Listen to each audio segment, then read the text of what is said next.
Okay, we are live. We are live streaming. We may proceed. Ms. Matias? Good morning. This is the New York City Board of Standards and Appeals review session for November 27th, 2023. Please be reminded that no public testimony is permitted during the review session. For the record, Commissioner Sheta and Commissioner Shibeta will be joining us remotely. Vice Chair Shibeta. Vice Chair Shibeta, sorry. I apologize. The following are adjournments. 749 65BZ 1820 Richmond Road, Staten Island. The following is a postponement. 2017 58-A Volume 2 through 2017 7 Volume A, Volume 2 620 620B 620C Sharretts Road, Staten. The following items are up for decision. 8-04BC 7815 Parsons Boulevard, Queens. We need to defer this application. Application is deferred. 25702BZ 16-14 Weirfield Street, Weirfield Street, Queens. Isn't that 1414? Weirfield? Or am I wrong? That's wrong on the lineup? Yeah, 1614 Weirfield Street, Queens. Oh, it's correct? Okay. Yeah. Okay. So you received all the submissions, commissioners. Were you satisfied with the explanation provided with regards to the graffiti removal attempt? I understand the applicant had some issues because the portion of the wall that does have graffiti, it's abutting a lot line, and to access that, unfortunately, the applicant was not able to get an access, and the neighbor was not willing.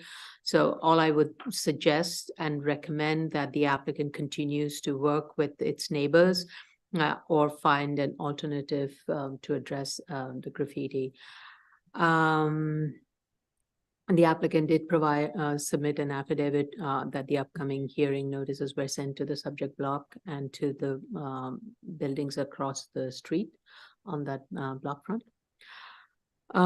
We also received a community board approval with condition, and the recommendation is that the term of the variance be limited to 10 years. I know we did not discuss it at the last hearing because we did not have the community board vote.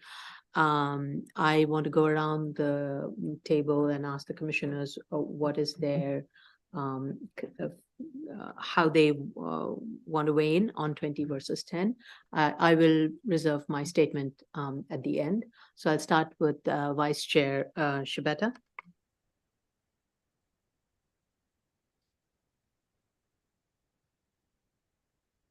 You're muted, sir.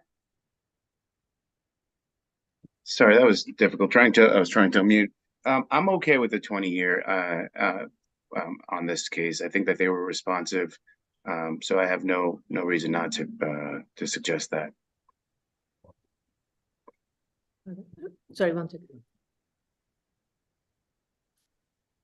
Okay. So you're is it from the 20? You're okay with 20-year? Yeah. And is it from the date of the decision, or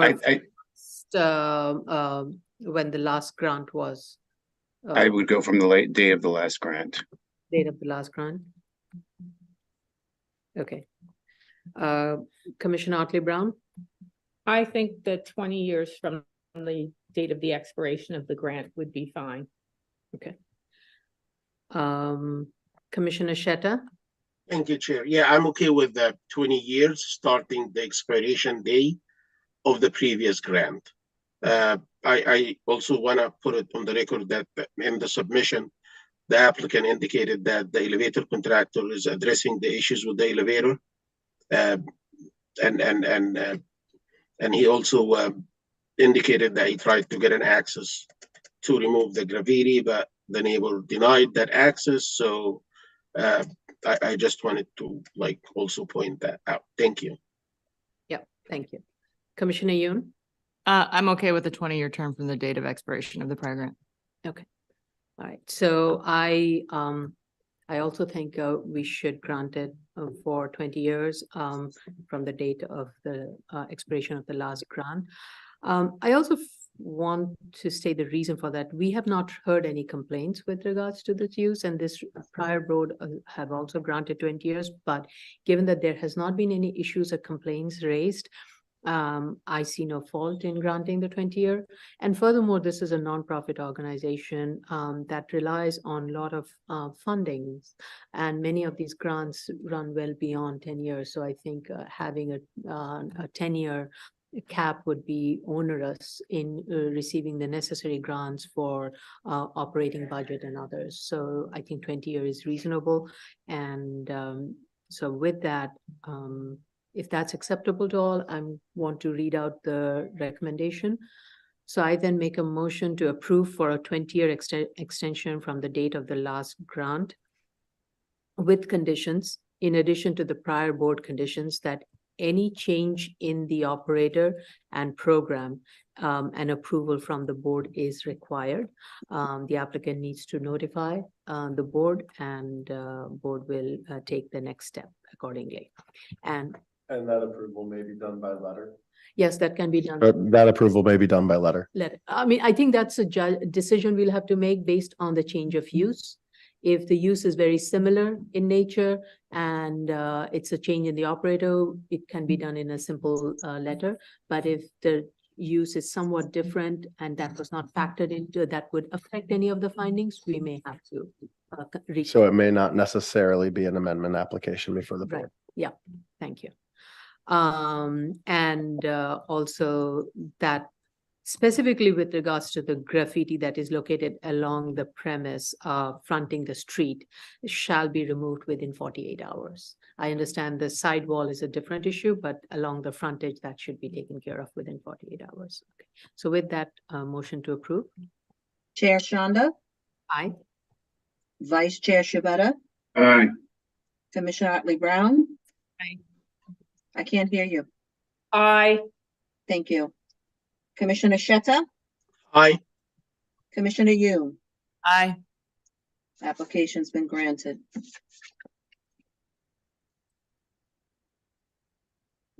92686 BZ 21707 Northern Boulevard, Queens. Okay. The applicant did provide the necessary information. Was everybody satisfied with the information that was provided? I'm seeing every bit. Okay. The only thing you? I noticed in the submitted photos is the highlighted, they marked these tripping hazards in the sidewalk in yellow spray paint. Mhm. And, but they're quite big. It looks like tree roots or something have created some big, Right. The applicant in its letter did state that the issue with all the sidewalk is the tree roots, and they are working with parks to address the street tree condition. Because without those roots being addressed, the sidewalk cannot really Right. be improved. So, so I do have that as one of the conditions. okay, that's all I wanted to ask. Thank you. I have So you nothing can, when I read out the condition, let me know if that's okay with you. We Sure. can modify it. Thank okay? you. Okay, is everybody okay? I'm seeing all the commissioners nodding their head in agreement. Then I'm going to proceed with the recommendation. This is an approval for a 10-year term from the expiration of the last grant with all the prior conditions in place, and that the applicant shall address the sidewalk condition adjacent to the site along Northern Boulevard in consultation with DOT and Parks Department. Is that acceptable, Commissioner Yes, Yoon? thank you. Okay, so with that motion to grant, Chair Shanda, aye. Vice Chair Shabeta. You're muted, sir.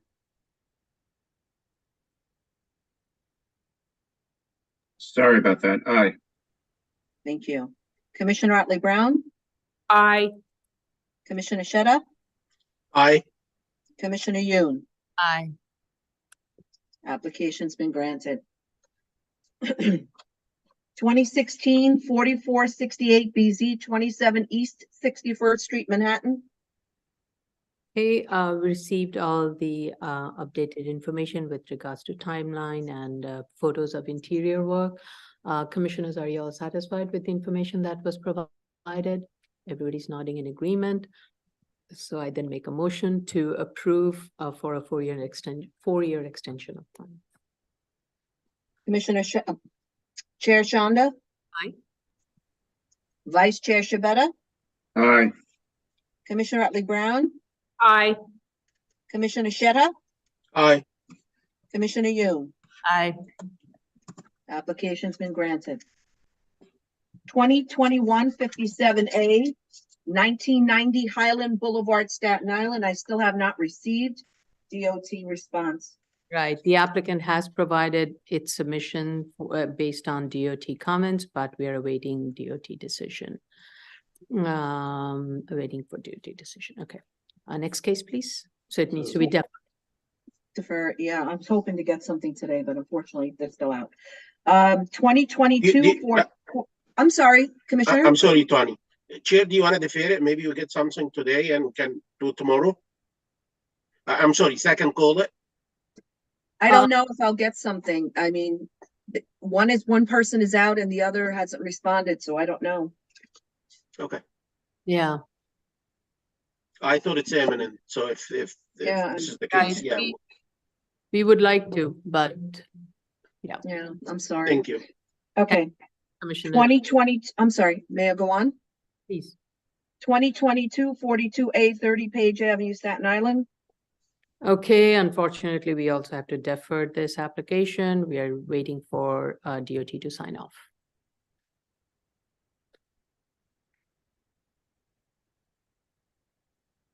Continuation of decisions, 2022 93BZ and 2022 94A, 141-10 32nd Avenue, Queens. Okay. We received a revised plan which responds to some questions we had, clarifying the fence heights and the type. So I then make a motion to approve with conditions that are associated with fire department. And this is all stated in the fire department letter dated 3/30/2022. Do I need to read out every one of those conditions? Okay. The proposed private road providing access must be unobstructed from the point of entry located at 32nd Avenue to the termination of the roadway providing access to the building's main front entrance. The entire asphalt surface must be diagonally striped in yellow reflective paint with fire zone painted in 75-foot increment, and this roadway shall be built to DOT roadway, New York City DOT roadway load bearing standard. No standing anytime sign must be posted along this private road in accordance to a fire department code standard 503.2.7.2.1. Reflective signage must be posted at the entrance of the development stating the following: the building address, building height, and occupancy classification, hydrant distance from the point of sign, building fully sprinklered. The newly installed internal water main and private hydrant system shall be installed as per DEP standard, New York City Fire Code. Maintenance, inspection, serviceability of the system shall be the sole responsibility of the building's proprietor. Floor numbers and apartment designation letterings must be affixed with reflective signage below windowsills of front and rear building. Facade mountable curbs must be mountable curbs must be installed along entire sidewalk and be able to withstand operational load of fire department apparatus per fire code.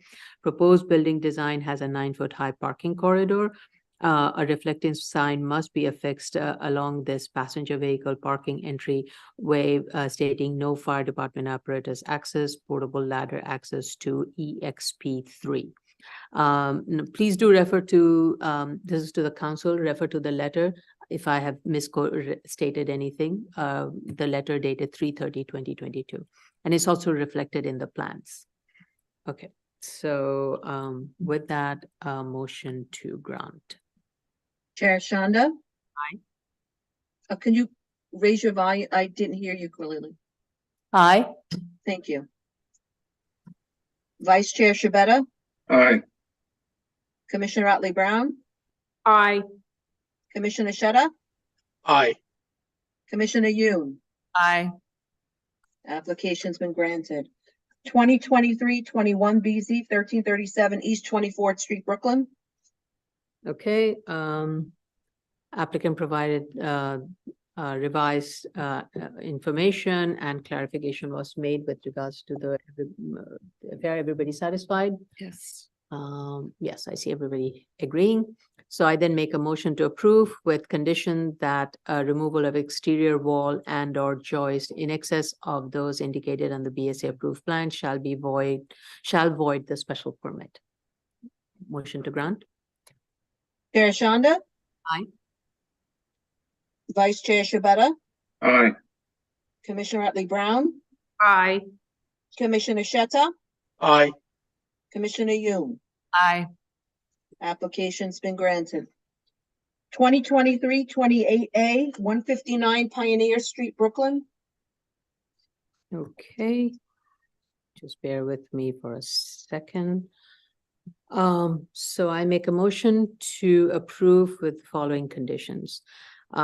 Conditions being, DOB shall be responsible for ensuring that the subject building, including all lowest floor structural elements, are properly anchored to resist any flotation, lateral movement, and any type of structural distress or collapse that may result from all loads indicated in Chapter 16 of the applicable building code and Appendix G, including load requirements of Section 5.3.3 of the applicability ASC 7.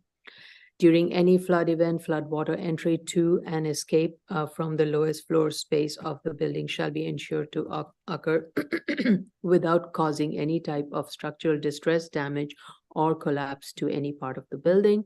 And waiver of Appendix G sections indicated in this variance application only applies to the scope of the work indicated on the proposed condition drawings submitted as part of the variance application and approved by the board. In case of any change in the scope of work proposed, the applicant shall notify the board to obtain approval for the modified scope.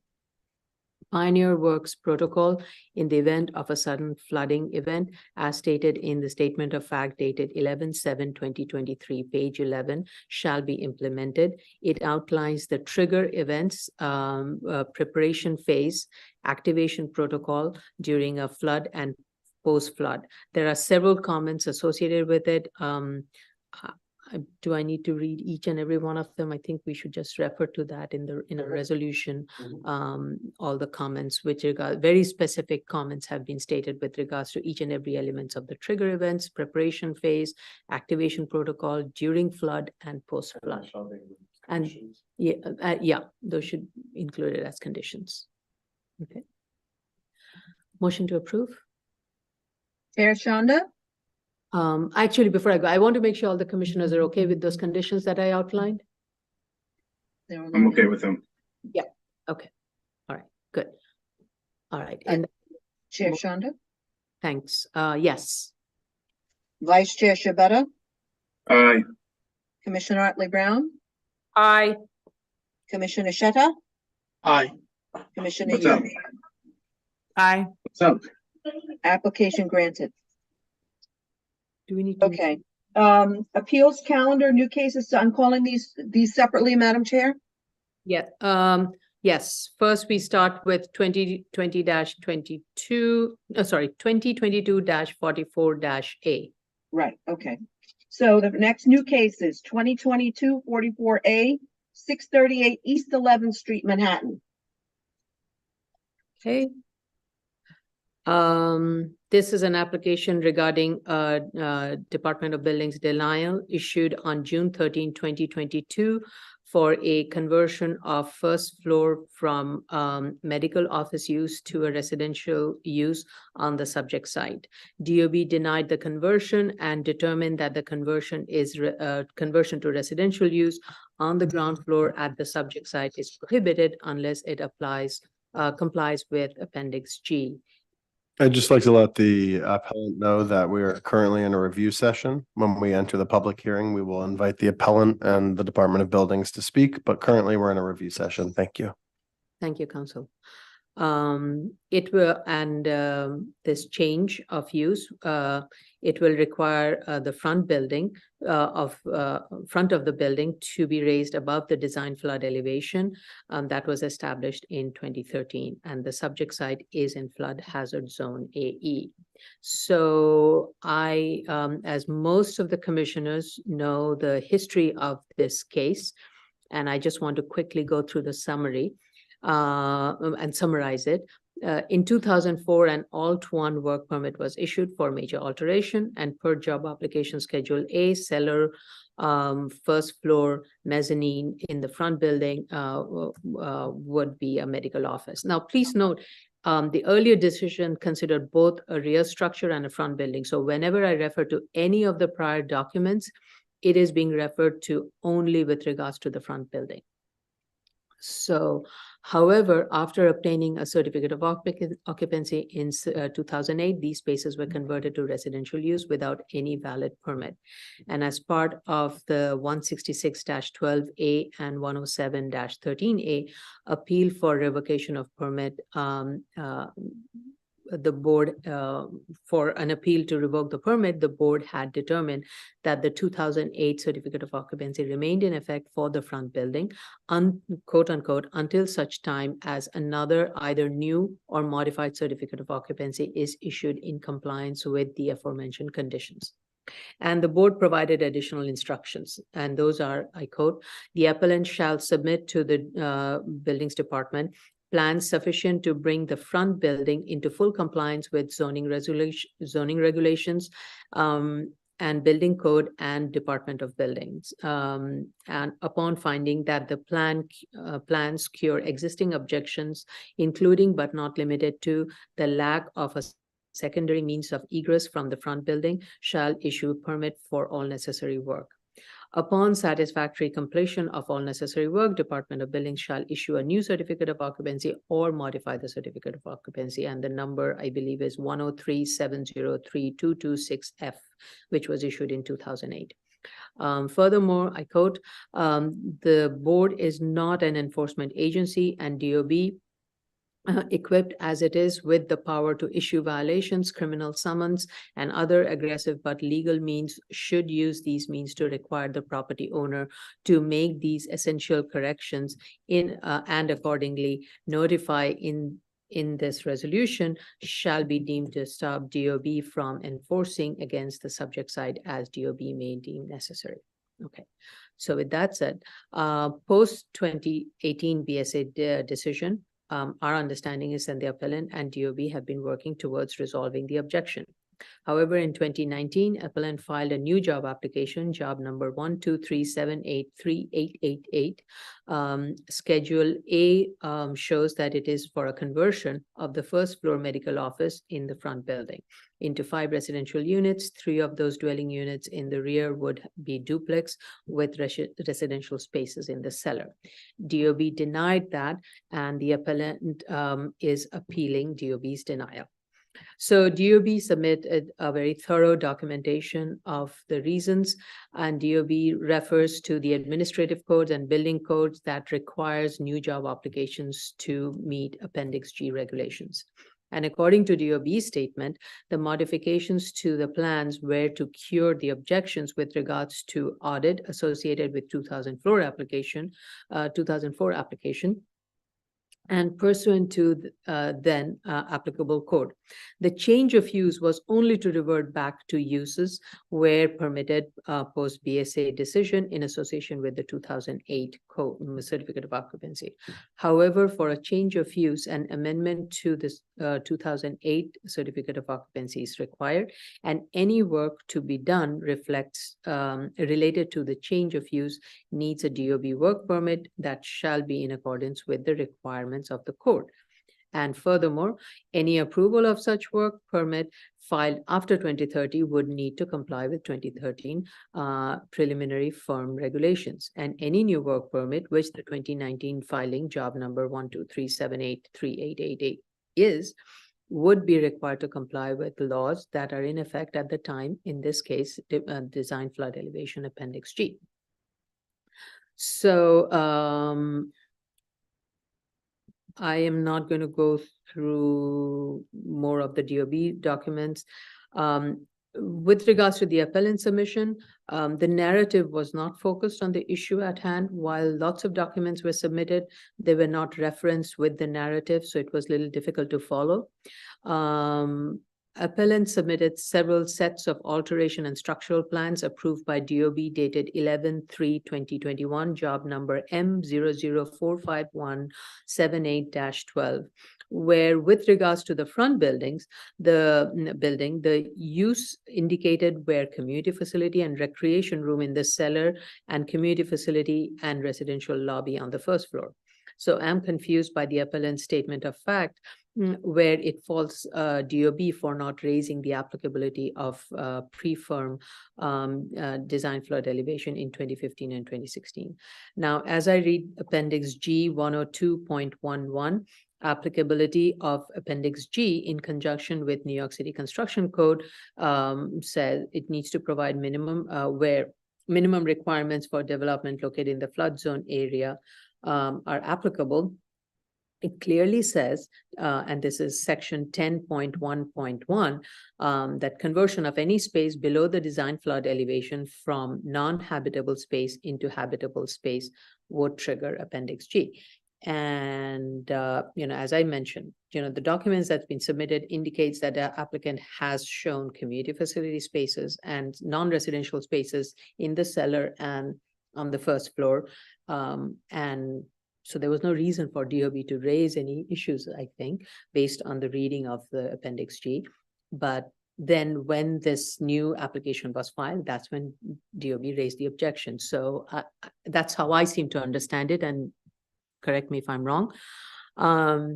Since 2014 code triggers Appendix G, my question is to DOB, and I would like DOB to clarify, when does DOB determine which building code is applicable?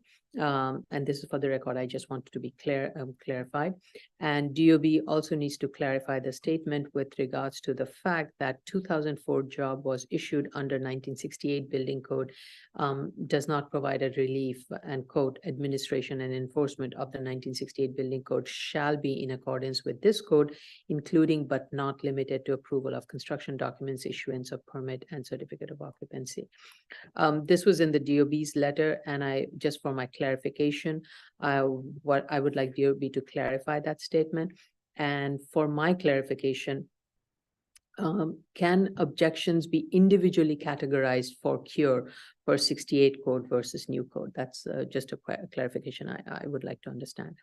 I would also like DOB to clarify regarding the statement, DOB, quote, DOB can't amend a job that has been signed off, and refers to Administrative Code 28-104.3, which states, quote, amendment to approved construction document must be filed, reviewed, and approved before the work is completed. Minor revisions of construction documents must be submitted after completion of work, but prior to sign off of the work, unquote. So my question is, the corrections minus the change of use that were made to the 2004 approved plan, are they considered minor revisions of the construction document? And also need DOB to clarify when a post-approval amendment is applicable versus a new work permit, and what constitutes a new work permit. With regards to some more questions, I want the appellant to submit,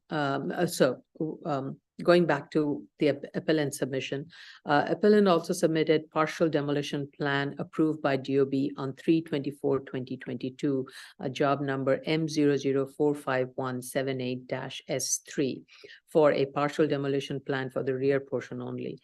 Appellant needs to provide which jobs are associated with the old job, 2004 approval and audit, and what work has been approved.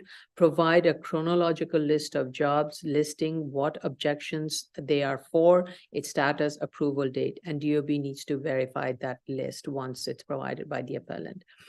The reason I'm asking this is DOB's denial with regards to job number 123783888. Appellant needs to clarify which objection this would be curing. Based on the information provided, and as I understand, a change in use triggers changes in parking requirements, loading, location, FAR zoning, light and air, rear yard, etc., and all other related cores, hence would need an amendment to a certificate of occupancy.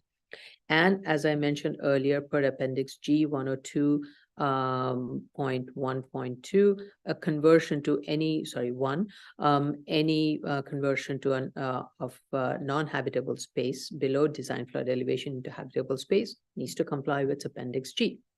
Furthermore, if I understand how the PAA versus new work permit works, I would agree with DOB that a change of use is a new work permit and not a PAA. And that's kind of where I stand at this point based on the information provided, but I would like more clarification on some of those questions to firm up my response. Vice Chair Shibata. Thank you, Chair. I agree with your statements. And I want to reserve any comment until after the response of the applicant and DOB. Okay. Commissioner Otley-Brown. So it seems to me that notwithstanding the history of this case, which is very convoluted, the point at which the BSA said that the 2008 C of O stands for that first building, then this building becomes like every other building in New York City with a valid C of O that basically states that these are the uses and spaces and how they're occupied within this building. At that point, any change that you would want to make to a building, any alteration, would be like in every other building in New York City, subject to a re-examination of the plans and looking at it almost de novo, as in what are the requirements based on the building code and the zoning resolution in place at this time. So it seems to me that they aren't being treated any differently than any other building, and it's very unfortunate to them. But I think that they also have an out here, which is that you just reoccupy those spaces that are authorized for community facility as community facility. And then you can avoid all of this. So in a way, it almost seems like it's self-created. So what you're saying, Commissioner Otley-Brown, is despite or regardless of BSA's rendering decision on the issuance of the certificate of occupancy, that CO issuance was a snapshot in time Basically. with then, regard to code you know, compliance. the history in a way almost gets wiped away. And this becomes like every other building in New York City. Oh, you want to make an alteration? Okay. As of today, what's actually in place? What rules are in place today that guide us in examination of your new plans? Mm-hmm. So that's where I stand with that. Okay, thank you. Commissioner Sheta. Thank you, Chair. I don't want to be repetitive, but I share the same position by you and Commissioner Brown. I do look at the decision back in 2017 and the revised resolution back in 2018. As BSA said, the CFO of this front building is good. That being said, back then, I believe that building becomes legal in compliance with the contents of that CFO, not in like compliance with the back then existed conditions. That being said, I'm asking the applicant to explain to us what kind of venue he suggests that DOB take to legalize the residential in the cellar and in the first floor of the front building, meaning that I saw the applicant is talking about PAA. PAA should have something to amend, meaning that it should be a filing, it should be a permit, it should be a job number, so you can move forward from that and amend it. And I'm asking the applicant to tell us which permit he's referring to in order for that to be amended to legalize the residential on the first floor and in the cellar. So this is my first point. That the second point, I would like the applicant to explain to us or to make it more clear, how long did it take? I'm talking about the interaction with DOB to get to the final set of plans that DOB issued Appendix G related objections to. But my understanding that after the resolution of the 2018 was revised and issued, it was some back and forth, and the end game was from the DOB, a direction from the DOB that the applicant need to file for a new permit. And according to the applicant, when he filed for that, he was surprised by DOB applying the new building code back then, the 2013 requirements of Appendix G, and didn't apply that, like that previous code, which if it was like applied, that building could have been like okay, not that building, I'm sorry, that use on the first floor and on the second floor. I'm talking about on the cellar. I'm talking about the conversion of the medical to residential. So this is the second point I would like the applicant to clarify. How long did it take to go back and forth and until they get the objections from DOB?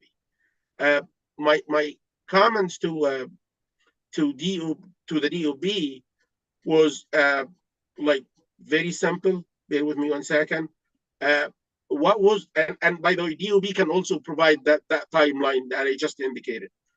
For DOB, I have 3 questions. The first one, what was the reason for such instruction to the applicant to file for a new permit? So it's kind of, I'm looking for a confirmation or a clarification from both sides on why wasn't it possible to move forward and legalize the residential on the cellar and on the first floor of that front building.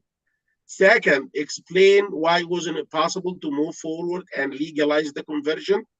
And the third point was that because the conversion of the medical offices and the residential apartments was illegally done. My understanding is that the 2004 filing didn't include, actually, I would say, based on my reading for the 2 submissions from DOB and the applicant, I couldn't see one filing by the applicant to DOB, including the conversion of the medical offices to residential apartments in the cellar and on the first floor of the front building.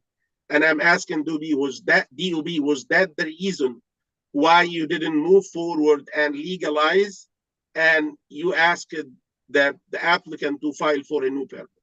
That's what I have for now, and I'm waiting for like both sides to present their story. Thank you. Thank you. I just want to say for the record's sake, because we also have an application for a variance by the same appellant and the same representative. For the record, mentions to applicant and Commissioner Shetta's statements should refer to the appellant or the permit applicant or the job applicant. Thank you. Thank you. I think with regards to the last statement that you made, I think the 2004 alteration was to enlarge the building to 7-story and to build, we won't discuss the rear structure because that is out of the picture, but to build basically a medical facility on the cellar and on the ground floor with a lobby. And that's based on that, the 2008 certificate of occupancy was granted. However, after that grant, there was a change in the use that happened. So I just want to be clear on that. Commissioner Yoon. Thank you. So just to back up, 2022-44A is the code variance where they're requesting a specific dry flood proofing variance to Appendix G, correct? Because I thought 43. No, so Do I have it backwards? 2022-43A is the code variance. 2022-44A is The appealing the appeal. DOB's. Okay, I got it switched. Sorry. All right, just wanted to make sure I had that. I agree with the statement that you made that a change of use would trigger a new work permit and should not be considered an amendment to the prior alteration, but I do want to hear what DOB has to say to whether that is true. But based on my experience, that would be a new work permit after a job is signed off. Okay. All right. I have nothing further at this time.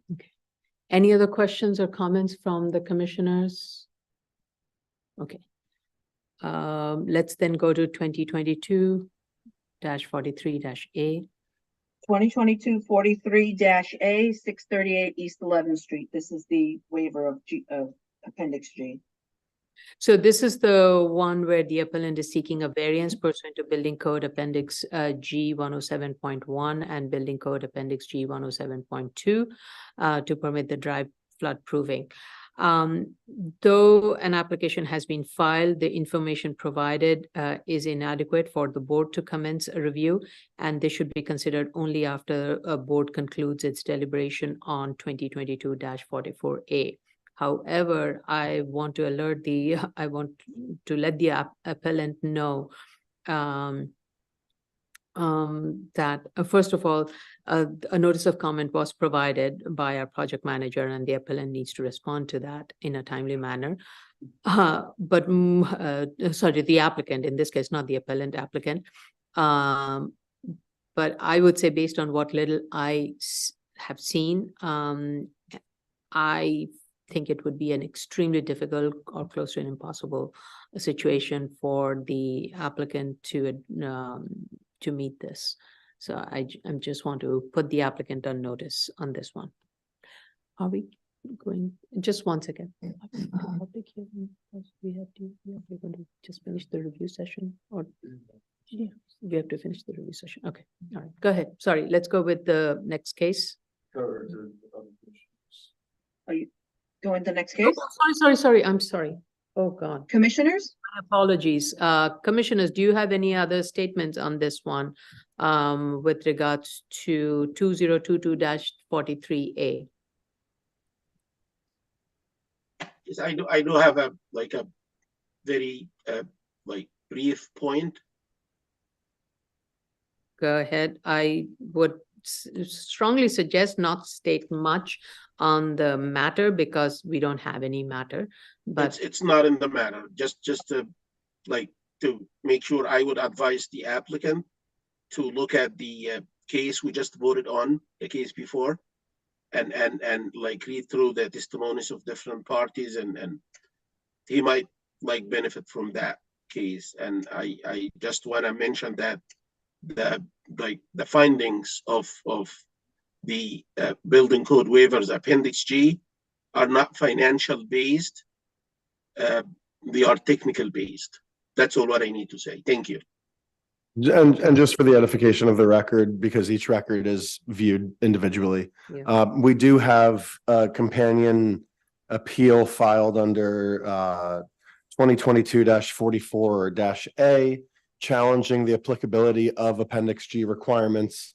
The applicant in this application has filed a variance application arguing in the alternative. If they're unsuccessful in the appeal, they are seeking a variance under this section, just for the edification of the record. Thank you. And for the record also, that variance that's been before us is not to permit the dry flood proving. I would call it is to waive the requirements of Appendix G. And one of the options that the applicant is putting on the table is to pursue a dry flood proof. All right. The applicant has been given a lot of notices. I think they should be careful. Any questions or comments from the commissioners? All right. Council, do you want to add anything? No. Okay. All right. Let's proceed. Special order calendar. Continued hearing item 724-56 BZ 4242 Francis Lewis Boulevard, Queens. Okay, the initial hearing on this application was last held on October 2nd, and the applicant has submitted the latest certificate of occupancy, which expired on 11/19/2022. So I'm not sure if the board requires a proof of continuous use since the certificate of occupancy just expired in November. But if the proof of, I think it was raised at the last hearing, so that's why I'm raising it. However, if the proof of continuous ownership is required, I think the information that has been provided, which is an incorporation, LLC incorporation, is not what we look for. This is not the document that works to prove that continuation of use. A very simple solution is using the Google Street View to show the yearly photos and since the expiry. And I looked at the Google photo, and there is a photo from 2022, and of course we see it there today. So I think that's the simplest solution. So all you have to do is submit those two photos. Photos were provided showing new plastic bollards have been placed along the property line. What is confusing about the photo is that the yellow line drawn indicating the sight line is outside the property line. And it does not help that the owner/operator has paved a portion of the city sidewalk with asphalt. And this is visually very misleading, not only for a passerby, but also for the operator to know when the property boundary starts, where the sidewalk begins. The bollards that are placed are temporary in nature, especially plastic ones, and can be moved or shifted over time and during a day. Was a sample, my question is, was a sample of a typical bollard provided to the applicant? And I think the project manager can answer that question if a sample of a typical bollard was provided to the applicant. Because I hate to see operators in their zeal to address the issues that were raised by the board, take action to correct the site conditions without following the clear direction that is provided by the board and have to recorrect it. So the samples, if provided to the applicant, are the bollards that will be more permanent in structure, metal bollards with minimum specific diameter and height. They will be grounded and filled with cement, and this basically makes it not possible for it to be moved even by human or wind or any other calamities, hopefully. The bollards need to be redone, therefore. As evident from the photo, the plastic, and even with the placement of the plastic bollard, some of the vehicles are encroaching onto the sidewalk. So therefore, definitely these plastic bollards are not effective. So they need to be the bollards that we recommended. Photos show that the cars with open hoods are parked in the parking area as it was discussed, and as is part of the condition, no work shall be permitted outdoors. Site is kept in poor condition. A lot of junk is stored, including auto parts, machineries, and other elements are located along the side lot line. Photo number 12 shows a wood frame structure behind what seems to be a trash enclosure. What is this structure used for? It needs to be removed because it is not consistent with the existing plan as submitted. That the applicant is seeking an extension on. No photos were provided of the open area that are located behind the building. Board had asked for that information. Photos show that there are excess signage on the side. There are still banners that are mounted on the fence. These need to be removed. There are inconsistencies with the photos per existing plan and per proposed plan. There are 2 rows of tandem parking, whereas based on the recent photos, there are 3 rows. If the operator needs additional rows of parking, then indicate it on the plan and prove that the maneuverability will be feasible. Also, a traffic barrier plan has been provided showing the bollards. This plan would need to be revised per BS board sample provided and must be built to that standard. I'm referring to the bollards.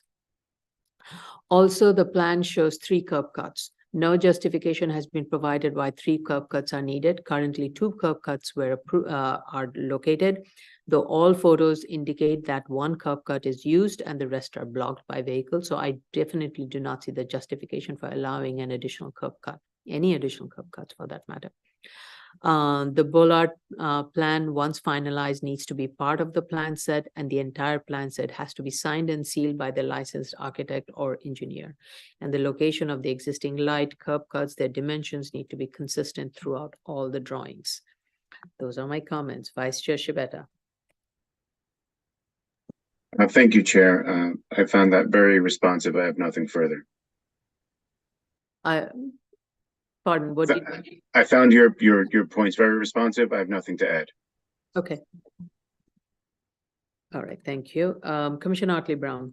So as to the proof of continuous use, the issue for them is that the variance expired November 19th, 2022, and the last Google Street View is August 2022. So I think that's why they gave us that articles of organization that they signed and filed in June 2019 in the name of Prella Auto Repair to basically show us that it has been, at least for the past 4 years, Prella Auto Repair. So in this special circumstance, given that it's hard to see anything else on the internet that actually shows that since November 2022, it has been in continuous use, I think we should just accept it in this case, because it clearly hasn't changed. It's Prella Auto Repair now, as it was in 2019 and as it was in August of 2022.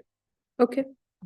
So, and I don't have comments about anything else on the application. That was the only thing I'm responding to.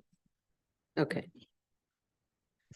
So in this case, Commissioner Otley Brown suggests that we accept the LLC as a proof of continuous.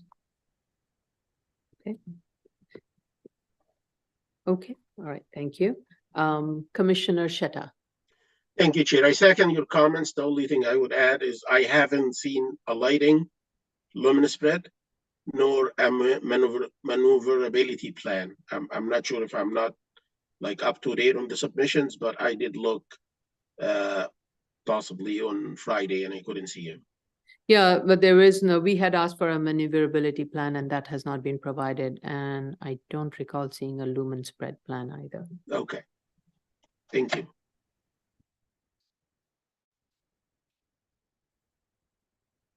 The reason is the applicant is seeking an additional curb cut. And there are excess parking spaces. So if there are excess parking spaces, my suggestion is you either legalize it, and if you are legalizing it, prove that the maneuverability plan would work. It would then have to be an amendment. Yes. Yeah.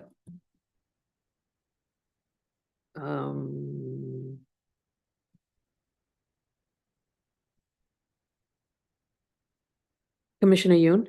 Thank you. I also shared, I had a lot of the same comments as you. The only thing I want to add is that in the storage of various things outside, you can also see that the old lift that we asked to be dismantled, all the parts of that are still outside. Those are, I think that's what I thought. I wasn't sure. Okay. Or at least that's what it looks like. So I Oh, think so that- it seems like it can be again restored Yeah. once the case is. I think we just need to clean up the site. Otherwise, I have Also, nothing. all the lift parts need to be removed from the site. But I have no issue with what Commissioner Otley Brown suggests, accepting the proof of continuous use based on what they've submitted so far. More just other concerns on the site. Okay, thank you. I wasn't sure if those were lift parts. So if those are lift parts, they need to be removed from the site, and the applicant needs to provide some documentation validating that those lift parts have been removed. And I want an affidavit from the operator stating that the lift parts have been removed and shall not be used at all for any outdoor activities. Thank you. Any other questions or comments from the commissioners? Okay. I thought they did indicate that the lift was removed and they referred to one of the photos. Yes, as Commissioner Yoon said, and I looked at the photos, they are removed, but the parts have been dismantled and they're stored on the site. I So see. if they are to be removed, they need to be removed from the site. That's, Understood. Yeah. Thank you. So is it clear that the board's asking that the site be brought into compliance with the prior grant as close as possible, with the exception of those two items that the applicant may be seeking an amendment for. Right. And if not, then the applicant needs to be compliant. And unfortunately, all the photos that's been submitted indicate that they're not in compliance. So I'm helping the applicant to bring the site into compliance. If you need additional parking space, show it, do it, but prove it also that it works. Otherwise, you will continue to remain not in compliance all throughout. And that's not something that you want your client to be in, that situation. All right, go ahead. Next case, please. Okay, new cases. 2018-154 BZ Volume 2, 966 East 24th Street, Brooklyn. Did everyone see the revised statement of facts that I forwarded on Sunday? Sorry. Yes, I did. Yes. Yes, I did. Thank you. Okay. Okay. This is an extension of time, so a proof of initial filing and proof of hearing notice is not required. The applicant is seeking an extension of time to complete a construction and obtain a certificate of occupancy that expired on 10/29/2023 for an enlargement of an existing one-family detached home that was granted pursuant to zoning resolution section 73-622. So the applicant has submitted photos from the original application of the front and the rear yard. I think in this case, we typically ask the applicant to submit photos of the current conditions, because if a construction has started or if there's been any change in the condition, we like to see that. So please provide a photo from the current condition, to provide the existing condition photos. The applicant hasn't quite clarified the reason for the delay. And the applicant states that the permits have been obtained and financing has been secured. I would like the applicant to provide list of permits that's been obtained from the BIZ website. In its latest submission, the applicant states that it would take about 3 years to complete construction and obtain a certificate of occupancy. So it's safe to say it will take about 4 years. Those were my comments and questions. Otherwise, it seems like a pretty simple thing. I think the applicant can make these changes. Vice Chair Shabeta. Thank you, Chair. So I too wanted a more specification as for the reason for the delay, and also a little bit more of a breakdown on the timeline. While I know they gave us a far date out on when they think everything's going to be ready, I'd like them to break it down when they think each piece will be ready by. So something, if this has to come back, we can see where it went wrong. So I think, I don't know if you received the latest submission. The timeline that the architect's letter provided Oh, I was, didn't see that. That came in on Friday? yeah, it was just submitted over the weekend. So I emailed it on Sunday. Sorry, I didn't see it. So Friday? Oh, okay. it came in on late Friday, but I didn't email it to anyone. This is what happens, especially after a Thanksgiving meal. Receiving a Friday submission becomes a little difficult to digest. Okay. No pun intended. So I think according to the timeline provided by the architect, it's 2 months to submit to DOB for and 6 months for DOB approval, 18 to 20 months of construction time after DOB approval, and 3 to 4 months to obtain a certificate of occupancy, altogether 3 years. So I think it's I'm satisfied with that. okay. You're satisfied? Okay. I am. I have Thank you, nothing further from me. Okay. But you still want the specification for the delay? Yes, I'll second your request on that. Okay. Thank you. Commissioner Otley Brown. I have no additional questions. Commissioner Sheta? Thank you, Chair. I have nothing further to add. I do believe that the delay was because of financial issues, because if you look at the revised statement, right before the conclusion, it says that the homeowners have secured financing and Right. are now ready to proceed.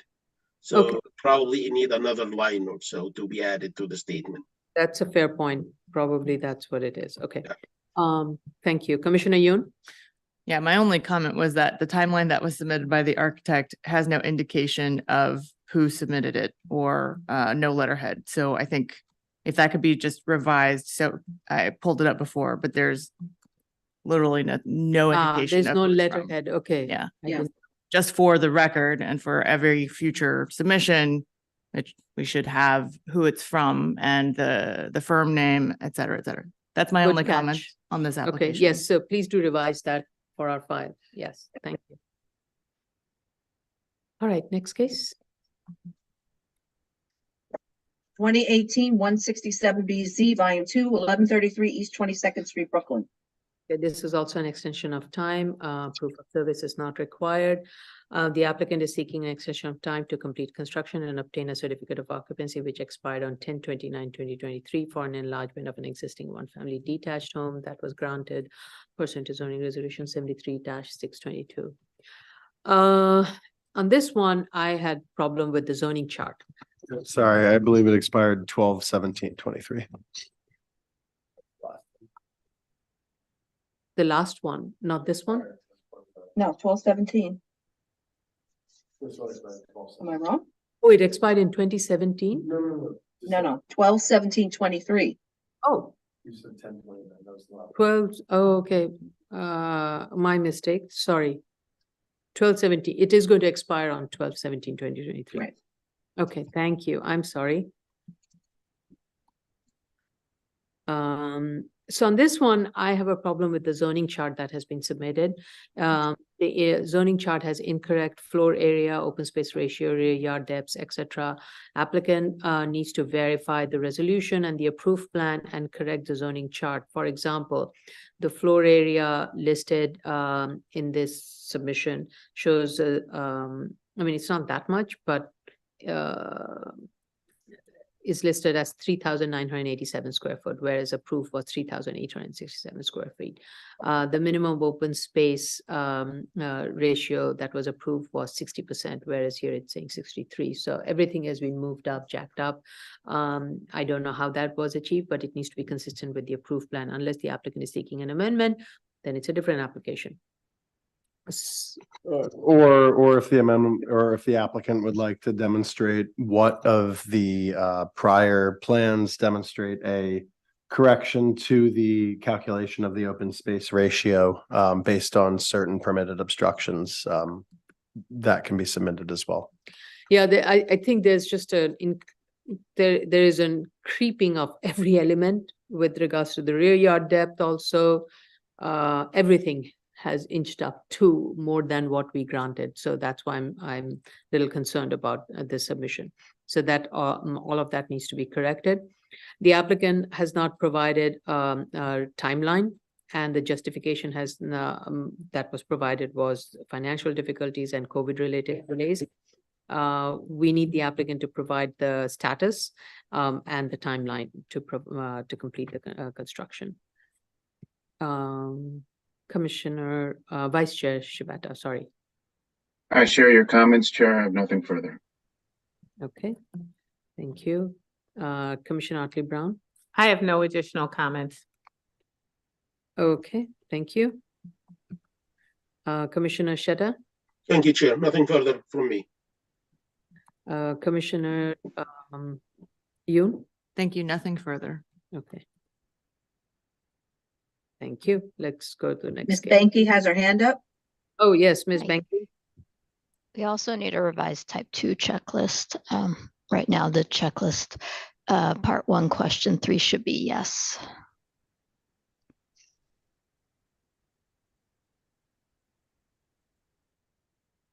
I missed that. Okay. Okay. Thank you. Okay. 20, go to the next one. Yes, please. 2021-56BZ, 337, 349, and 351, 357 39th Street, Brooklyn. We received proof of service of initial filing and proof of hearing. Community Board has not held its hearing yet on this application. This is an amendment to enlarge a previously approved school pursuant to zoning resolution section 73-19 special permit and to modify the conditions related to DOT conditions. So the applicant is proposing an amendment to expand the school to third and fourth, expand the school to the third and fourth floor to accommodate the middle school and modify the post-approval commitments made by the applicant with DOT. As you recall, back in 2022, a special permit was granted by the board to allow an elementary school to occupy the cellar, first and second floor of this commercial building located in a manufacturing district. Actually, it's in a, I think it's in a, yeah, M12. So the applicant has to go through all the findings and has of 7319 and has provided the information. So with regards to school search criteria, the applicant states that the criteria was to accommodate 330 students and needed 30 to 40,000 square foot of suitable space. And there was a specific site that the applicant had been working towards, which unfortunately didn't come to fruition. And the applicant then considered 8 other sites. Now, of these 8 sites, some of them are manufacturing districts. So the applicant needs to remove the manufacturing sites and only focus on the sites where the school use can be located as of right. And the applicant states that the middle school is currently incubating at the subject site. So that is probably a pretty strong reason as to why the applicant wants to continue working here, enlarging at this site. With regards to finding B, located within 400 feet, it was already established as part of the prior special permits, and there's been no change in the zoning map. With regards to finding C, noise and traffic impact, the applicant states that there will be impact generated from the playground, from the existing school, and it would require 31 dBA composite window wall attenuation along the northern facade on the 3rd and the 4th floor. With regards to finding D, that is vehicular hazard and safety. The combined maximum enrollment with the previous elementary school would be 660 students, consisting of 55 students per grade from K through 5th grade and 110 students from 6th through 8th grade. And the applicant has gone through a lot of detail of the analysis with regards to the peak arrival for the elementary school and the middle school. As you may recall, a big part of the discussion at the last set of the special permit was with regards to the proposed pedestrian management plan. The applicant is stating that one of the conditions of the then approved pedestrian management plan was that the school will employ a New York City DOT certified pedestrian management company to assist with planning for arrival and dismissal operations and staff and parents training prior to the school opening, and upon school commencement to assist staff with arrival and dismissal operations and to assess and adjust arrival and dismissal operations and safety measures as needed, unquote. And this is, I'm reading from the conditions. The applicant states that despite its effort in retaining a consultant and conducting the study, it did not meet DOT's approval. The applicant is proposing to amend this condition, and DOT in its latest letter dated 9/15/2023 seems to be open to reconsidering this condition, provided it meets a set of conditions and doesn't, and this set of condition doesn't seem to specify requiring a PED management company. However, the applicant has to get a DOT approval for the arrival and dismissal operational plan on a yearly basis prior to the beginning of school year. And it lists how many? 11 conditions. I'm not going to go through each one of them, but I'm sure commissioners, you've all read those. Applicant has provided a letter dated 11/9/2023 agreeing to all of these conditions. So I think to a large part, we are waiting for DOT to okay on that part of the finding.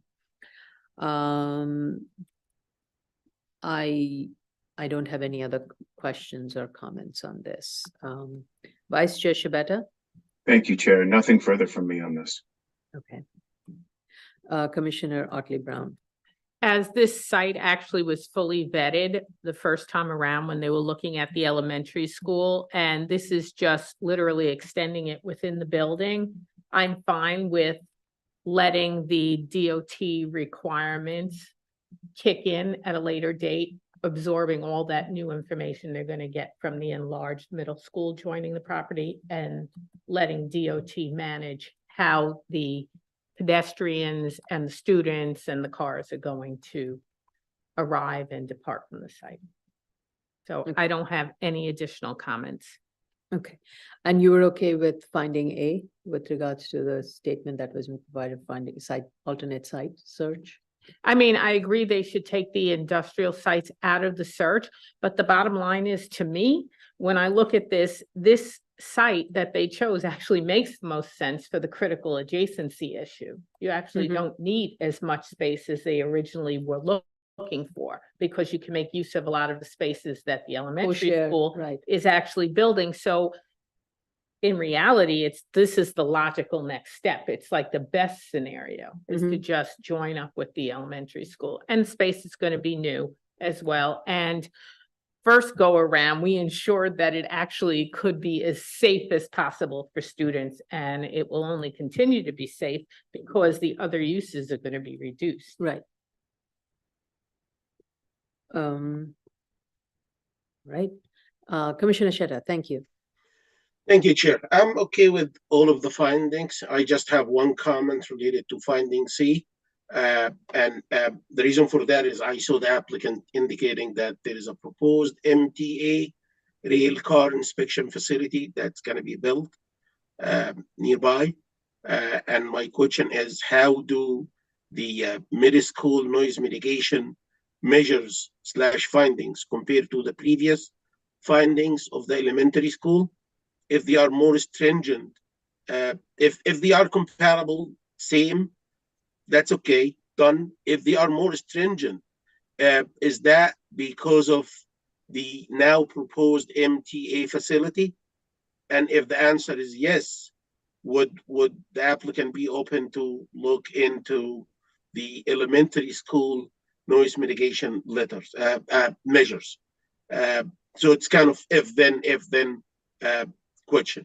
The second point regarding the Hold on, let's. amendment of the commitment Commissioner Sheta, sorry, let's stick to the first comment. So what you're saying is that based on the change with regards to the rail yard located to the north of the subject side, would it affect the sound analysis? And if it does, that would have to be addressed for the enlargement. The question is, if it also affects the elementary school, you want those to be addressed. Wouldn't that require, how are we, that is not part of this action? That, or is it? Or it's. This is an amendment, I believe, for the previous application. All right. So if there is something need to be done for the benefit of the school, I would ask them to do it. And we're not sure about the answers. Maybe the answers are no, there is no difference. Okay. The only reason was that the only reason I'm asking this question is I wasn't able to take a look at the previous grant noise mitigation measures. So I'm asking them if they get to the same conclusion, that means that the proposed MTA rail car inspection facility doesn't have it doesn't make any difference. But Yeah. if there is difference, then I understand. Go ahead. Ms. Banky's hand is up. Maybe she can address, or you want to wait till Commissioner Sheta's comments are finished? I want Commissioner Sheta to finish his comments and then Ms. Banky can join in. Okay. thank you. The second one is not actually a comment. I would defer to DOT when it comes to amending the post-approval commitment. If they want to waive the TMP requirements, it's their call.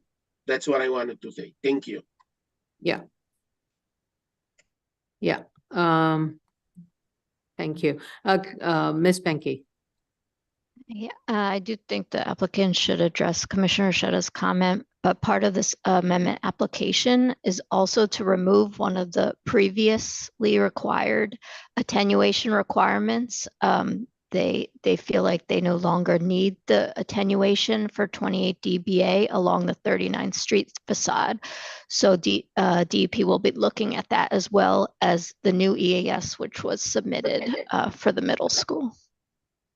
I see. Okay, so So that needs to be also brought up. Okay, Thanks. thank you. Thank you, Tracy. Commissioner Yoon? Thank you. I have nothing further to add. Thank you. Okay. Oh, just one small note is that there do seem to be cars parked on the sidewalk on the Google Street View. And obviously it's a narrow street with a single lane of traffic. So if the applicant could address cars parking on the sidewalk in front of the school. So I know in its statement, the applicant said that they are working very closely with, I believe with New York Police and DOT in trying to address the sidewalk parking and other. But, you know, much of it is happening not because of their operation. It is Yeah. the The adjoining nature of the operation, street with no nature of the parking. street, Yeah. exactly. So, I think all the conditions from the prior grant, this screen just goes over. Okay. Oh, okay. So, yeah, so I think the prior conditions with regards Would to enforce that that, right. operation will continue to stay in place and the applicant will need to be more vigilant and work with. Yeah. Any other questions? Oh, I just have one error that I found in their statement of facts and findings when they talk about the middle school dismissal. They're saying the middle school dismissal window is 3:15 to 3:35, which is the window they say for the elementary school, but it's clear in how they list pedestrian then car that the error is in saying that it's 3:15 to 3:35 because pedestrian dismissal for the middle school is 4 to 4:05 and car dismissal is 4:10 to 4:20. So they just need to make that correction there. Okay, good catch. What do I have in mind? Yeah, I also have it 4 to 4, yeah, pet dismissal 4 to 4:05. So yeah, somewhere along the way, there's been, Yeah, they just didn't change that. yeah. Thank you. Okay, let's go to the next case. Appeals calendar, new cases, 2023-30A, 625 Midland Avenue, Staten Island. Okay, we received proof of service of initial filing and proof of hearing notices. Community board has voted to approve this application with conditions and community board. It wasn't quite clear whether it's an approval or a denial because the letter says community board to opposes buildings in the bed of Map Street, but approves this application as long as it remains a senior daycare center. So all I have to say is the application that is before us is just with regards to GCL 35 waiver. We are not weighing in, the board cannot and will not weigh in on the nature of the use. The use and the bulk shall be pursuant to the underlying zoning applicable. And the board will not restrict use under this jurisdiction. Yes, thank you. The affidavit of ownership and authorization is missing. I did not see it on the file. As I stated, this is a GCL 35 application seeking a waiver for an alteration of an existing community facility building, which is undergoing renovation to comply with flood regulations and which is required to obtain a certificate of occupancy. There you go, another case. As I mentioned, this is an existing building, which is a lot line building, and a good portion of this building already extends into the Map Street bed of Patterson Avenue. And Patterson Avenue is has an adopted street width of 100 feet, record width is 50 feet, which includes the sidewalk. It's a one-way street. And so the applicant is seeking GCL 35, and as we often look through these reviews, this widening line was adopted back in I think pre-1961, and city has not taken any action towards acquiring any of the privately owned portion of Patterson Avenue to widen the street. And also there are properties on adjacent blocks where existing buildings are built on the existing street bed. So I think the justification for a waiver is very, for GCL 35 waiver is very strong here. I did not receive any comments from the fire department. I don't think it's needed, but I just wanted to know for record if we need to. DOB issued a no objection. I didn't receive any updates from DOT. I don't know if we have any letters specifically stating if there's any capital plans for improvement. That is really all we are looking for, if there's a planned capital improvement along Patterson. So, and I don't think a builder's pavement plant is needed because it's an existing street bed, so. Vice Chair Shibata.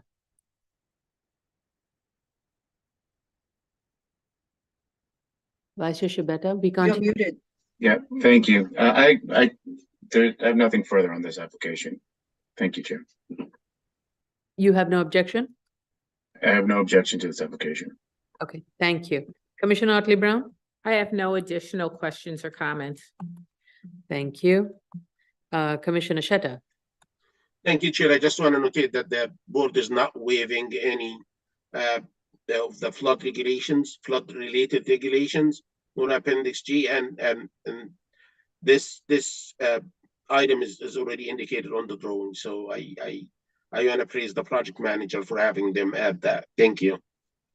Thanks. Commissioner Yoon? I have nothing further. Okay, thank you. Next question, case, please.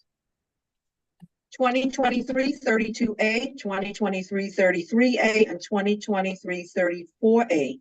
1523-29 Radigan Avenue, Staten Island. Okay, we received proof of service of initial filing and proof of hearing notices. Community board has voted to disapprove this application. According to the land use committee report, the committee did not feel a hardship and thus opposed the buildings within the bed of Map Street. So these are three applications for three zoning lots for a GCL 35 to develop two family detached home in each zoning lot to be located, and these buildings would be located partially within the bed of mapped but unbuilt street. The proposed project is also seeking a waiver pursuant to 72-01G to waive the bulk regulations where construction is proposed within the bed of Map Street. So these are three tentative tax lots located along the frontage of Radigan Avenue. Radigan Avenue is a map street that is 60 foot wide, but for the portion along the subject zoning lots, it is mapped but unbuilt along that section. Since the proposed project is seeking a waiver of bulk regulations for the portion of the buildings located within the map street bed, the application needs to describe the waivers sought and reasons for these waivers. Indicate on the floor plan the locations of the map street line, what portion of the proposed building would be located within the bed of map street bed, and indicate on the plans and elevations the areas needing this bulk waiver. The site is located within the South Richmond Special District. So I would like to know, would any approval from Department of City Planning be required, including subdivision? I know there was a recent text amendment that was adopted and that affects South Richmond Special District. So I would like to know if any of those new regulations apply and affect this site. Has a draft builder's pavement plan been submitted? What is the existing width of the sidewalk to the west of the development parcel? Indicate the proposed width of the sidewalk.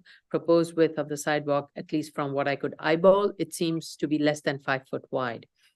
If the homes were parallel to the rear lot line, would it not eliminate or reduce the encroachment of the building footprint on the map street bed and possibly allow for a wider sidewalk? And there's a question for the applicant to respond. And what is the reason for the jog in the sidewalk extension? And since I have not seen any documents from any of our sister agencies, I would like to know the status. Especially, has DOT reviewed the this proposed sidewalk alignment and the street? And we have received some initial comments from DEP. I do not know if DCP is aware of this application and if DCP has weighed in. Same thing with fire department. I do not have any comments. So those are my questions and comments. Vice Chair Shibata. Thank you, Chair. I'd like the applicant to make a much more detailed comment on with regard to hardship. And I think that that would perhaps settle the concern of the community board. but they do need to make a much more complex statement with regard to why they believe they have a hardship here. If I- 35, isn't it? If I could just jump in, I believe the chair asked for delineations, maybe on plan with different shading or treatments to show the building that could be built with and without the waiver, the portion that would exist within the bed of the street and the portion that's subject to the 7201G waiver, Right. which might edify and clarify for the commissioners the building that would exist absent the waivers, which could also be provided in narrative form to the commissioners as well.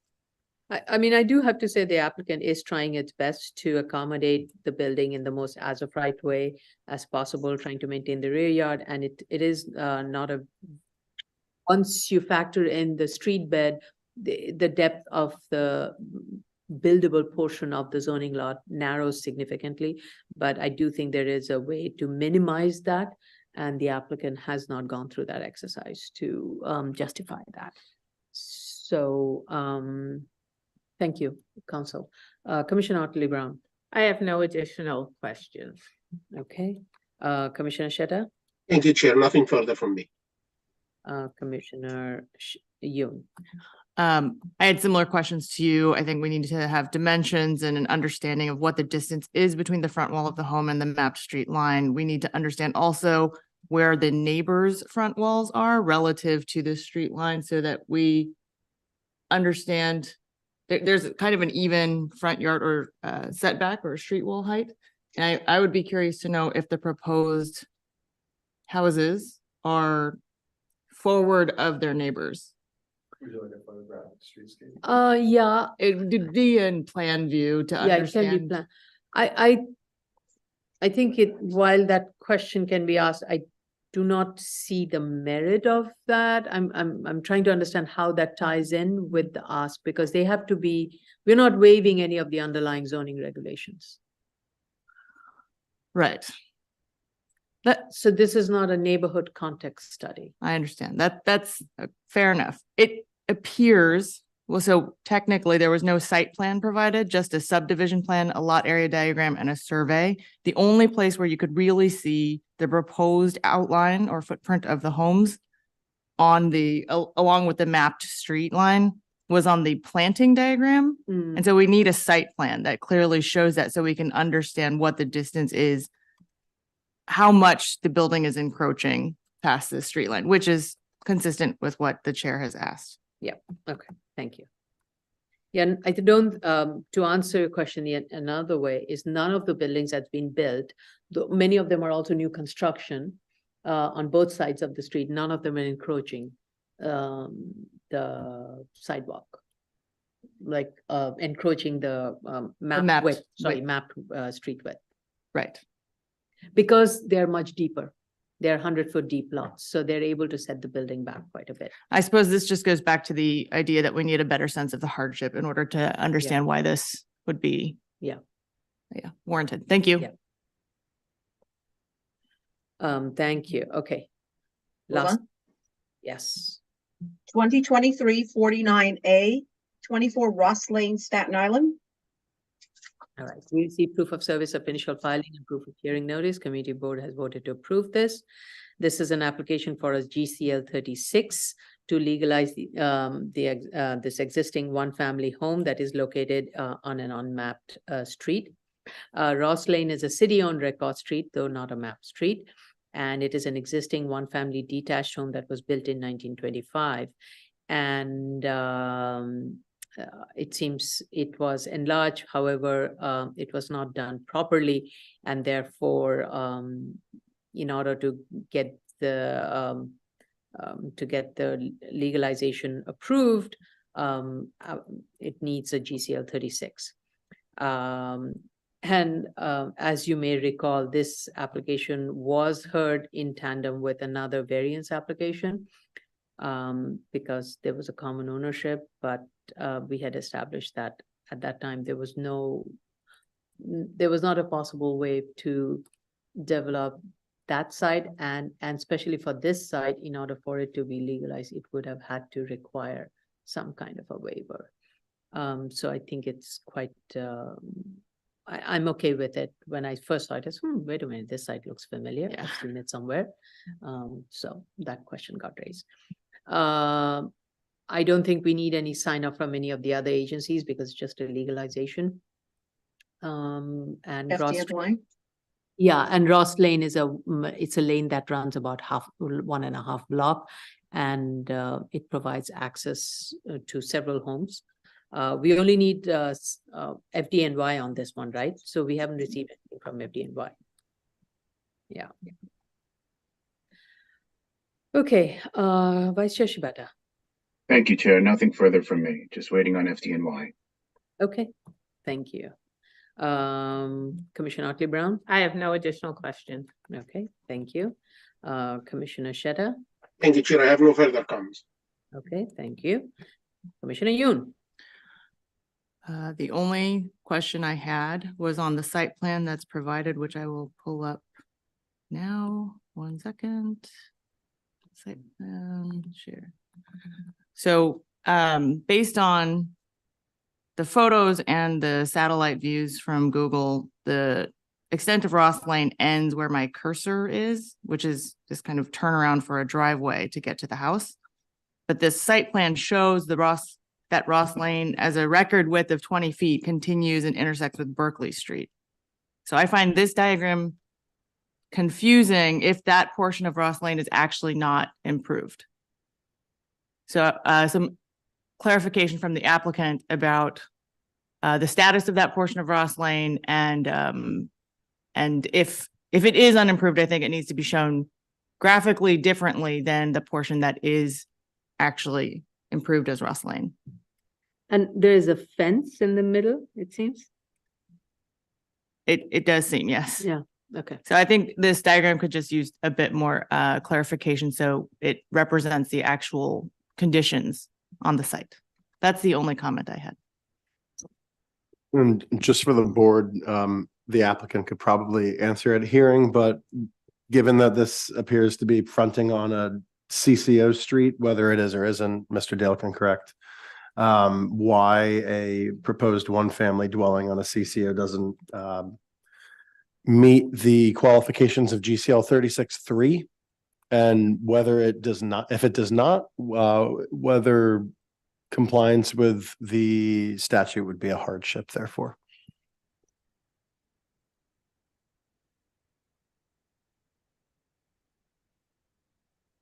Thank you. Anything? Any other questions or comments?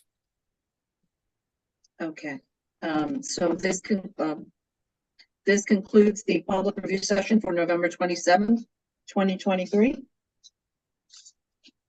All right, so we are going to resume the public hearing.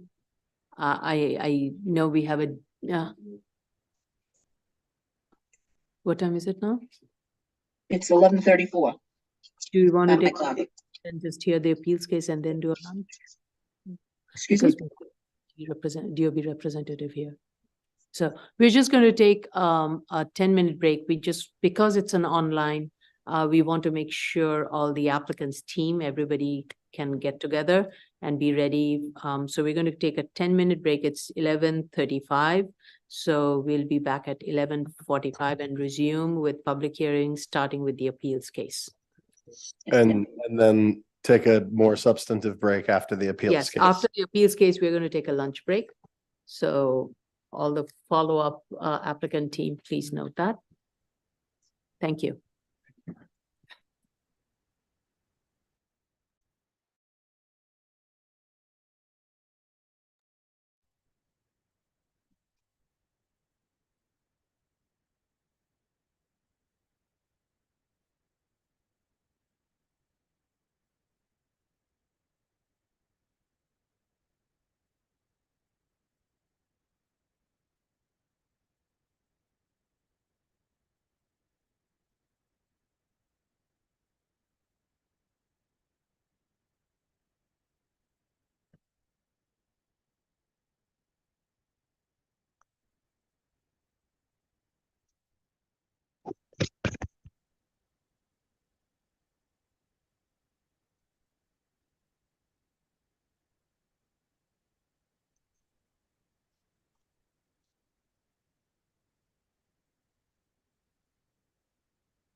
Did they enjoy seeing grandma at least? Yeah, no, it was great. Good. It was fun. Good.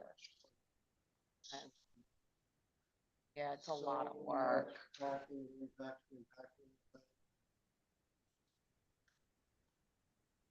Oh. Oh, I didn't know I was,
Are we waiting for Carlo? It's 11:49.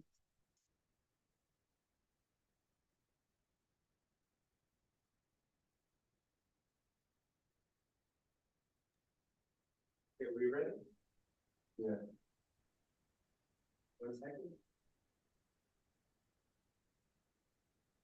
We are live and streaming. Ms. Matias, you may proceed. We're live. Good, thank you. Good afternoon. I'm sorry, still good morning. This is the New York City Board of Standards and Appeals public hearing for November 27th, 2023. New cases on the appeals calendar, 2022 44A, 638 East 11th Street, Manhattan.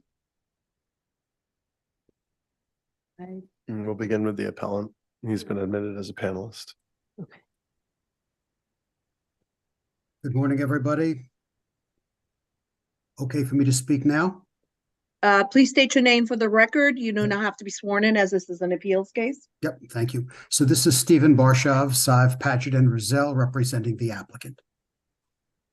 Or the appellant, to be more precise. Okay, go Okay. ahead. Okay, thank you very much for your comments during the review session. I was there listening to all of them. I believe that I can clarify some things, but I want to start by giving you an overview from about 30,000 feet in elevation. The first is that I was not the representative for the applicant during the vast bulk of the prior proceedings. And so to some extent, I've had to get up to speed on what happened previously as well. That said, I think that there is a fundamental point that needs to be made, which will be documented thoroughly in a next submission, which is that during the entire period of time that this matter was previously before the BSA, that the applicant was attempting to legalize the entire property, not just the rear building, but also the front building. And that there were plans submitted, repeated sets of plans submitted to DOB that were to legalize the residential use of the ground floor and cellar of the front building. So to view this through the lens that this started after the certificate of occupancy was determined to be lawful by the BSA is not to start at the appropriate place in terms of an analytical understanding of what happened between the DOB and the applicant and what happened in the prior proceedings. So I'm going to get into that in a future submission where we will provide the timeline that the chair has requested. As a matter of fact, I spoke with Ms. Prenga this morning, not knowing that that was going to be your comment, and said something similar, that I felt that there needed to be a detailed timeline and certain additional submissions to go into the board. Now, that said, what I also want to emphasize is that during that period of time, the principal problem that everyone had in moving this forward was the disagreement between the DOB and the applicant as to whether or not the permit could have been issued for the original work on this project legally. That's back in 2004. And it was eventually determined by the BSA that there had been vested rights and that those vested rights had later been abandoned. But on the basis of those vested rights having been issued, having been undertaken or demonstrated, it was therefore the prerequisite for the possibility of there being a lawful permit was in fact met.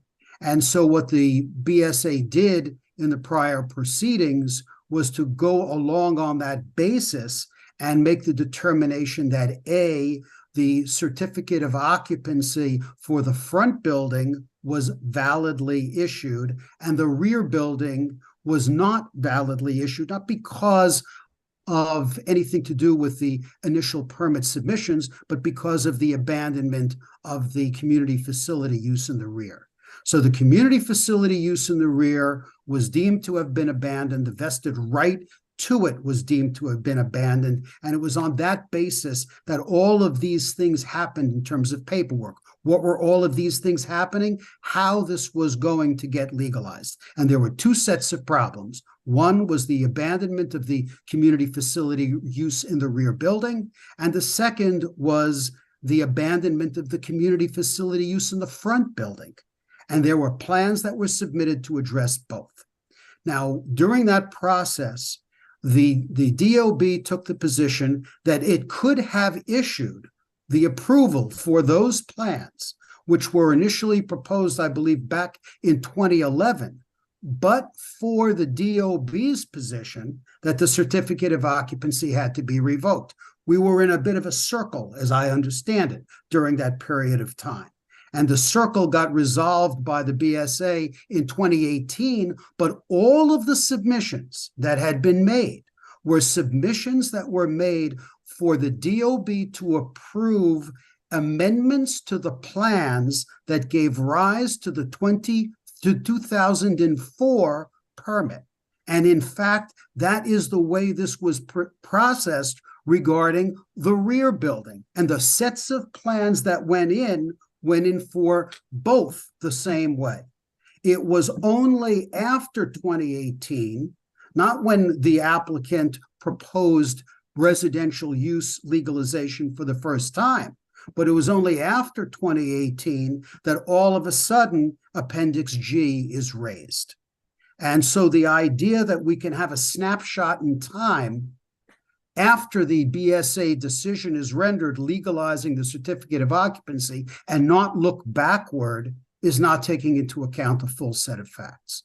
Now, the residential, so what I want to be clear about with the board today is that when we talk and when I talked in our submissions about the amendment of the prior application and prior approval, what I'm talking about is what was proposed and what was actually approved, which was that there was going to be a retroactive amendment to plans, whether the work was being done by whether the form was a PAA or a PW. What everybody agreed upon was what was going to be done was the plans that gave rise to the 2004 approval were going to be deemed revised so that everything else went forward from that.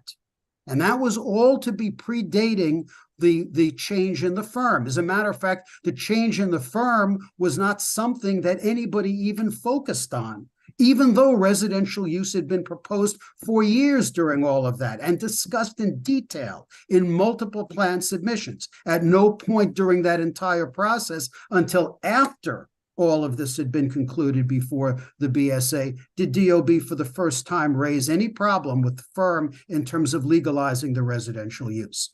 So I just, from my, I mean, I think definitely timeline is going to be extremely helpful for all of us to understand.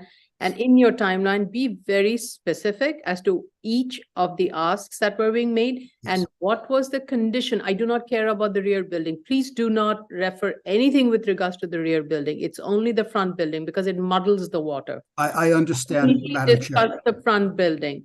And in terms of the front building, just indicate where what proposed uses were all along the way and what were the changes that were being requested. I will do that. And let me just make it so to show you that I'm on the exact same page with you. The reason why it's taken so long to put this together is because all of the submissions went in dealing with both, and I'm trying to find ways of disassembling or disconnecting the rear from the front because all of the submissions were for both. So I'm with you about having to highlight that. It's been difficult.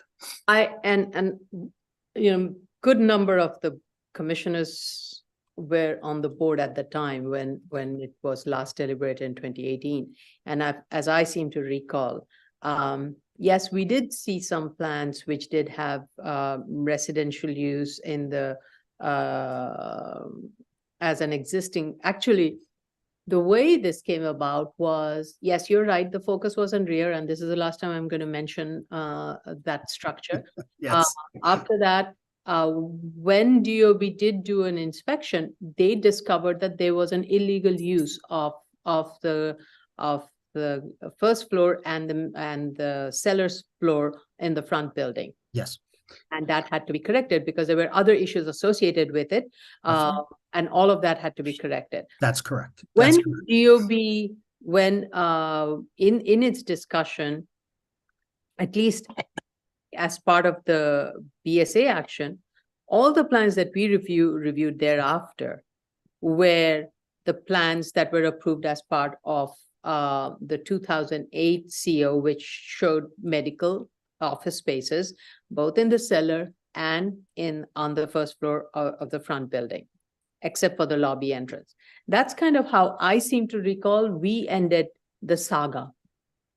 I'm not sure, Madam Chair, that the saga quite ended that way. I do certainly agree that there were some elements of that. That's where I think the timeline will come in to show exactly what was submitted and when. And the saga didn't entirely end because when the BSA issued its final resolution of the prior matter, it directed the DOB to issue permits, and there was still ongoing discussions between my client and the DOB over the details of those permits. And that's when we started to go sideways again. So we'll detail everything that was submitted to DOB initially and what was before the BSA, and we're going to provide that timeline with all of those specific plans. The other thing that I want to emphasize— What confuses me totally is that the application, you submitted a lot of alteration plans, and in all of those alterations plan with regards to, again, second time I'm referring it, but I have to bring it up, because alteration plan with regards to modifying the rear building, all along the plan showed that there was community facility, recreation, non-residential uses that were being proposed in the cellar and on the ground floor, so first floor. There were residential. There No. were residential proposed, Madam Chair, regarding the Well, front the building. documents that we have, I'm basing it on Right. the documents that you have submitted, and I refer to those alteration plans. Mhm. These alteration plans as of dated 11/3/2021. Right. MOO 451-178 I2. They, with regards to the front building, it shows that there were non-residential uses in the cellar and the community floor, and the non-residential spaces in the cellar and on the first floor. So at what point should DOB have raised the issue of applicability of Appendix G if it's showing non-residential use, Right. as Appendix G would permit? There were many submissions, Madam Chair. One of the things that I want to do is to make sure that we give the BSA all of the submissions. I will tell you affirmatively and without doubt that there were multiple submissions made, and I have to look at that one that you're referencing and put it into the context of all of the others. The reason why I'm saying it that way is because throughout this process, both before the BSA made its resolution and after, there were a whole variety of communications between the applicant and the DOB, and there were various proposals that were sent back and forth in order to deal with concerns. Some of it was in the context of trying to settle this matter because there had been a lawsuit that I had filed against the city. And so there were a variety of things that were going on. What I want to make sure is that what you have said in the first instance, which is correct, is that there be a timeline, everything be put in sequence so that everybody knows exactly what's what, because I don't think that the job that you're referencing tells the full story of exactly what was proposed and when, and that's what I want to do in the submission. Yes, Could I just Commissioner ask a Brown, yeah. question? Because my recollection is the entire case first came to us because DOB wanted to revoke the C of O. Yes. That's And right. so everything that came after that was the appellant's attempt to keep the C of O from being revoked from at least the front part of the front building. And it was all about curing all of the objections so that at least the C of O for the front building stayed valid, correct? Yes, that is correct. And so the C of O for the front building had community facility. uses in that front building. Yes. So in order for that C of O to be valid, wouldn't those community facility uses have to have been restored? So the answer to that is that these were, Commissioner Otley Brown, these were the conversations that occurred between the applicant's architect and team with DOB, and there were multiple submissions that were undertaken to legalize the illegal conversion of the front building to residential and thereby cause the certificate of occupancy to be amended. And that was what was proposed repeatedly and discussed between DOB and the applicant. There was no mystery about that. There were multiple submissions directed to that. And in fact, the prior proceedings, there was a great deal of emphasis made by DOB starting in 2008, which is when they first issued their notice of violation, that there was an illegal conversion. So it wasn't, the applicant was trying to make sure that the certificate of occupancy wasn't revoked for everything. My gosh, they had 6 or 7 floors above this of residential as well. Let's stick to, the focus is very narrow. Let's stick to it. Let's not bring everything else because we don't have that much time. Okay. To just focus on what Commissioner Otley Brown stated. I thought I was. If the whole intent for not revoking the permit for the front building was true, but it was a partial revocation of the certificate of the permit with regards to the nature of the use that was being made, that was then operating in the cellar and on the first floor as a residential use when the CO showed, and that had to be corrected. And at no point did BSA direct the DOB to apply any specific rules and regulations or codes or anything. It said apply whatever rules and regulations that are applicable at that time or as required. So as required, whatever is applied, DOB applied. So I'm still not understanding, and please don't bring up the old history of 2004 and 2008. Because as we stand in 2008, even in 2008, 2013 didn't come. Before 2008, 2013 didn't come, so there was no pre-farm and there was no discussion. So having to legalize that, that's a different discussion. That would have been looked at in a different lens. I don't want to open that can because that is not before us. We closed the case based on the understanding that you had to legalize the certificate, legalize the uses as it was part of the 2008 grant. That's how I understand it. And that's how we all walked away. So, And if this dragged on past 2013 and then this rule kicks in, so be it. I'm totally failing to understand where our direction failed and where the DOB failed in correcting the situation. So, Chair, a rhetorical question for the board and maybe a pedagogical question for DOB might be, is a job applicant, or at what point may a job applicant be grandparented into a certain code iteration? And therefore, in the alternative, is DOB stopped from, in a process of a job application, applying a new iteration of code? Yeah, that's one of the questions I had as to what point, which code kicks in and does it apply for each particular objections? Like one objection may revert to 68, the other one does not.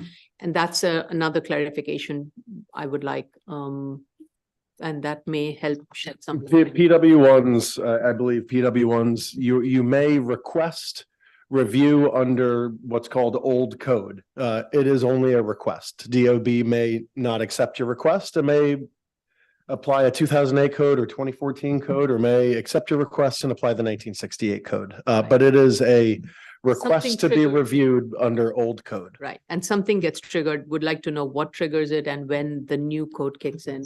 And when you do get approval to be reviewed under old code, at what point in that open job process does DOB have the right or not have the right to then say this is now subject to 2014 code or otherwise? Well, I'm wondering what portion of that process has to do with the whole process for construction to C of O, closing the book Exactly. on whatever work has been done, because you need a definitive closing of the book after construction where anything else being done has to be done under a new application. Otherwise, any building in New York City that has a C of O would constantly be able to amend their C of O without any review under new building codes. So you could say, I have a 15-story office building, but now I want to I have a C of O for that, but I want to turn this into a 20-story residential building, but the building, did have a C of O. So I could just amend it under the old rules, but it Yeah, seems to me that anything else you do is a new examination, like, okay, you have a closed out construction project, you had 11-story office building, now you want to turn it into a residential building, now we look at this anew. That makes sense. And I think from our perspective, and I don't think we're trying to take a different point of view, is that C of O was deemed to be valid when issued. My understanding it was issued in 2008. It was the applicant attempting to legalize on that basis, and it's the 2012 13P firm that's being applied. And it was our position that Let me stop you right there. Let me just stop you right there. Yeah, I mean, 2008, yes, legal based on what was granted. If you're planning a change of use, you have to amend the certificate of occupancy. And when you have to amend the certificate of occupancy, all the new rules and regulations become applicable. So I'm not sure yes, there is a part of the building that has 2008, but there's a part of the building, you're reverting the change. You're changing it to something else. Just because back in 2008, the pre-firm rule did not would have allowed you to have a residential use on the ground floor doesn't mean, therefore, a certificate of occupancy would allow that. A change of use would automatic. It would not be automatic. It's not a question, Madam Chair, of it being automatic. It's the fact that there was no basis in this entire process I think we're going around in circles. It was not permitted as part of the prior certificate of occupancy. And if you're proposing, as Commissioner Otley Brown, as we're all saying, if you're proposing a change of use, it needs to be reviewed in its entirety in its new way and whatever rules. But not subject to the 2013 firm. That's all I'm saying. Nobody's disagreeing with that. The only reason that this was not approved at a time when that would not have been applicable is because of the DOB's delay and the DOB's refusal to recognize that what had eventually this board decided, which was that the certificate of occupancy was lawful. Now, I'm telling you that only because that's the position that the DOB took. I'm so sorry. The question on appeal isn't whether DOB shall be penalized for, or whether it has unduly delayed the processing of this application. The question is whether Appendix G applies. And now we'll recognize Commissioner Sheda, who had his hand. Thank you, Council. Yes, I just want to caution the board that we need to focus on what is before us. What is before us is I got the understanding from the applicant submission and from the DOB submission. And I would say the DOB was very successful in explaining his side of story. The applicant point of view, as I got it from the submission, is it appears to them that the BSA has instructed DOB to pursue a venue, and DOB did deviate from that venue. You need to focus on that. As so far, my collection of the submission is that DOB was instructed to keep the CFO that was issued back in 2008 when it comes to the front building as intact, and this CFO did not include by any way any residential on the first floor nor in the cellar for the front building. So the way I look at it is actually DOB didn't deviate from what he was instructed to do. And in order for you to prove the opposite, you need to focus on that. We don't need to focus on the back and forth between you guys, your client and DOB outside the scope that was before us back in 2017, 2018. I agree.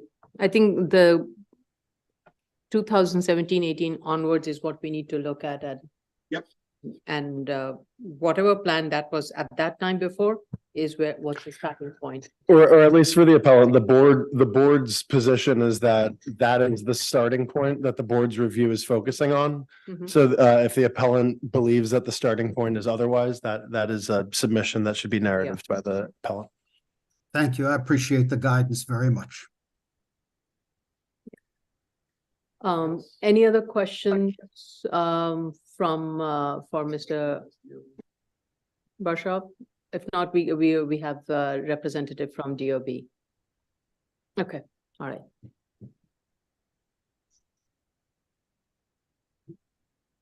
Madam Chair, members of the board,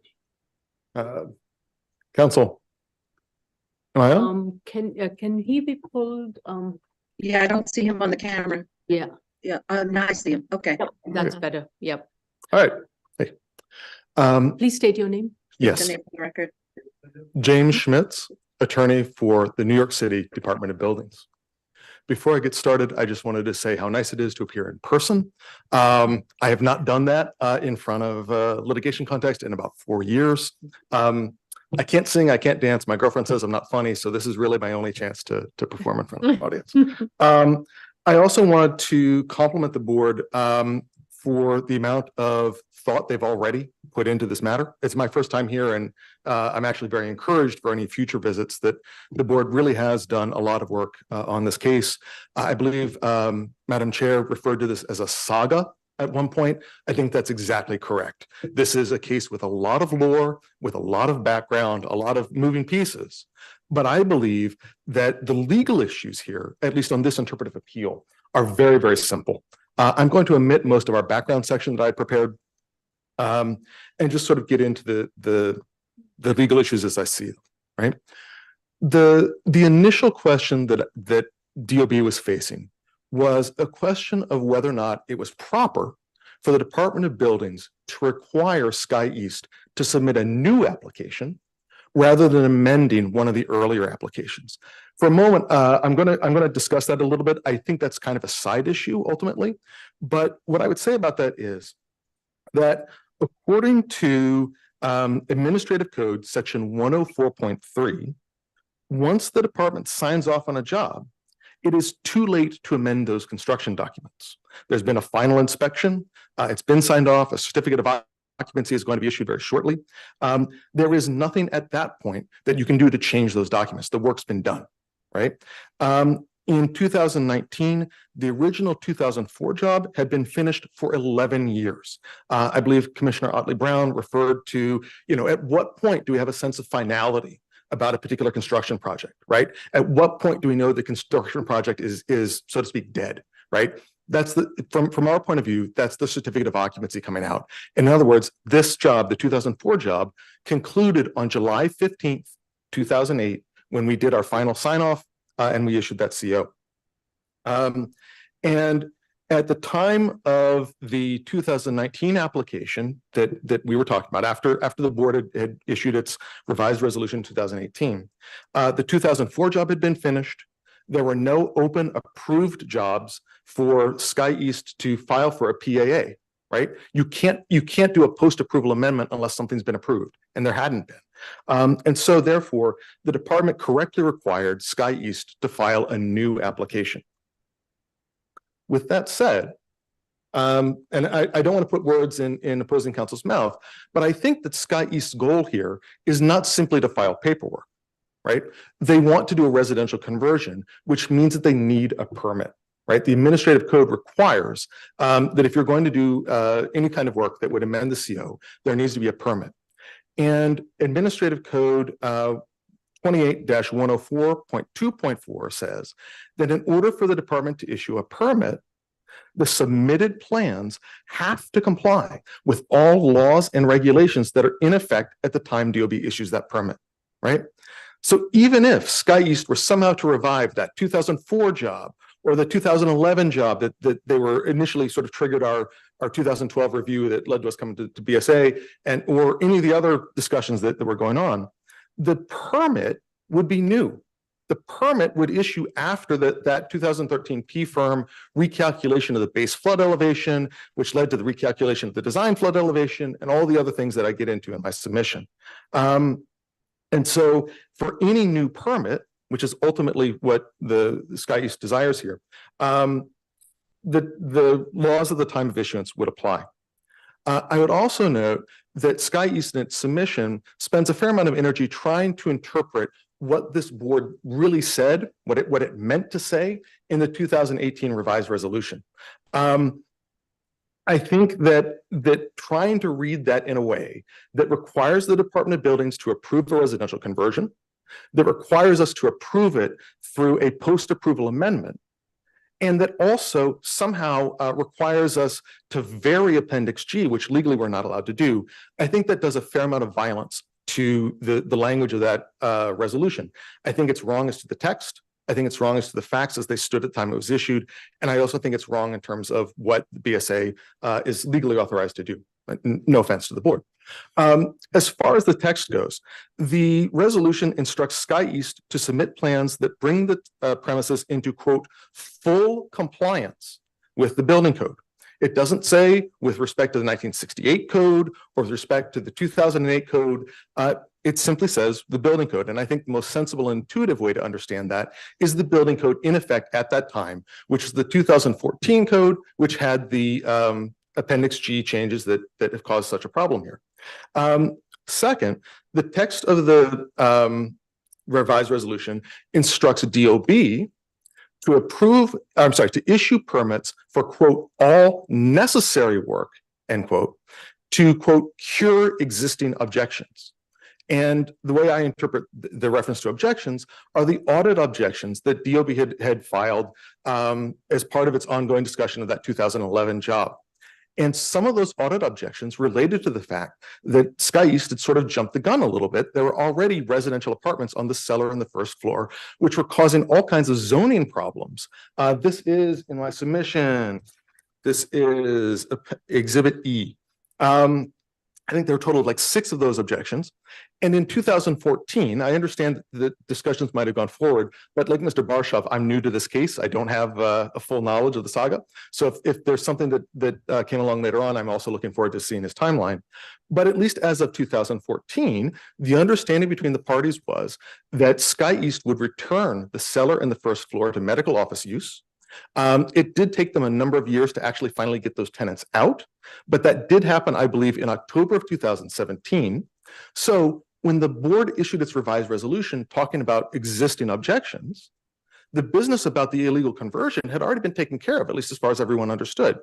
So I don't think that you could interpret that resolution to say that we needed to allow that residential conversion, in part because the objection is those apartments were there. If you're curing it, the question isn't let's smudge out those zoning objections that we had there. Let's smudge out some other parts of the rule. The cure is to get rid of those apartments. And then as far as a question of statutory authority, Section G 107.2 of Appendix G, again, that's Section G 107.2, states that only this board has the authority to vary the application of Appendix G. Even if the Department of Buildings were enormously sympathetic to Sky East, we have no ability to bend the rules on this situation. And so if the idea is that the revised resolution somehow meant to force DOB to allow this residential conversion on these 2 floors, it isn't enough to say that, well, they didn't quite say that, and they didn't quite do this other business. They misunderstood what the facts were. It's also the board would have to be like implicitly granting a variance that nobody asked for, right?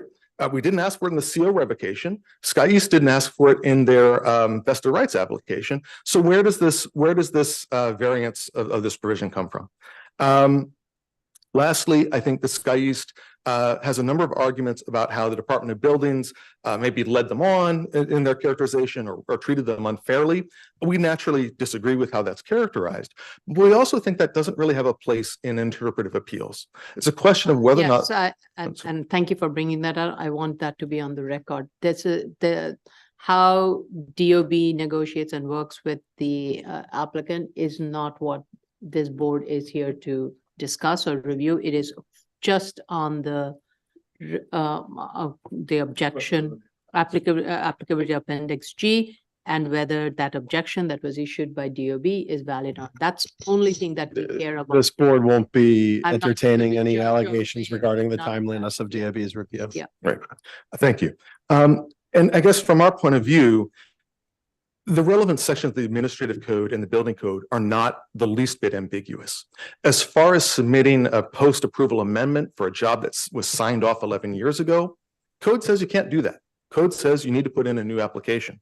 And the building code says, code also says that if you're seeking a new permit, your submittal documents have to match the laws and regulations at the time you're seeking that permit.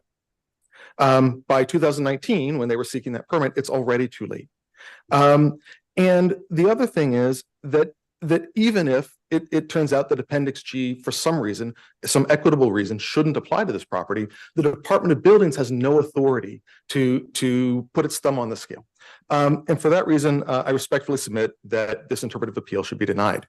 I noted that the commissioners had a couple of questions, which I can try to answer now. I'll do my best. Let me see if I'm going through this. Commissioner Sheta had asked, what was the reason that Sky East had to file for a new permit? The answer there is that you can't amend the C of O without getting a permit, right? So Sky East had sought to make that amendment, had sought a permit in 2011 at the very least, maybe on some other documents as well, but 2011 is what I've seen. That was disapproved, right? And so once the board sort of reaffirmed the CO as to the front half of the building, you at that point you needed to get if you wanted to amend it, you had to get a new permit. It is not possible to do a legal conversion in these spaces for the reasons that I set out in my submission, but very briefly, if you are creating habitable space, which is defined as any space or room as part of a dwelling unit, in other words, part of an apartment, it's got to be below what's called the design flood elevation. This is a technical term. It depends on the maps that FEMA drew up in 2013. But for this property, the design flood elevation is 13 feet. And the floor of the first floor is at 8.5 feet above the water line. So in other words, that design flood elevation is hitting you somewhere around the stomach or the rib cage. You can't have residences on that first floor, and the entire cellar is completely under that line. So you can't do a legal conversion that way. Madam Chair, you had asked a very good question that was a little embarrassing to me. I realized that I got something wrong in my submission. So thank you for educating me. It's never too late. You had asked about changes to documents or what would be considered minor work or minor revisions in between the period of final sign-off and certificate of occupancy. You're right, that actually isn't a thing. That the proper part of the code, one second here, it actually states that minor revisions are allowed between the time when work stops and when the sign-off occurs. Generally speaking, any amendment has to be before work is actually concluded. So I got that wrong in my submission. I apologize. No intent to mislead anybody about that. Madam Chair, you also asked a very interesting question about when we decide what version of a code applies. There is a section of the admin code, as General Counsel for BSA alluded to, that's section 28-101.4.3. 28-101.3. 28-101.4.3. Sorry. And it states that if you've got a building that was constructed under the 1968 code, for a lot of different types of work, you're allowed to request the continuation of the 1968 code. There are a number of exceptions, which I think relate to like fire safety, among other things. And so in that case, your request is automatically denied. As far as the actual mechanics of why we approve some of those things and why we don't approve others, I actually don't know the answer to that, and I'm happy to look into that and file an additional submission about it. But one of the things that does get updated and that you do have to follow is exception 7 there. That's 101 4.3 exception 7, which relates to the administration and enforcement. And it says that if some building is constructed under the 1968 code, as these premises were, 2004 code was still under the, 2004 construction was still under the 68 code. You still have to use the modern code, the current code, for any construction documents that you're submitting, for the issuance of permits, and for changing the certificate of occupancy. And so that's why we're stuck on whatever the more recent version of the code happens to be. There is a question, Madam Chair, you had asked about which objections go with which code, right? Or I guess rather the reverse, right? Of the approximately 25 objections, which of those would apply to the 2004 code, 1968 code, whatever. Again, I also don't know the answer to that. I believe that all of this was sought under the new code in 2011. I'd have to check, but even so, regardless of whatever those objections may be, and whatever code may govern those, the point that the department wants to make is that if you're seeking a permit now, you're stuck with what the laws and regulations say now, at least for amending a CO. Yes. If I may, I just have 2 questions for the Department of Buildings, and you don't have to respond to this now. So PAA is a post-approval amendment. Yes.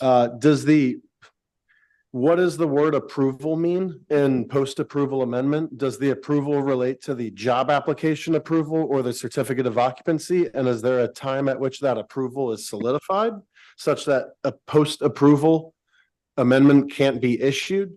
And then the second question is whether or not an PAA is appropriate or eligible, or it must be an NB.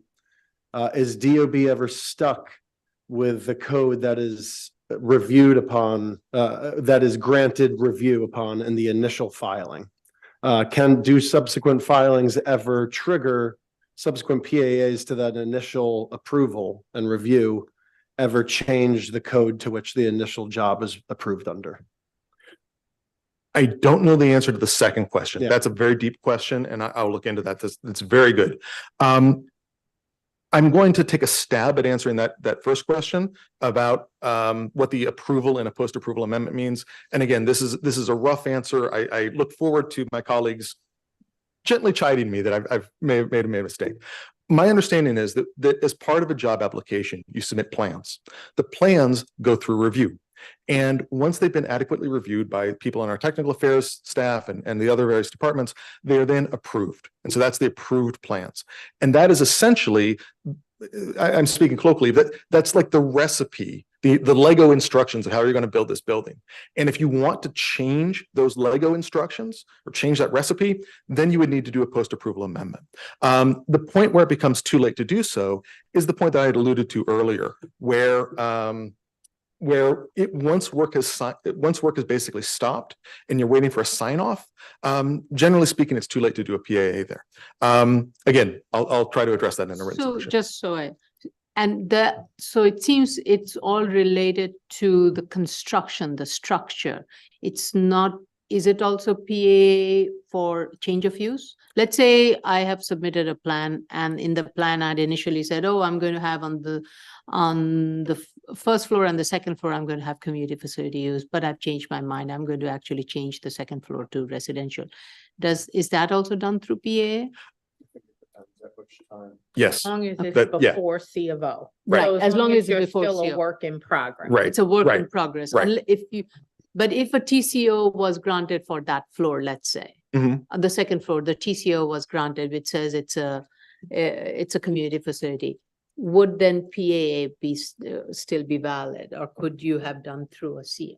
I Would- think timing might depend, and at which point the permit holder, the job applicant, requests sign off Okay. between the request filing potentially, and council will correct and submit on this, the filing of the request of the Department of Buildings to do the final sign off inspection and the issuance of the CO. I'm just speaking of just a change of use, and I'm not associating with the kicking in of the appendix G. I'm just saying, Right. if there's a change of use, how does that sink in? Right. That's all Right. really I'm trying to My, understand. my understanding of that, and again, it's not perfect. My understanding of that is, as Commissioner Otley Brown suggested, that prior to sign off and prior to getting that C of O, if you think that you want to have medical offices when you submit those plans, and then once construction begins, you think to yourself, gosh, I really want, I don't know, apartments there, and things haven't been finalized yet, then yeah, you can submit new plans as a PAA that would change the use. One of the things that we see sometimes, as far as just to address sort of a wrinkle on this, once a certificate of occupancy has been approved and all we're doing is changing use, or all the applicant wants to do is change a use, there's what's called a no work permit, right? Where they would check something off and say, look, what basically we want to keep everything in place here. We're just changing what we're calling this particular floor or this particular room. And that's a fairly easy thing, right? Isn't any change to use, egress, or occupancy requiring or a trigger to an alt one though? Even though Yes. it's a no work alt one, it's still an alt one. That's my understanding, yes. Also, in my experience, when a application receives a PAA, that PAA has always been reviewed under the same code that the initial application was filed under. Because so many things have changed with energy code, with, and anyway, there have been numerous code changes, and in my experience, those PAAs have been reviewed under the original application's applicable code. So that's what I asked. And at what point can is DOB prevented from subsequent approvals on the initial applying a new code? Are they prevented? And if not, at what point may they or must they That's a good start question. reviewing the job under a new code? I don't know. There may be an option to pursue a new code should the applicant want to, but often, we were always trying to submit. Yeah. Right. So, I mean, I would think, anyway, but that's sort of not the point, I guess. My memory, just from seeing extensions of time to complete, if they have not begun the job and pulled permits, they have had to come under a to new new, code. yes. That's That- If Yes. substantial time has passed. So the key is pulling the permits, fixes you in time in terms of what you're examined under, just like the C of O fixes you in time as to the job is over, anything else is new. At least the board understands that. So if there's any, Right, that is- if there's any backup for that, and our executive director had his hand up if he'd still like to speak. Yes, Mr. Costanza. Yeah, no, again, just for the board, I'm just listening, I'm thinking about other scenarios where I think that approach would be true. Like if a building were proposed today as a 2-family with the commercial use, and at some point it's decided to change it to a 3-family home today, it may trigger the multiple dwelling law. Or from a zoning perspective, right? If you pick a use that has a particular way of calculating a parking requirement under a calculation, and then you change to another use that's permitted, or you wish to change it to another use, you're not carrying over you can now create a non-compliance with zoning. So I was just thinking out loud, just in the basis of alternative ways of approaching this question. Yeah, I think, thank you, Mr. Costanza. I think Commissioner Otley Brown is absolutely right. Whenever the board has reviewed extension of time, the board has raised the question, especially when there's a lot of time that has gone by between the granting of the work permit and the construction delays or anything, that they need to, I clearly remember the board would say, please make sure that your building is going to comply with all the new codes and applicable, and if that requires changing.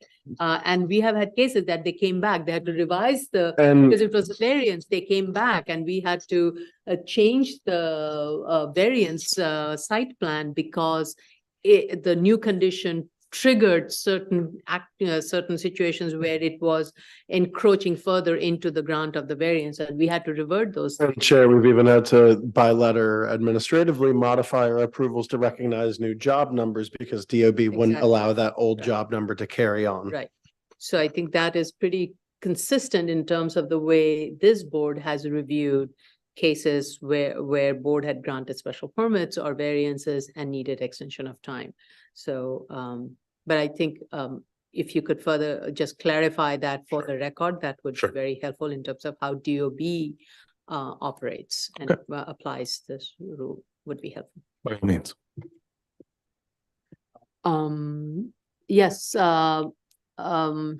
Mr. Barshaw, do you have any follow-up questions with regards to the discussions that we're having here? No, I think I understand the issues that are of concern to the board. I also appreciate the presentation of DOB's counsel, and we will address all of these issues along with the timeline in our next submission. Okay.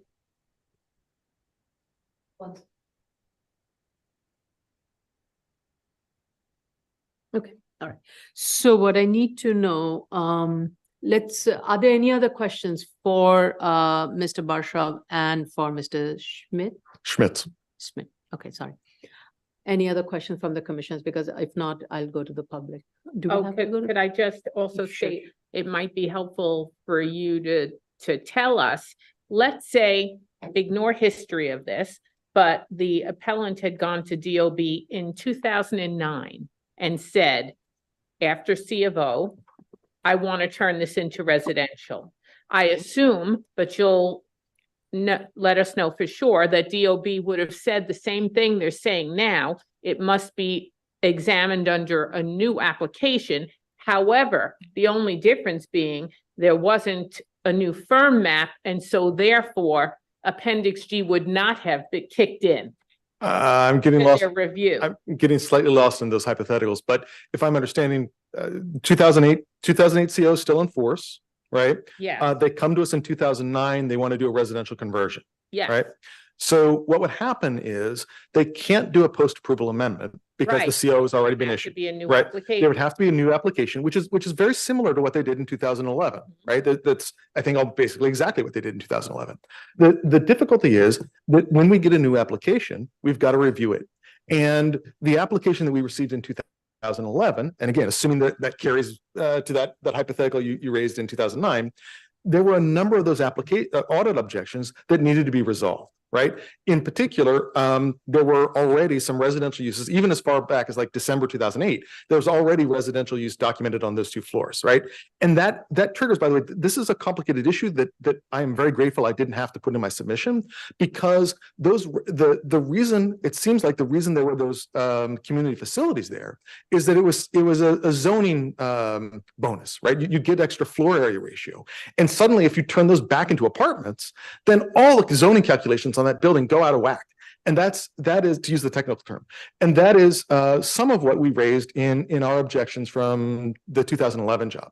So assuming that all of those objections could be dealt with and swept away prior to the Superstorm Sandy, prior to the 2013 PFIRM, then probably, I mean, I don't want to commit to anything, but yeah, it certainly sounds like there wouldn't be a problem there, right? That they'd get an application to amend the CO, and they at least wouldn't have the problems they have now. Let's put it that way. Right, they wouldn't And- have Appendix right. G Right. issues. Yes, Right. there might That's be what some we were other. Trying to bring out was Yeah. that the Appendix G issues came about Right. due to the elapsing of time. Let me clarify that though, Commissioner, because this case from the beginning has involved situations where everybody thought it was one thing, and then it turns out there's a surprise twist ending on this.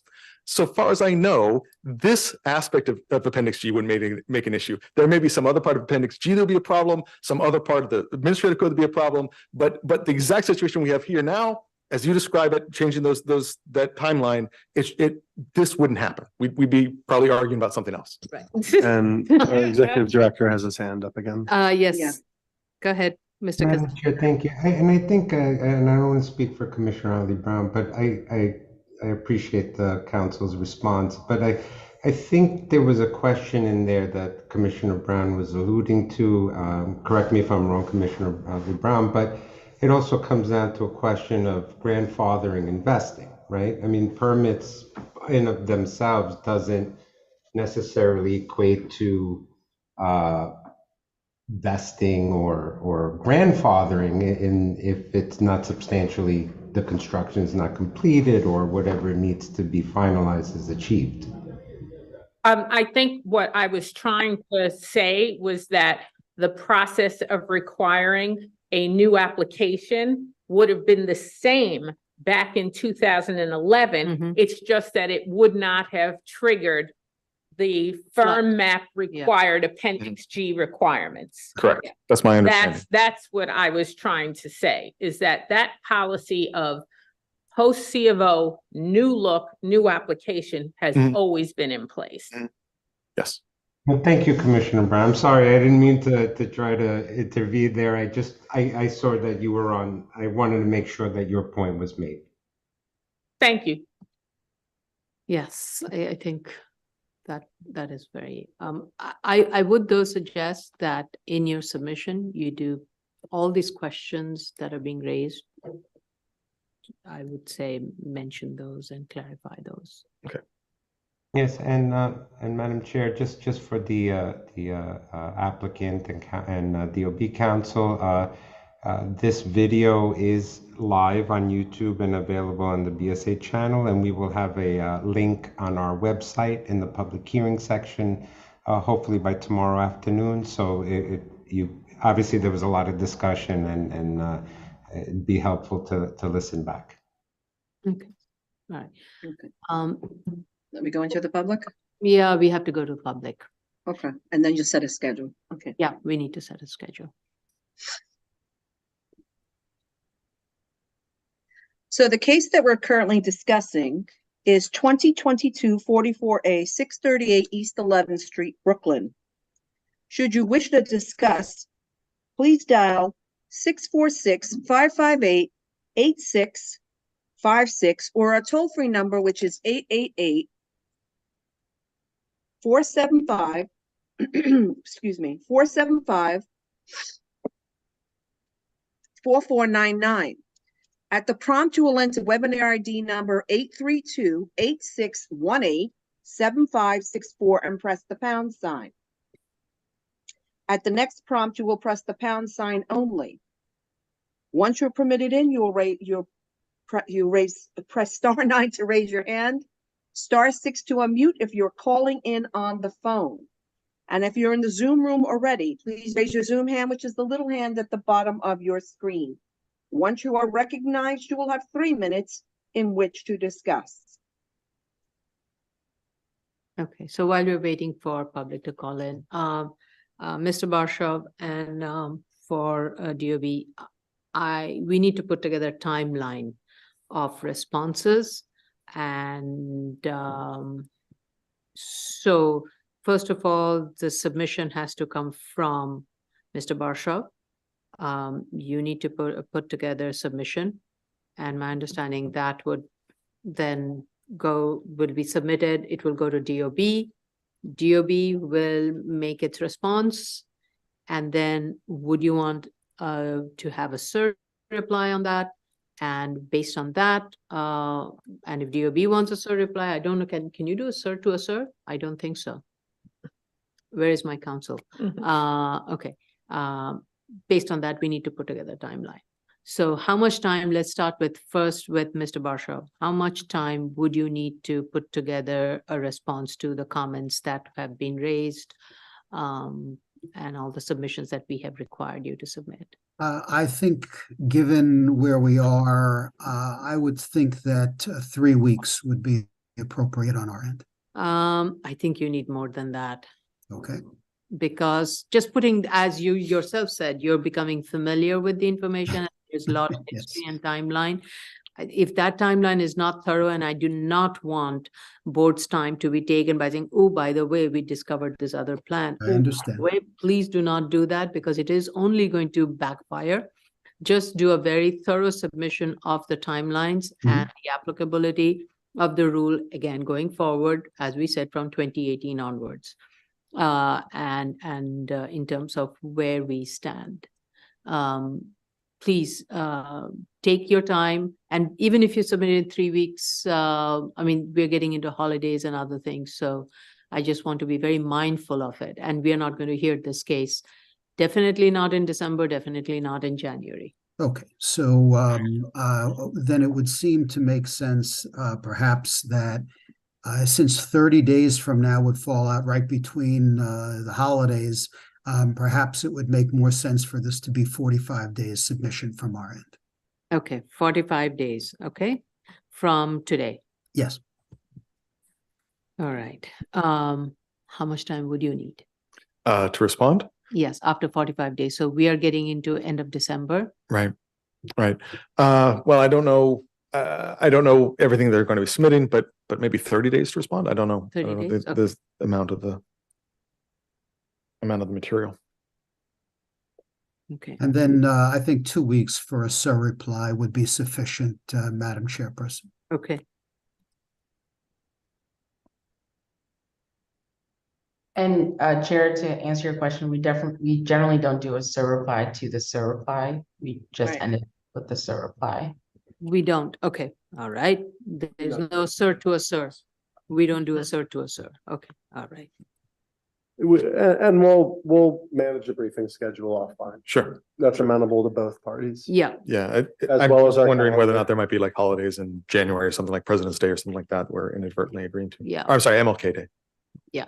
Yeah, I would say definitely please work with our executive director and our general counsel with regards to the timeline. This is a tentative timeline that you have put together, but I think this is taking us into February.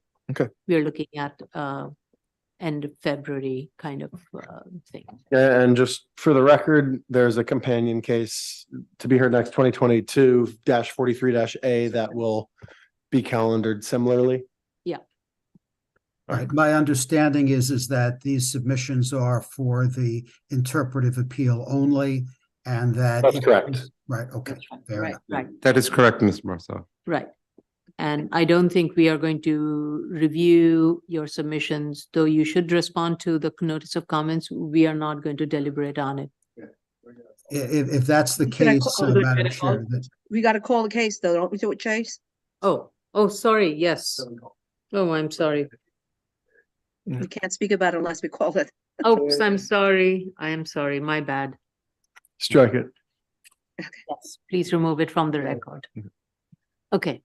Okay, do you want me to call the case now? The second case? Uh, Finished with the maybe we first one? should get Okay, public I'm sorry, comment before, if there is public comment?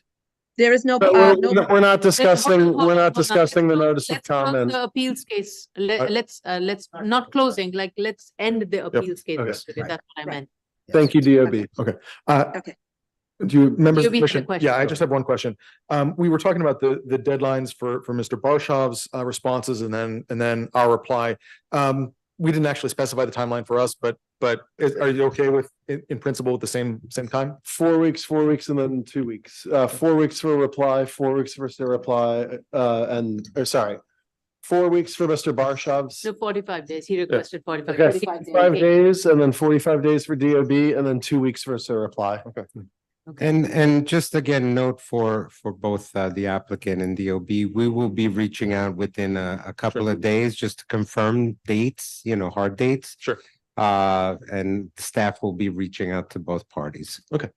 Thank you all. Okay. Okay. Thank you. So the next case is 2022-43A, 638 East 11th Street. Okay. Mr. Barshaw. I think there's really nothing to be said on this today since. Just please state your name and your. Oh, I'm sorry, Stephen Barshaw, Sav Paget Rizal, for the applicant. My understanding is there's nothing to be said on this today, as the interpretive appeal is going to be addressed first, and then, and only then, if that is denied, would the variance application be taken up. However, A word.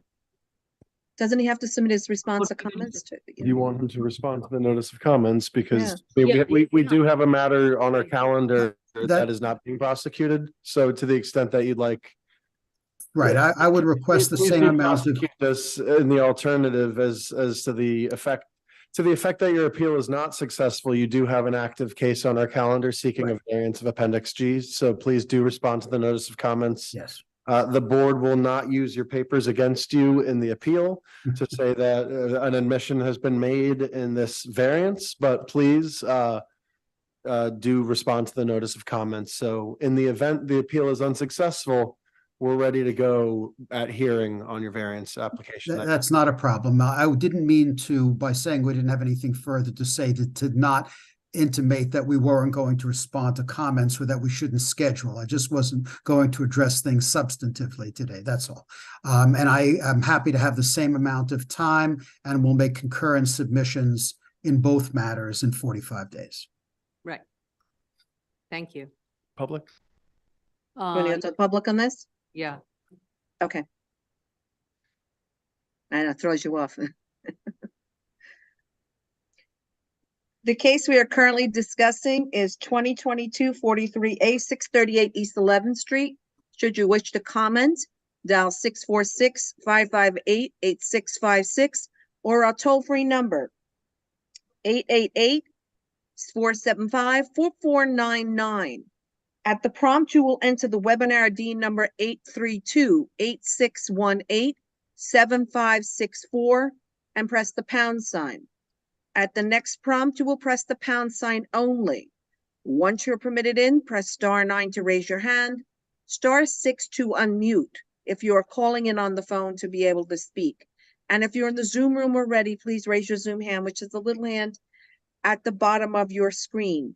Once you are recognized, you will have 3 minutes in which to discuss. While we're waiting. okay. So as you said, you will submit this submit it, and it will be put on the same schedule as the prior. Okay.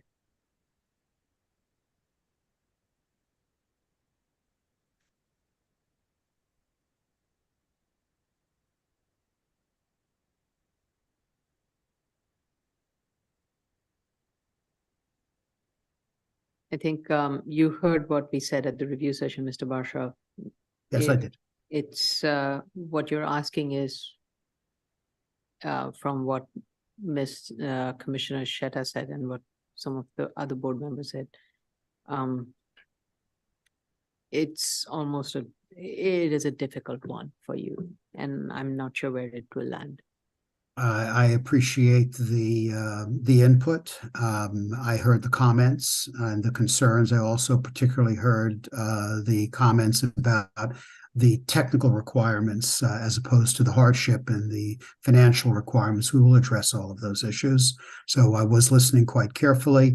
And the only, I won't go any further because it would be more appropriate, I think, to just put these materials in writing and not try to take more time today. Thank you. There are no call-ins? Okay, From all the right. public? Thank you, Mr. Barshaw. Okay. So now are we taking a lunch break or Yes, continuing? we're taking a lunch break. It's 12:55. So let's take it till 1:30. Is that no 1:30? That just 1:35. How about that? Or you would 1:30 is for 35 minutes. 35 minutes? Is that enough for you to run there and get it? Maybe not. 1:40. 1:40. 1:40? Yeah, Break till 1:40. We'll resume at Okay. 1:40. some of us are go. All right. So the board is taking a lunch break at the moment, so we'll resume at 1:40 PM. Thank you. Thank you.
Are all the commissioners back?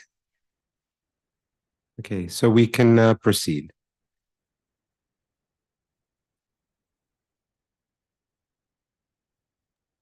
We are streaming again. We're back on the record. Okay. Good afternoon. This is the Board of Standards and Appeals public hearing for November 27th, 2023. We're back on the record. Special order calendar, continued hearing items. 724-56 BZ, 4242 Francis Lewis Boulevard, Queens. This is Mr. Gotti.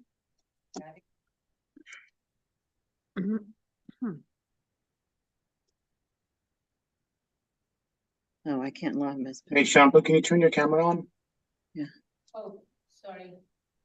Yeah, I don't hear you. Do you have your microphone on? Oops, nope, now I do. Okay, now I can hear you. Okay. Someone let Mr. Gotti in because Yes, I am trying to do that. Okay, because I don't have option right. I don't know why I'm not able to do that. Commissioner Lee Brown, your camera is also off. Yeah, her camera's off too. Why am I not I'm not able to let Mr. Gaddy in. I'm not able to let Mr. Gaddy in. Can somebody let him in? I'm not able to. I don't know why. Never mind. Okay, I'm not able to let him in.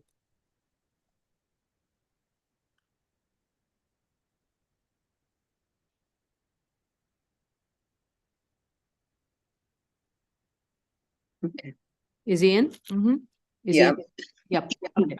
Excuse me. Mr. Gotti, can you please turn your video on and unmute, please? Unmute, thank you. Please raise your right hand. Thank you. Do you affirm to tell the truth, the whole truth, and nothing but the truth in your testimony before this board and to respond honestly to board member questions? I do. Please state your name for the record and proceed to respond to the board's comments.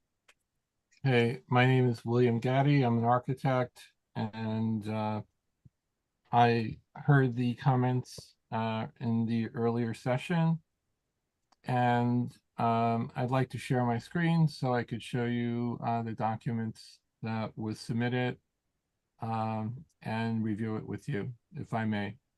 Sure.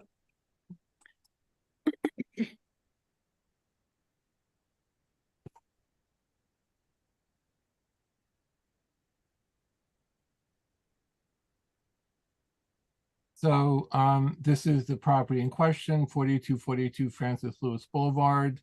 From the earlier comments, there was a question of where the property line is and where the bollards are. And this illustration from Google Earth shows that the property line pretty much is where the asphalt is. It continues throughout the block. The TD Bank has asphalt pretty much. Mr. Gaddy, I'm going to stop you right there. I think that has never been a good, you as a licensed architect will appreciate it. Whenever we define a property, we define it based on a site survey. I'm not asking you to get a site survey, but don't push us, because if you do, we will ask you to get a site survey. Well, I'm just showing you this as a prelude to my next presentation, which is what you requested, a plot plan. Okay. So I'm going to just go to Adobe Acrobat, and this is the existing plan, and this shows where the property line is based on the site survey. And, you know, neither the bollards or the parking spaces are on the sidewalk itself. So this is, you know, an indication of not only my plans, but also the previous approved plans, which show exactly the same thing. The other thing I wanted to mention is that there seems to be a lot of, you know, conversation and requirements pertaining to this project in that weren't raised by the previous application, which was approved. And the location of the building and the layout is almost identical to what was previously approved by the board. This is a plan of what was there. And this is an elevation of what was there. And this is what I have witnessed. And this is what is there right now. The only minor change is that, you know, there was some change to this building, but I've asked the owner to make that building exactly the same as was there previously. And this particular tandem parking spaces that you see over here can be made into 4 rows, just like it was in the previous application and the previous approval. So, Mr. Gatti, I appreciate you trying to adhere to the earlier approved plan. The question is, and reason these hearings are held in this manner and extension of terms is to give the board the chance to kind of review whether in what was granted in the past still is applicable, still is working.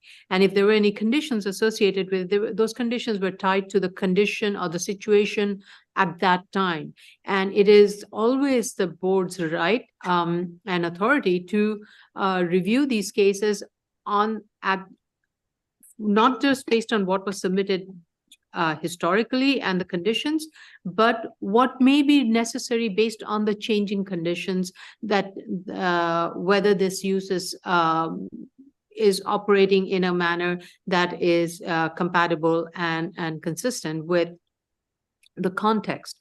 So in your situation, your photographs clearly show that the 2 sets of 2 rows of tandem parking is not adequate because you're providing 3 rows of tandem parking and more. So my question, and just this photo clearly shows that there are 3 rows of tandem parking. And my question is, if that's what you need, then show it on the plan and request for an amendment to the plan for 3 rows of tandem parking. That's all. well, actually, with all due respect, this is 4 rows of tandem parking.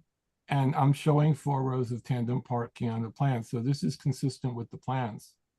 Like 3 columns. You So know, I believe sorry, that sorry, I'm sorry. I meant 4 columns and 3 rows. So right now, you are showing 4 columns, but you're showing 2 rows. And my question is, if you need the 3rd row of the tandem parking, which is what you're showing here, then show it in the plan. Right now, you have 2 rows of tandem. All I'm saying is if you need the 3rd row of 4 columns, then make that request. That's all I'm saying. And that would be an amendment to the plan. What I'm saying is that we don't need that. And I would much rather modify the photograph just to show, you know, 2 rows and 4 columns than to apply for a change. So I'll go and I'll take updated photographs, you know, showing exactly what the plans are. Yeah. It's not an issue. Right. So, and with that in mind, you know, one of the plans shows 3 curb cuts. Yes. And I Yes, I'm aware of that. yes, and I do not see. So the question becomes, if you're proposing 3 rows of tandem, you need to show how the maneuverability on this site would work. That's one part. And then that goes towards the number of curb cuts that you have and are proposing. 3 is definitely not something this board will consider. And I just want to add that tandem implies only 2. So it's no longer tandem parking. So if that's. Yes. That is, tandem is no longer. So this is Just for better the, word. this is the bollard, plans that, I was asked to provide and I did. And Right, and I think there's been a miscommunication on this. I don't remember what I clearly said, but I would have to go back to the record. But whenever I've asked applicants to provide bollards, it is bollards to very clear specification that these have to be metal bollards that are fixed to the ground. And these metal bollards tend to have cement inside so that they're so solid, they really cannot be budged by anybody. And if you look at the photographs that you have submitted of the parking situation with the bollards, there are cars that are still encroaching onto the sidewalk. I mean, not this photo, there are a couple of other ones where it was clear.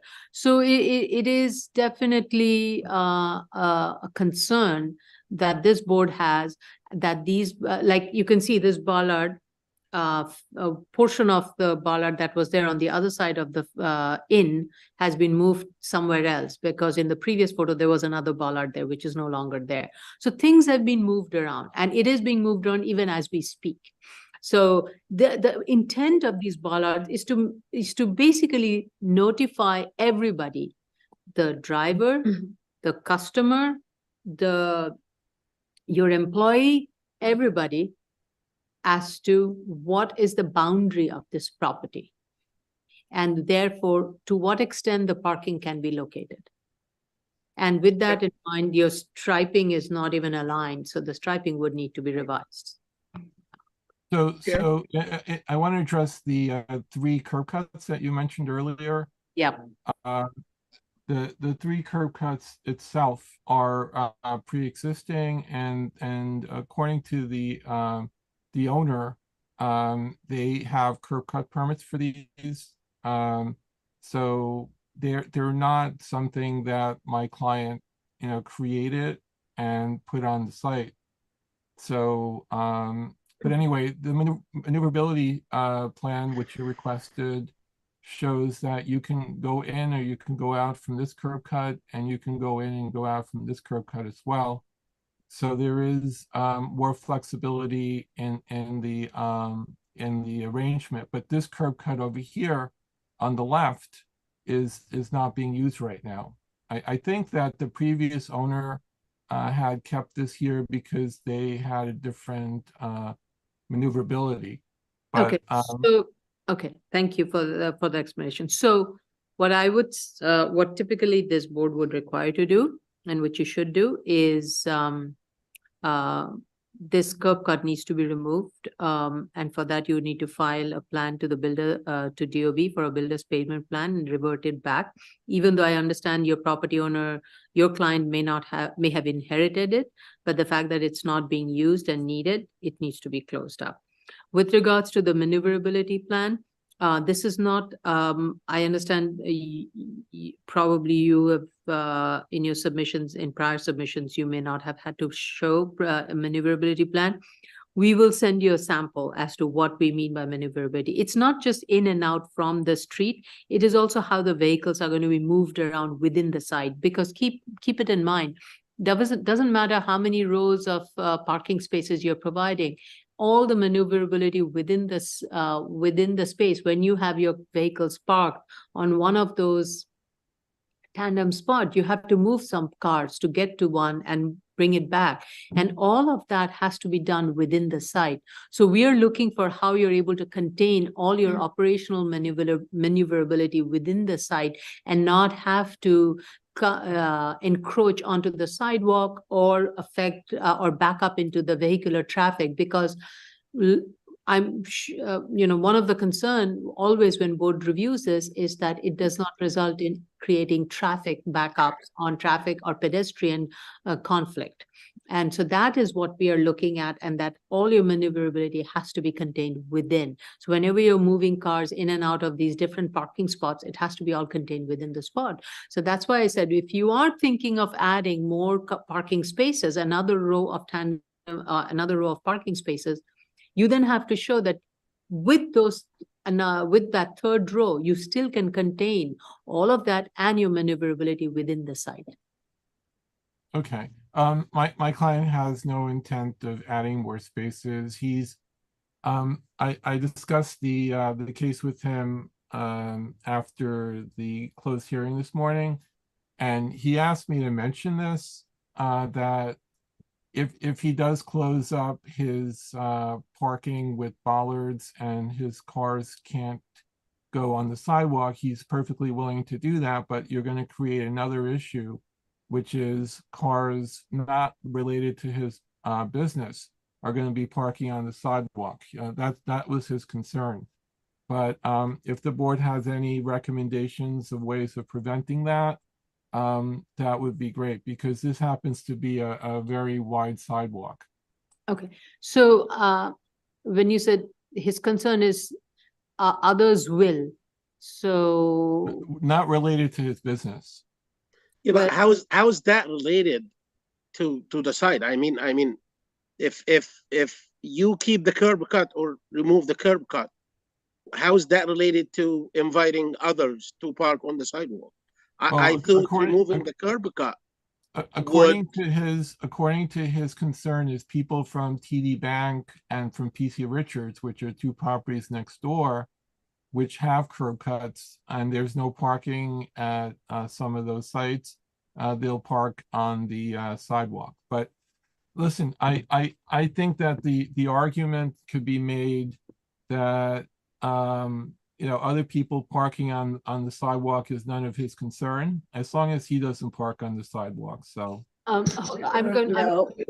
But he's It's entire, responsible for yeah. his Right. lot and the sidewalk that fronts on his lot. And so like every other property owner, he has to ensure that the laws are followed, and the laws are no parking on the sidewalk. So if it's not his cars, then he's gonna have to engage a tow truck company to tow the cars off, or he's gonna have to engage with the authorities and have them ticket the people or tow them off. That's not the responsibility. We have to ensure that he is not using his sidewalks illegally. However, Right, it's the right. board's responsibility to ensure compliance with its approvals. And the board's prior approved plans have two curb cuts, each 30-foot width. The existing and proposed plans submitted with this application show two curb cuts. 3 curb cuts actually exist on site. The site is not being operated or used consistently with the board approved plans. And that third curb cut, it appears, is inviting sidewalk parking Yeah. and encouraging it. Yeah, I was just going to say, typically when you have a curb cut, it makes it extremely easy. And if it's not being used to access the spot, it makes it extremely easy for anybody to use that curb cut, not only to park in front of it, but also to get onto the sidewalk. So it is in your best interest to eliminate that curb cut, revert it back to a curb, and that would address at least sidewalk parking. We will. We're gonna file we're in the process of filing the building department application to get the updated C of O, and part of our application will be to remove the third curb cut. I totally agree with you. And with respect to the bollards, I do believe that what is provided is not bollards, it's something called traffic control barriers. Like in the the chair tunnel. mentioned, the bollards that we're looking for are like permanently fixed, not the temporary, not the movable ones. Right. So I think I have asked the project manager to send a complete package of what we mean by bollards. And since you will be signing off on those documents, you also need to ensure that whatever is being placed is exactly as it was on the drawings. Commissioner Yoon had a question. I was just gonna suggest if we're getting rid of curb cuts, why not consolidate to one curb cut so you don't have, because they're only partially using half of each of the two.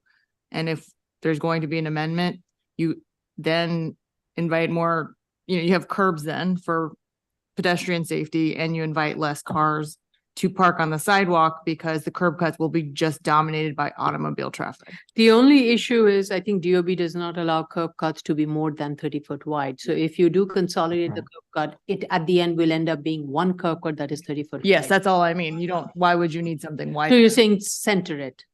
Yeah. Yeah. Okay. Just create one new curb cut that serves the property, thereby eliminating more So- risk of people parking on the sidewalk because the whole sidewalk is a curb cut. So the board wants to revisit maneuverability of the site, and part of that may be whether the placement and width of the curb cut and amount.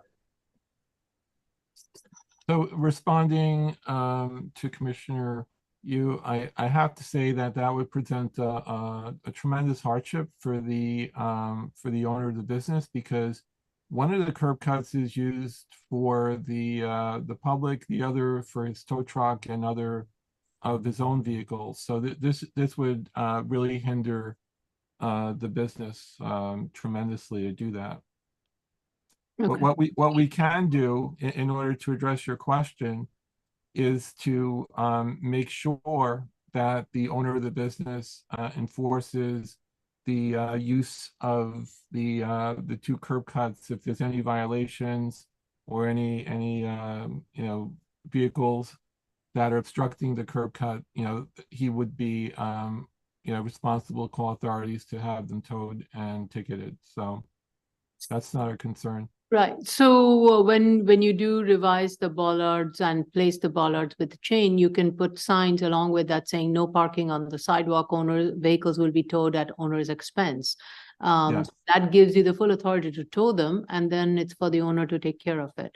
And since you mentioned the operational plan, provide an operational plan and have it signed by the operator, indicating how actually the operator should provide an operational plan, and it should be signed by the operator, indicating how the space would be operated to ensure that there won't be any vehicles parked on the sidewalk. There won't be any construction or any repair work happening on the main surface area, and vehicles will be contained within the property.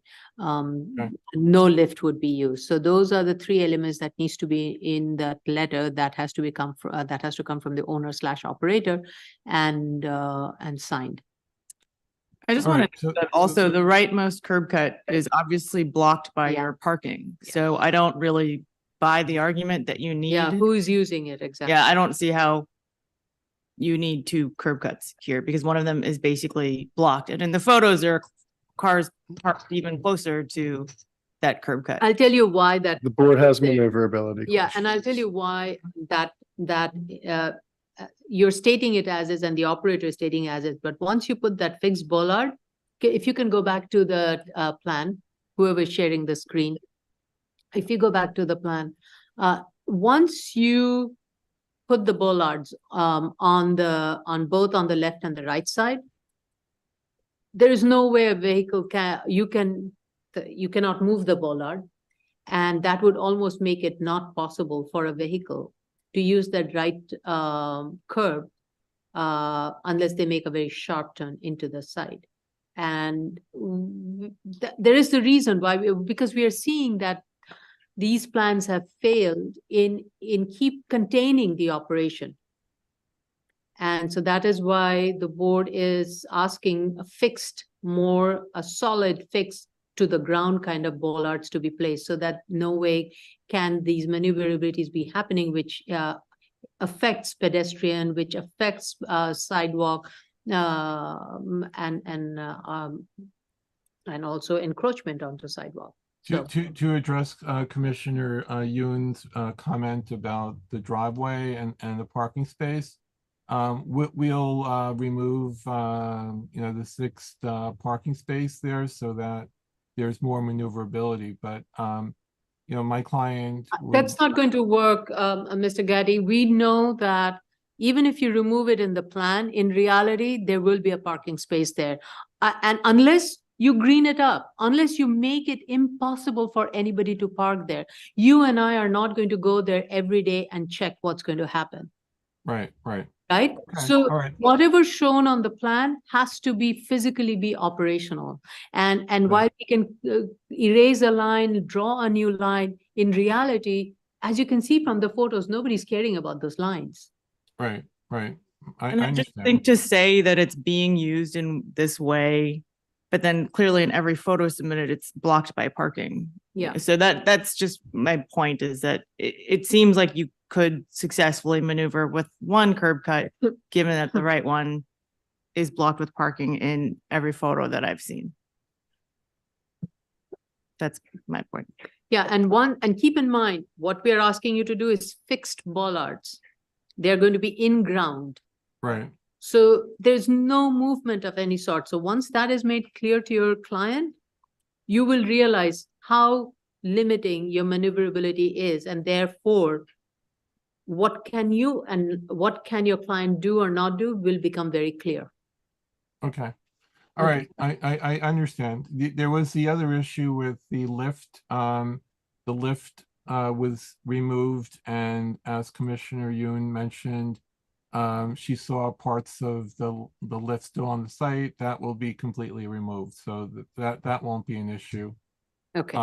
The other concern was that there was trash and some tires on the site. That will all be cleaned up as well. So that's not going to be an issue. As far as the signage, that's all going to be removed, except for the signage that was already approved. We did submit a signage application with this, and we did submit a radius diagram. You asked us to revise the radius diagram, so that was done. Can you And go back to the, sorry, I'm not done with your plan. In the photographs that you submitted, there was a wood frame construction behind what is indicated as a trash enclosure. yeah, right here. What's happening with that? That was modified. I asked the client to remove that and to place the previously approved shed that was there. So he's gonna put back exactly what was there. Okay. So we'll be removing that illegal shed and relocating the trash enclosure there. Yeah, exactly. It's gonna be just like the previously approved plan. Yeah.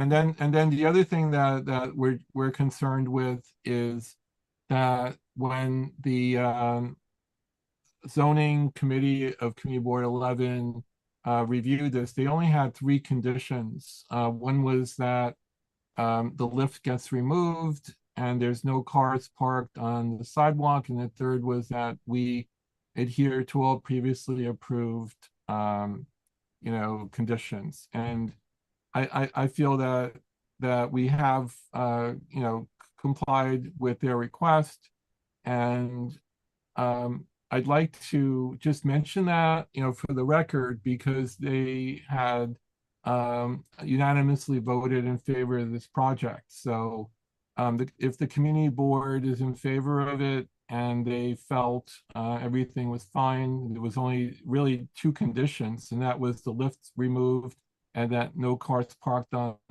the sidewalk.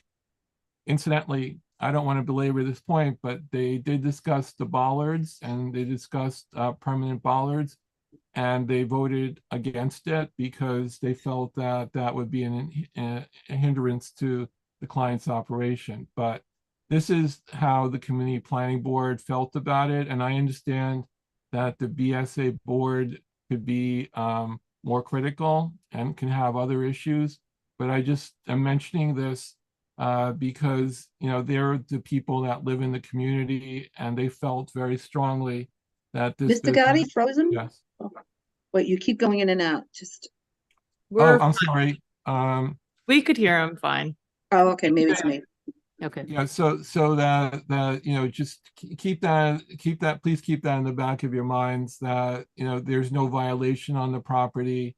There's no issues with the community being opposed to this business, and they only had really 3 objections, and all the 3 objections were met.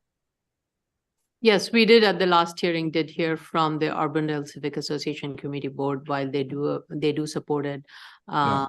they did have some concerns with the outdoor work, and I think, and we, Mr. Euler does bring in valuable insight, being a resident and a member of the association. And he is here, and I will, when the public testimony opens up, Mr. Euler will speak. I understand the community. It's good that the community board supports it. However, when we are looking at a situation, we are looking at a situation based on what the intent of these grants were, based on the findings at that that were applied, and we need to make sure that they are still being adhered to. And we, for us, compliance is a big part of this whole continuation of terms. So I also want to raise another very important point. Unlike the previous applicant, the building department issued a certificate of occupancy for this facility, and it expired on 2022, but we are not changing anything from the certificate of occupancy. Right. Yep. No, totally. I don't think we are making any of those changes to your operation or use. The only thing that we are asking is to make sure that the use that you're proposing is going to meet all the rules and regulations and comply, and not be an impediment to pedestrians on the sidewalks or to vehicular traffic along Francis Lewis Boulevard. And oftentimes, you have neighbors, and therefore we also want to make sure that the site is kept in good condition and is not being a nuisance to its neighbors, whether it's through rodents or smell or visual, what have you. So, well, the other thing I want to point out is that in community board land use hearing, this was the only recommendations they made. And I also want to point out that who has more of a pulse of the business than the people that live in the community and the people that are on the community planning board. And in this particular hearing, everyone was really. And Mr. Gaddy, I'll also tell you that many of the civic associations bring up the same issues to us that we are pointing to you, that the site be clean, the trash be enclosed, that vehicles not encroach on sidewalk. These are the same set of problems that we constantly hear from the community board. We may not have heard from this one for whatever reason, but we see it on the photos that are being provided. We see what is happening. And we're picking up on the same issues that we typically hear from all the community boards. And Mr. Euler, in many cases, has raised the same questions. He may not have raised this for this particular one, but he has. So I appreciate the support that you're getting, but we need to make sure what we see needs to be is corrected, so that it does not become a nuisance to the public. One last point I want to make is that there is no violation on this property. There is no Department sanitation complaint about garbage. There's nothing. It's a clean property without any violation. We read through all of it. Yeah, Ms. Matias, if you could put up the screen, we'll notice the public now. Yeah. Jella.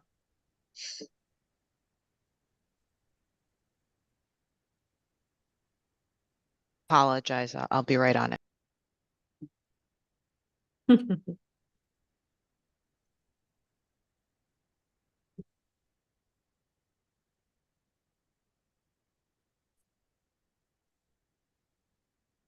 mean, I can call it from here if you're at the screen.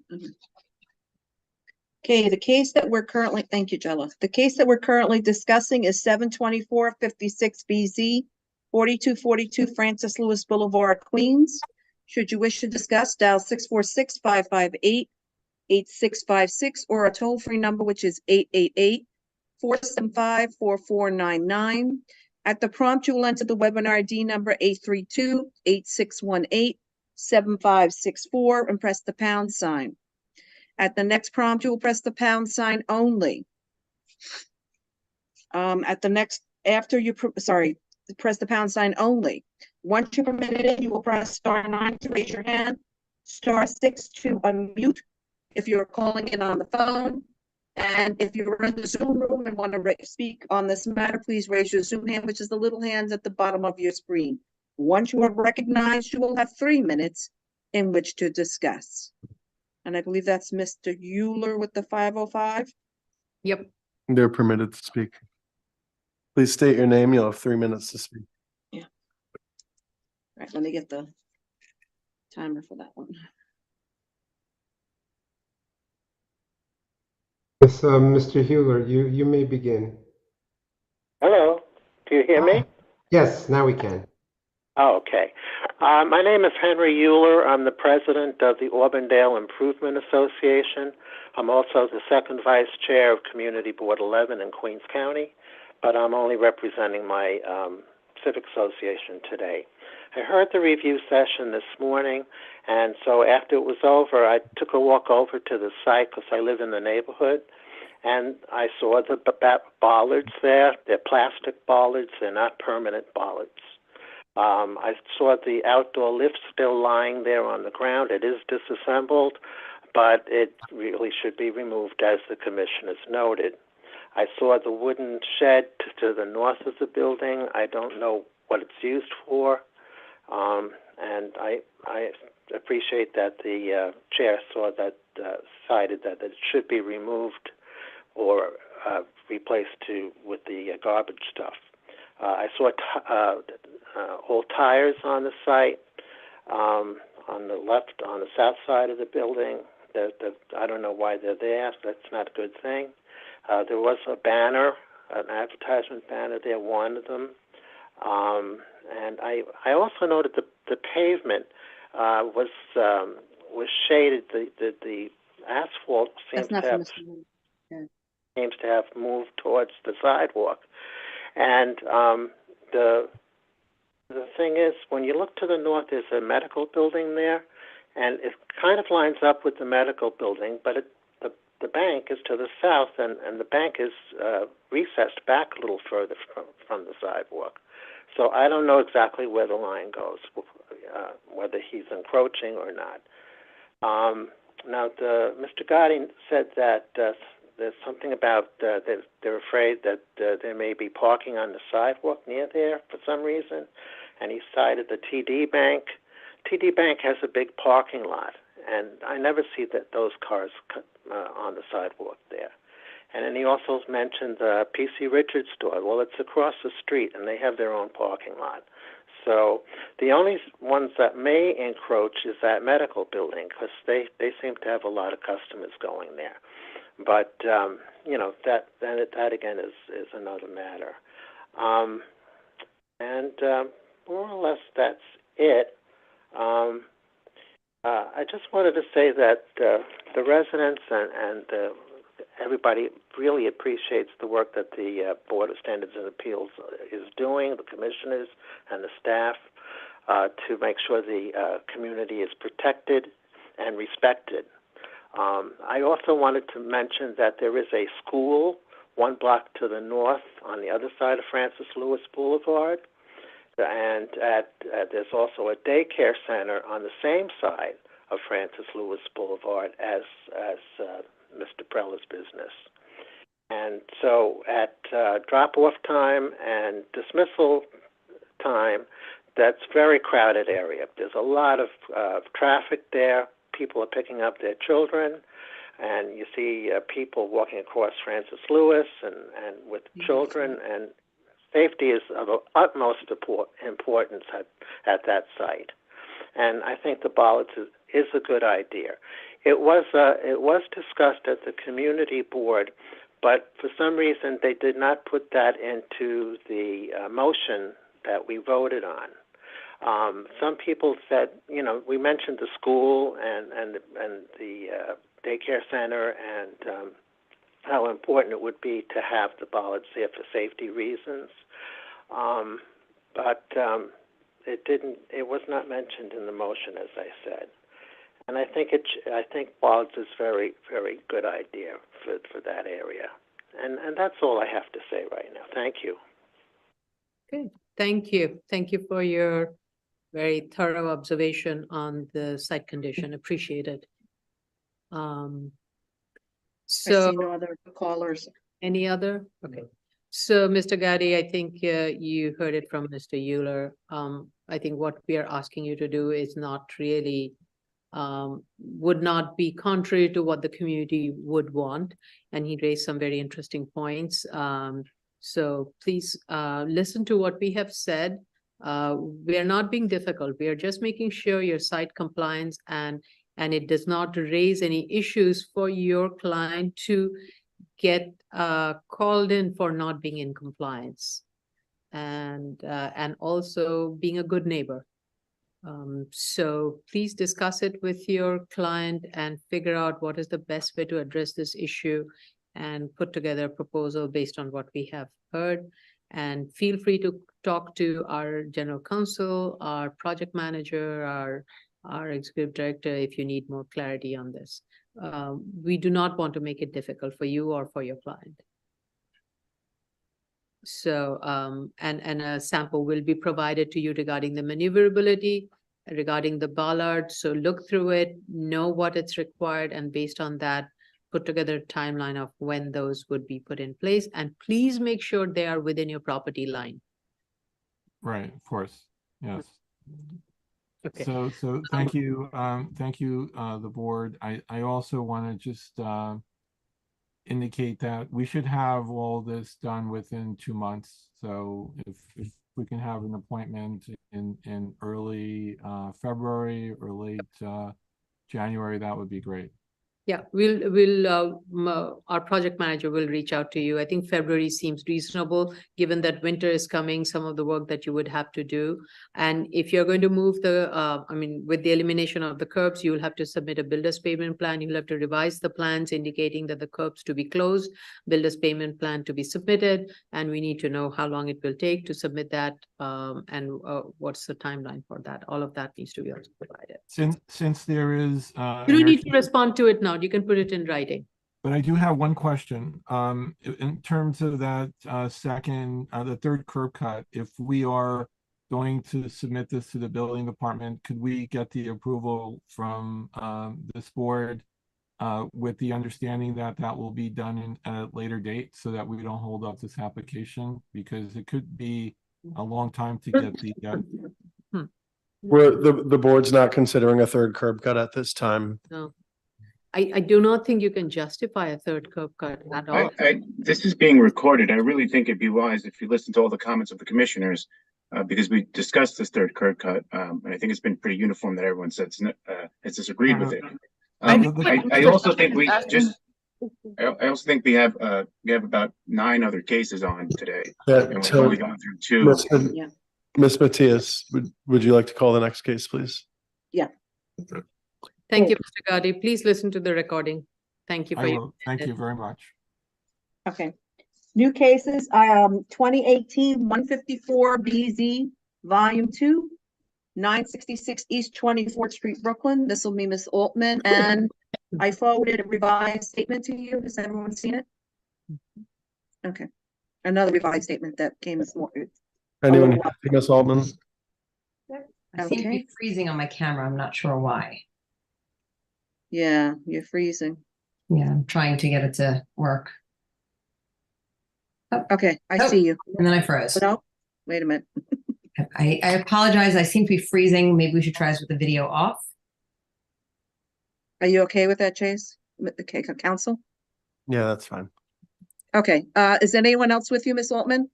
No, it's just me. Oh, you have to swear you in. How about I put my hand up real quick while I start the video. You ready?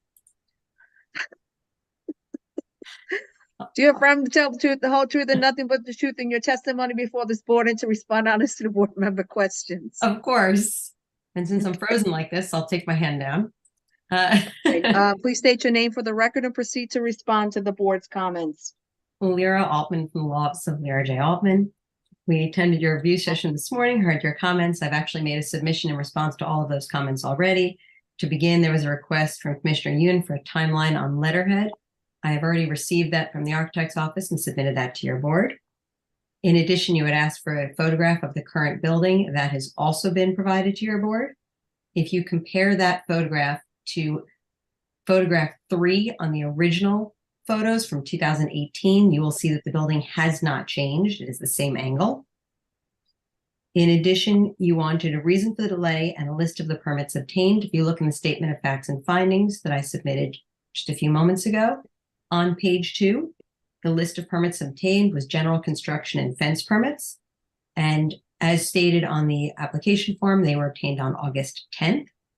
With respect to the reason for the delay, the current owner of the site purchased this site this summer of 2023.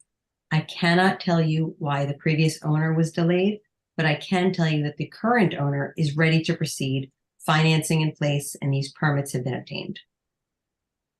Okay. I'm sorry, I didn't get a chance to review the submissions that you made. I see the letterhead, photographs of the current. Let me just see that. If Let's see, I wonder if I could screen share, because if I can, I put the 2 photographs. No, that's okay. Okay. Yeah. I say I did put them side by side on my screen. Yep. Okay, that's fine. Is it, commissioners, are you all okay with the submission? Okay. The commissioners are, any questions or comments for Ms. Altman? All right, let's go to the public. And thank you for responding so promptly. Absolutely. The case that we're currently discussing is 2018-154BZ, 966 East 24th Street, Brooklyn. Should you wish to discuss, dial 646-558-8656 or a toll-free number 888-475-4499. You will, at the prompt, you will enter the webinar ID number 832-8618-7564 and press the pound sign. At the next prompt, you will press the pound sign only. Once you're permitted in, you will press *9 to raise your hand, *6 to unmute if you're calling in on the phone. And if you're in the Zoom room already, please raise your Zoom hand, which is the little hand at the bottom of your screen. Once you are recognized, you will have 3 minutes in which to discuss. Okay.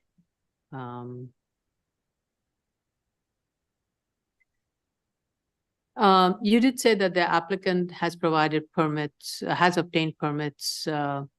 Did you submit that in terms What of? I wrote on the second page of the statement, you will see a paragraph that references 2 permits have been obtained, and I stated that they are general construction and fence. Oh, okay. Okay, I didn't go to the statement.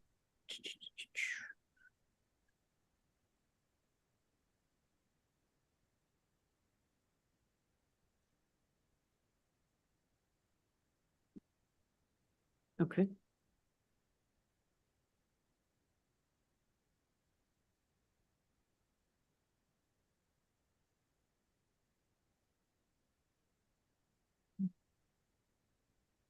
Okay, all right, fence and general construction.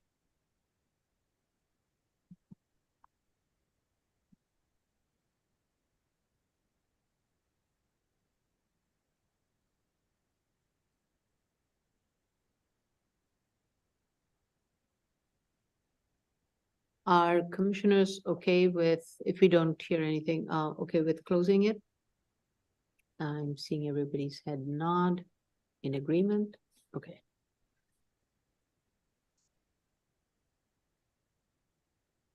You heard the timer go off, right? Oh, the timer did go off? Yeah. Okay, I You didn't. didn't hear it? No, but Okay. if you say so, that's good enough.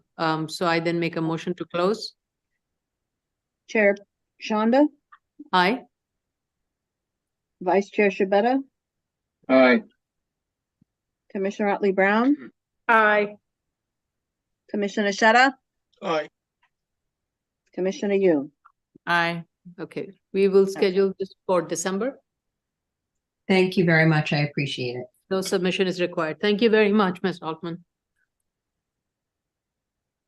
Next item is 2018-167BZ, Volume 2, 1133 East 22nd Street, Brooklyn. Is this Miss Landesman? I think so. No, It's Fair Baton. I think. Fan Baton. No, this one is my case. Oh, I didn't see the. I'm sorry. Sorry, Alexia. No problem. Hi, everyone. Hi, let me swear you in. Raise your right hand. Do you affirm, tell the truth, the whole truth, and nothing but the truth in your testimony before this board and to respond to the board member questions? I do. Go ahead. Good afternoon, Commissioners. We have attended the executive session, and it appears that the only outstanding comments are to correct the zoning analysis. I'd also like to clarify that the special permit, the extension of time is to have everything exactly as was previously approved. So we will make those corrections on the zoning analysis and submit those. And then we will also follow up with the timeline for the construction. And if that is all, we were hoping to be able to be put on the we're hoping to close today and have, provide those. By the way, we don't have, the affidavit is incomplete. It has not been, The ownership affidavit, I had emailed. yeah, the affidavit of ownership, the We information. can submit that. We can submit that. You submitted that? I believe I did, but we will double check, and if Can needed, we you- will submit a Don't revised recall one. seeing you resubmit it. Tony, did you reach out to me to send it over, or did you reach out I to think you sent it to Diane by Richard. mistake? I might have sent it to Richard. All right. I will relay, I will submit a revised. Right, the affidavit. address is not there. I emailed the address was not there and a signature and information there that authorizes you. So I need that before even we can consider closing it. So I'm going to do a second call on this one for tomorrow. So please Sounds good. submit a revised affidavit. Yep. And if you can get your zoning chart corrected, that would be great, but I can probably get that to you by tomorrow. okay. Yeah. To Richard. When did I send it?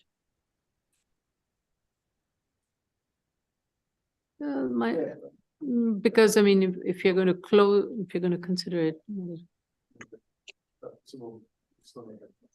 Yeah, we have to hear from the public. Yeah. Let's go to the public. Any questions actually for? No. Yeah. Do we need to call the public again tomorrow? Do we have to do it now or should we do it tomorrow? If you're deferring it till tomorrow, second calling it, shouldn't you wait till We tomorrow? do it both times. We have to do it both times. Yeah. All right, whatever council says. The case we're currently discussing is 2018-167 BZ, 1133 East 22nd Street, Brooklyn. Should you wish to discuss, dial 646-558-8656 or toll-free number 888-475-4499. And to the webinar, you will enter at the prompt, you will enter the webinar ID number 832-8618-7564 and press the pound sign. At the next prompt, you will press the pound sign only. Once you're permitted in, you will press *9 to raise your hand, *6 to unmute if you're calling in on the phone in order to speak. And if you're in the Zoom room already, please raise your Zoom hand, which is the little hand at the bottom of your computer screen. Once you are recognized, you will have 3 minutes in which to discuss. And just to be clear, the board will be calling this matter again tomorrow, Tuesday, November 28th, for those who are listening, at the end of the regular calendar. Should be at the beginning. Oh, never mind. No, I want this to be just to give enough time for the applicant to get all the documents corrected. We appreciate it, Madam Chair. Yeah. I just had a very good Thanksgiving, so I'm being very. I'm happy to hear that. Okay.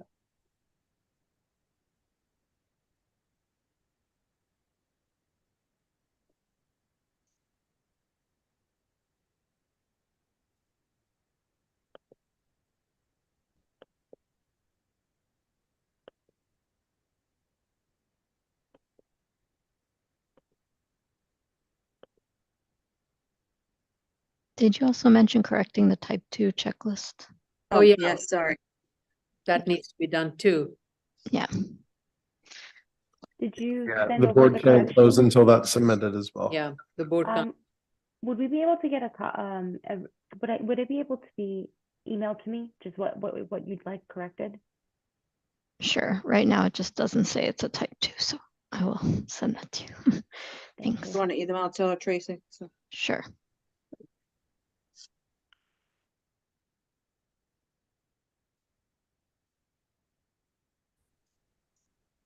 So the timer went off. No, I see no callers.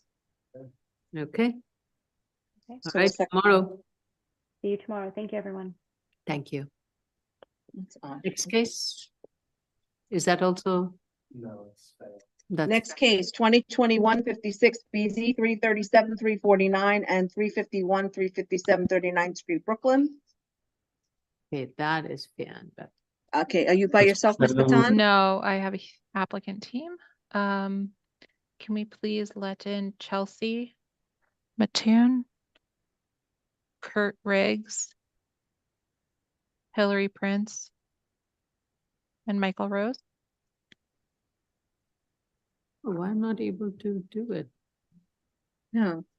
Let Chase. Kurt Riggs is also part of your team? Correct, and Michael Rose. Michael Rose. And Michael Rose. And who else? Hillary, you said? She's already in.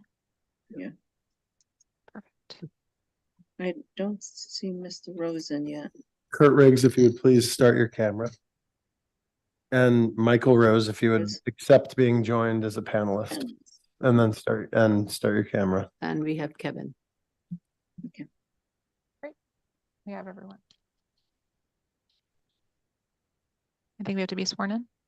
All Yeah, right. everyone, please, everyone's part of the team, please unmute. Unmute, please, and raise your right hands.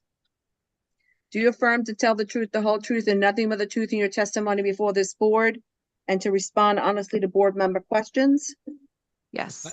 Yes, I do. I do. Okay. Mr. Hahn, please state your name for the record and proceed to respond to the board's comments at review session. Thank you. Good afternoon, Board. Fayan Baton from Sheldon Lobel PC for the applicant. I'm joined by a large applicant team. Everyone can introduce once they address comments.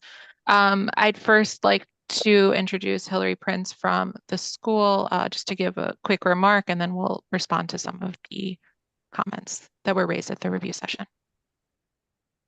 Yes, thanks, Fan. And thank you all for the opportunity to come before the board again today. My name is Hillary Prince. I'm the Chief Financial and Growth Officer at Prospect Schools, also part of our original founding team. And I'm proud to be marking my 15th year with this organization this year, which has grown from 100 students sharing space within Sunset Park High School back in 2009, just a few blocks from the site we're discussing today, to really a thriving K-12 network serving 2,400 students in 7 schools in Brooklyn this year.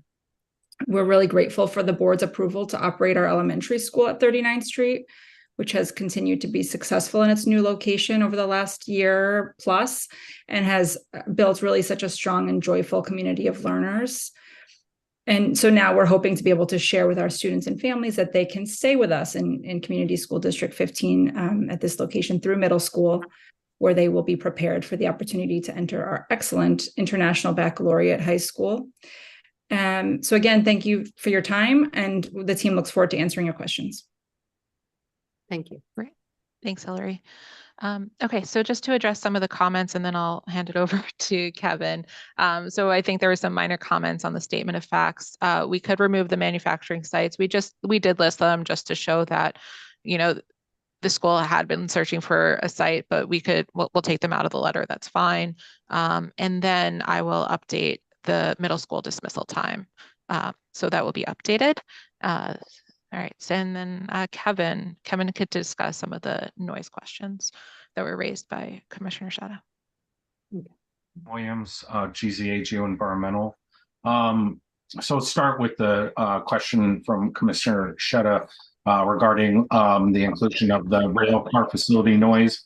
So the previous environmental assessment, I think it's on page 126, and the noise chapter of the EA included a full study of that. As of yet, and construction hadn't been initiated on that site. So we prepared an FTA transit rail model along with combined ambient traffic and the playground noise to identify the attenuation that would be appropriate for the second floor area that was right by the play area. This is more distance from that, but the same attenuation recommendation holds 31 dBA to maintain a 45 decibel interior. And that would be satisfactory to maintain that, and subject to the concurrence of DEP So we did provide, that Commissioner Sheta as well. We can't model the existing operations. Construction is ongoing, but we provided a very, very conservative and detailed assessment of that rail facility, which is enclosed, by the way. But yes, we did include that. And then I think it would also, I wanted to address something that Tracy, Ms. Venke, indicated. We weren't seeking to waive the 28 dB attenuation on 39th Street, primarily related to vehicular traffic. We indicated in our previous EAS that the building, in order to maintain an interior 45 dB, those classroom spaces, which were adjacent to windows, would need to have 28 OITC. And we went and tested post construction with the classrooms primarily fit out, and indicated that the current window wall attenuation was achieving 28, and that the interior noise levels were below 45 decibels. So, and that's generally how, when you retrofit a building for a school, you go and you establish what attenuation is required, and then you do interior monitoring for closure report to DEP and demonstrate that it is in fact maintaining 45 decibels. So both of those attenuation requirements, 28 for the facades facing 39th Street and 31 for the facades facing the rail yard, are what is contained in the environmental assessment, which is also updated with the latest ambient traffic passenger car equivalent assessment, and has been updated to the combined school traffic as well for a conservative assessment. So you don't think that you think the condition of the first application has been reached? That's what you're saying? Yeah. So noise. Upon our discussions when we were scoping this, we basically updated all the analysis. We did not redo the modeling because traffic conditions actually are lower than when we monitored previously, but all those readings should hold. They were done about a year and a half ago, and all the math should hold. And we don't believe that there are any additional considerations for those classroom levels that would result in a need for a higher noise level. And we were at the low end also of the attenuation value for 31. So yes, I feel the analysis is conservative and subject to DEP consideration, but should hold on the whole. Yeah. All right. Thank you for that clarification.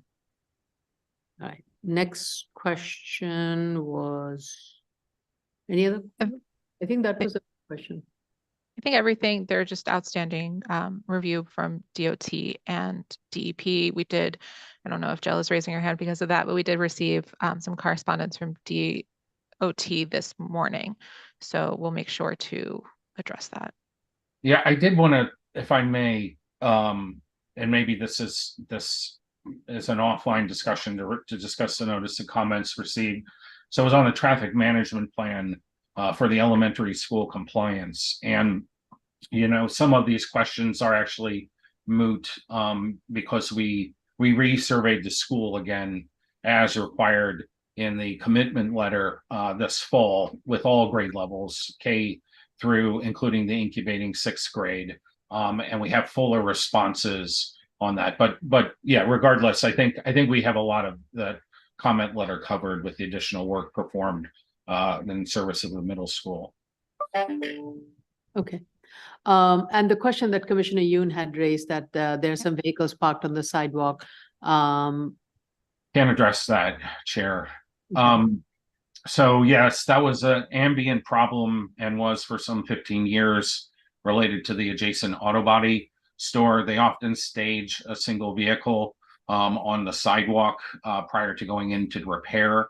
The building management who's represented on this call and the supervisor at the building has a daily active relationship with that auto body shop, and they've certainly reduced the amount of staging of vehicles, but it's hard to get somebody who's been doing that for a long time to regularly get it removed.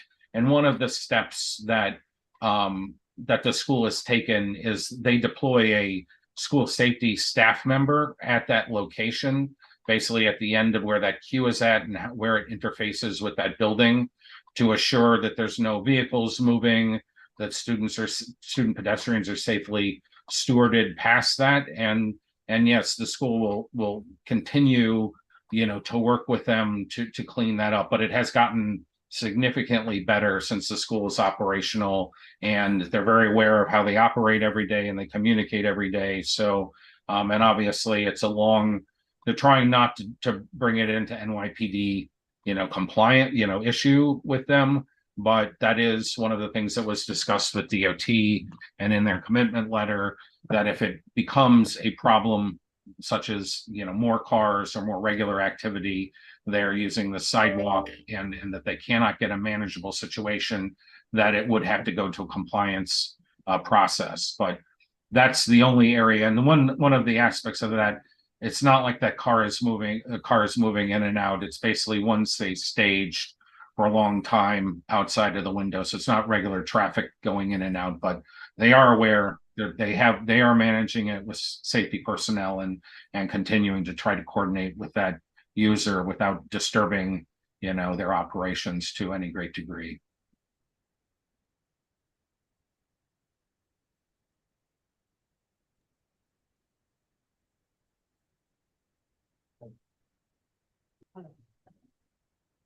Okay, any other questions or comments? Microphone, Madam Chair? I don't hear you. Is that me? I don't know. Any other questions for the team?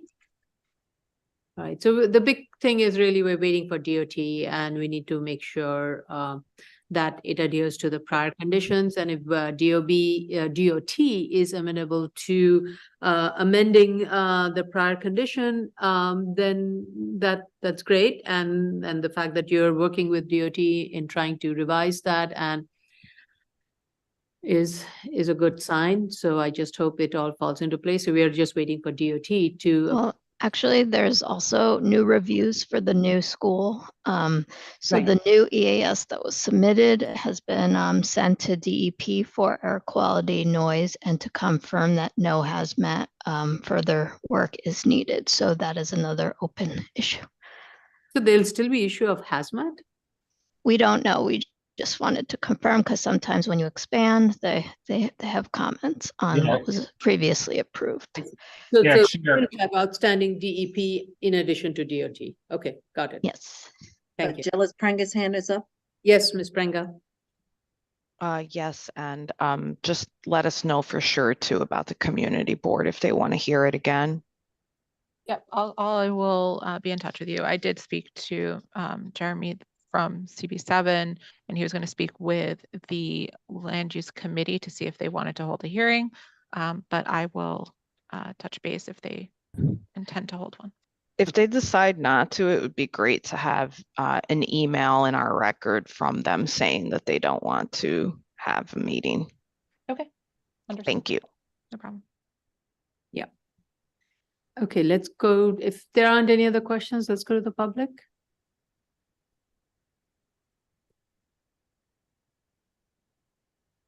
So the case we're currently discussing is 2021-56 BZ 337, 349, and 351, 357, 39th Street, Brooklyn. Should you wish to discuss, please dial 646-558-8656 or our toll-free number, which is 888-475-4499. At the first prompt, you will enter the webinar ID number 832-8618-7564, press the pound sign. At the prompt after that, you will press the pound sign only. At the next prompt, you will press, once you're permitted in, press *9 to raise your hand, *6 to unmute if you're calling in on the phone. And if you're in the Zoom room already and wish to participate, please raise your Zoom hand, which is the little hand on the bottom of your computer screen. Once you are recognized, you will have 3 minutes in which to discuss. Excuse me.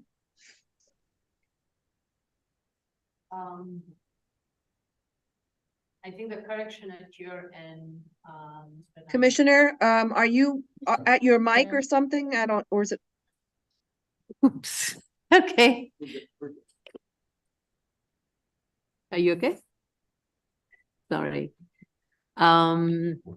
Okay, yes. I think the amount of time you would need to correct the documents may not take that long. It's really waiting for all the necessary comments and approvals that we need from both DEP and DOT, because that is part of the findings.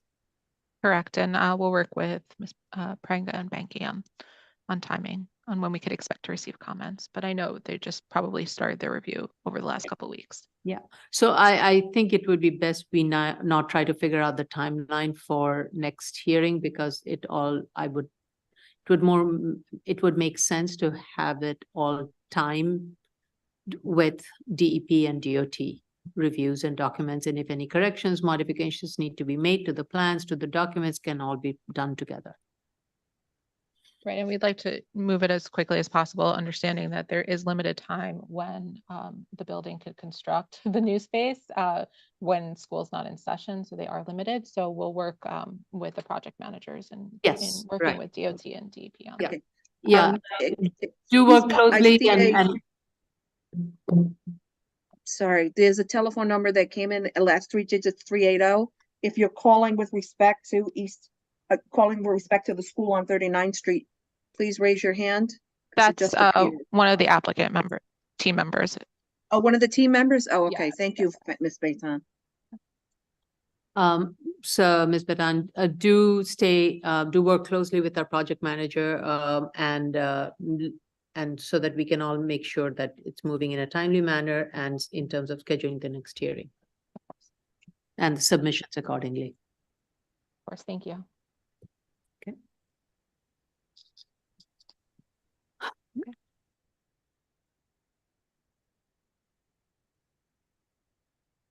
Right, we're waiting for the time clock to. It did go off. It did go off as she was speaking. Oh, my. Okay, we couldn't hear it. All right. Thank you all very much for your participation. And So we're we going to will- keep this as continued and not closed. yes, it's a continued. Yes, we cannot Okay. close because the findings have not been met yet. Okay, fine. Right. Thank you, everyone. Thank you. Okay, thank you. Okay, appeals calendar, new cases. 2023-30A, 625 Midland Avenue, Staten Island. Should This be is Ron Ron Rosati. Rosati.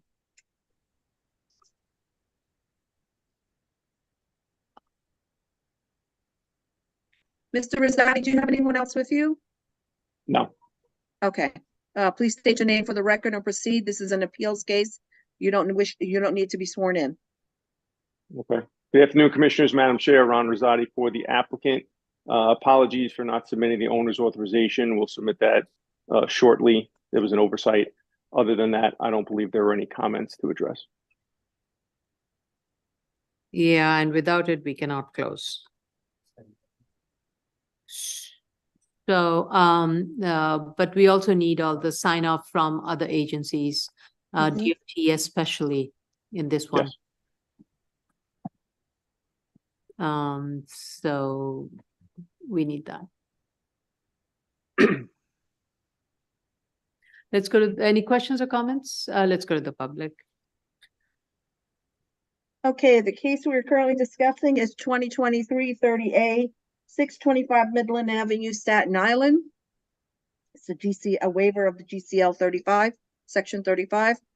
Should you wish to discuss, dial 646-558-8656 or 888-475-4499, which is a toll-free number. At the prompt, you'll enter the webinar ID number 832-8618-7564 and press the pound sign. At the next prompt, you will press the pound sign only. Once you're permitted in, you will press *9 to raise your hand, *6 to unmute to be able to speak on the phone. And if you're in the Zoom room already and wish to discuss, please raise your Zoom hand, which is the little hand at the bottom of your computer screen. Once you are recognized, you will have 3 minutes in which to discuss. Make sure that you hear this.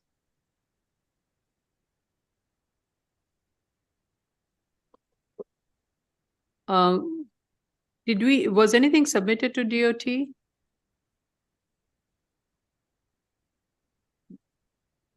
Jeline? I don't know. if Jalene's here. Yes, DOT received the plans and application, and I'll contact them to let them know where we're at. Okay, thank you. Deputy Chief Daley is raising their hand. Okay, yes, Chief Daly. Yes, Madam Chair, during your review session, you had asked for a letter from the FDNY. We have reviewed this application and we have no objection, and we'll be submitting our letter this coming Wednesday. Thank you. Thank you so much. So for the record, fire department has no objections and will be submitting a letter in writing. Okay. Okay, we got 20 seconds.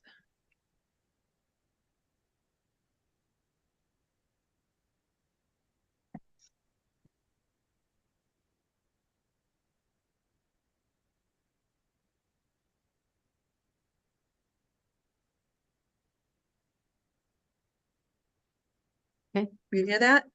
Nope. But we could see No. the clock. Yeah, we could hear the clock. We could see the clock running down. That's all. No, I didn't hear. None of us heard it. That's very strange. Ooh. Tony, we gotta go back to the old one with the beeping. God. Okay. Okay. We will try So- to schedule it. But our project manager will get back to you. I think DOT sign off is very critical in this one. Okay, thank you, Madam Chair. Thank you. Good to see Okay, you. next, sorry. You too, thank you. Next item, 2023-32A, 2023-33A, 2023-34A, 1523-29 Radigan Avenue, Staten Island. Hi, This- Elise, yeah. hi, Elise. Ron Rosati, not Ron Rosati, that's just who went.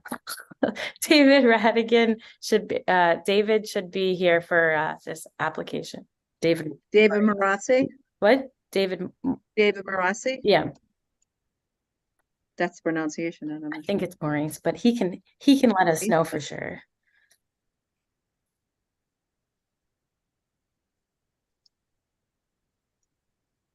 Okay. Hi. Hi. Did I pronounce your name right, or did I? fumble? Maurice. Yeah. Oh, Maurice, sorry. That's all right. Okay. This is an appeals case, so you don't need to be sworn in. Mr. Alt, please state your name for the record and proceed to respond to the board's comments. Elise Fullader from Eric Palatnik PC. We're saying all types of people's names we're seeing this morning. First, I'd like to answer the comment about bulk regulations that we heard.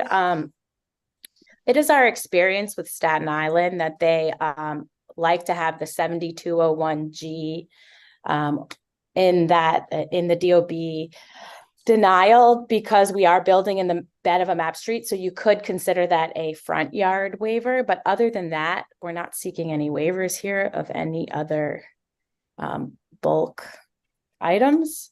And we're So happy. in your statement, usually you put in a statement saying what the waiver is on the 7201. I guess what I'm saying is it depends how you look at it, and David could maybe clarify that more, but because we're building in the bed of a map street, it is our experience that Staten Island likes to see that applied for, because of, we're building in the front yard. Kind of.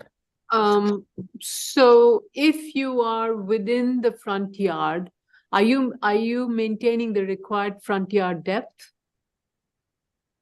So David, can you help me? Question do this is, a little more? So the Sure. question, typically in these zoning districts, after the front yard depth, the perimeter wall height and the pitch of the roof, or all of that is measured from. So is that going to require a waiver? So the only bulk regulation that we're requiring the waiver, the 7201G, is for the front yard. We have to comply with the rear yard and both side yards. So the front of the building comes past the record line 18 inches. And in this zone, the height of the building and the roof line and the slope of the roof is all done by the base plane. So it's 26 feet up from the base plane, and then that's where the the envelope starts. So that will all fit in and fall within the height, the allowable height regulation. It's just that we're asking for the front yard of the building to be waived with the 7201G. Okay, so, and the required front yard depth is what? A minimum of 10 feet. 10 feet, and you're proposing an 8 foot, right? If I seem to remember. Right, so the building is coming 18 inches past the record line, and then we have 8 feet between the building line and the sidewalk, and then we have a 5-foot sidewalk. Or you're proposing a 5 foot wide sidewalk? Okay. Yes, and so we also have a BPP already approved by DOT indicating that, which we will send, I guess, or we might have sent it over to you. I'm not sure if we did yet. I didn't yet because we'll do it with a full submission, but I can share anything you want. They recently got it approved this month. Yeah, I think it was 10/17. It was approved there, something like that. Yeah. Okay, so DOT was okay with that jog in the sidewalk? Correct, yes. So because it's in the same flow of traffic, they deem it as a safe condition, and it is a transition that will go from our newly 5-foot width sidewalk to an existing 4-foot 10 sidewalk to the building to the east. Okay. All right, so so then your site plan that has been submitted to BSA needs to correspond with all the approved set of information that you have in the DOT drawings, and I want the DOT drawings also to be submitted for record and indicate the width of the sidewalks, and in your statement you need to then clarify that you're seeking a waiver of the front yard. Okay. Yeah. And I just want to point out that Staten Island is the only borough in our experience that issues this objection. It is as is. Theoretically, a yard would be measured from the street line, which is within the lot. The bulk regulations proposed are based on the improved street line and not the theoretical street line. And that's our experience with Staten Island. Okay. Still need to address it. You can just put that in your statement. I will. I'm just for the record, of course. Next is what portion is in the bed of a map street, which I think also will kind of play into an as of right drawing, what's in it, what's not, could we build if it wasn't, and I think that's pretty easy, and we already have something we can use, correct, David? Yeah. Yeah, we have a drawing that's showing an as of right condition. Yeah. Great, thank you. Next is David, if you want to update them, which I think they already know about, but CPC approvals. Right. So we filed with CPC beginning of this year for a subdivision, and we went through two rounds of comments, and about 2 months ago they came back and said they're going to stop the approval process for this because of the new change in the zoning. So they closed out our application and said just to move forward without it. Okay. Has that been adopted by the council? Yes. Okay. And we can also put that timeline. I've lost track of the timeline. That's why. Okay. And we'll reiterate all the things discussed on this hearing submission. Yes. So nobody forgets. Yes, please do. Okay, next, David, would you like to speak, now that we know there's a BPP, would you like to speak about widths and what we'll add in terms of various widths on our plans? And also, I just wanted to note that you probably didn't see it, but he did add some of those things already. We resubmitted to DEP on Wednesday. They wrote back immediately on Friday, new comments from DEP. So some of those widths were added, and we're gonna make more changes based on the comments we got on Friday from DEP. Okay. Right. Yeah. Yeah. So as I said before, we have 8 feet between the front building wall and the sidewalk, and then we do have a 5-foot wide clear sidewalk. And the building is in 18 inches past the record line. And as you said with the in the comments earlier about the existing sidewalk, I guess that's to the west actually. That is a 4-foot, 10-foot sidewalk, and our new one is proposed as 5 feet, and they will transition to each other. Okay. So next is about the reason for the jog, I guess, is a good place to go next. David, do you want to? Yeah, so again, that was really to allow us to create the 5-foot sidewalk and then the 8 feet between that sidewalk and the building. So that, the building, wasn't, more encroaching onto the sidewalk. Right, and DOT was okay with it. Right. Thing. So, okay. All right. Okay. Any other? And then I think that all plays into Commissioner, because I just don't want to forget anybody, Commissioner Shabetta's question about hardship. I think this all connects. So hopefully in our narrative, this will all connect that together in that. All right. Any other questions or comments for the applicant team? Okay.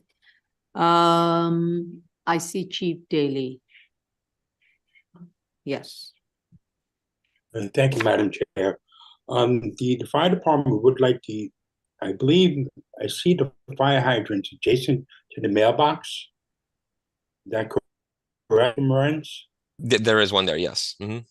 If you could clearly identify that a little better. I know the symbol is a hydrant, others do not. And if you could provide distances from the hydrant to the front entrances of each building. Okay. Sure. Okay. We could definitely do that. Yep. Once I have that, I would submit my letter of no objection. Thank you. Thanks. Thank you so much. All right, let's go to the public.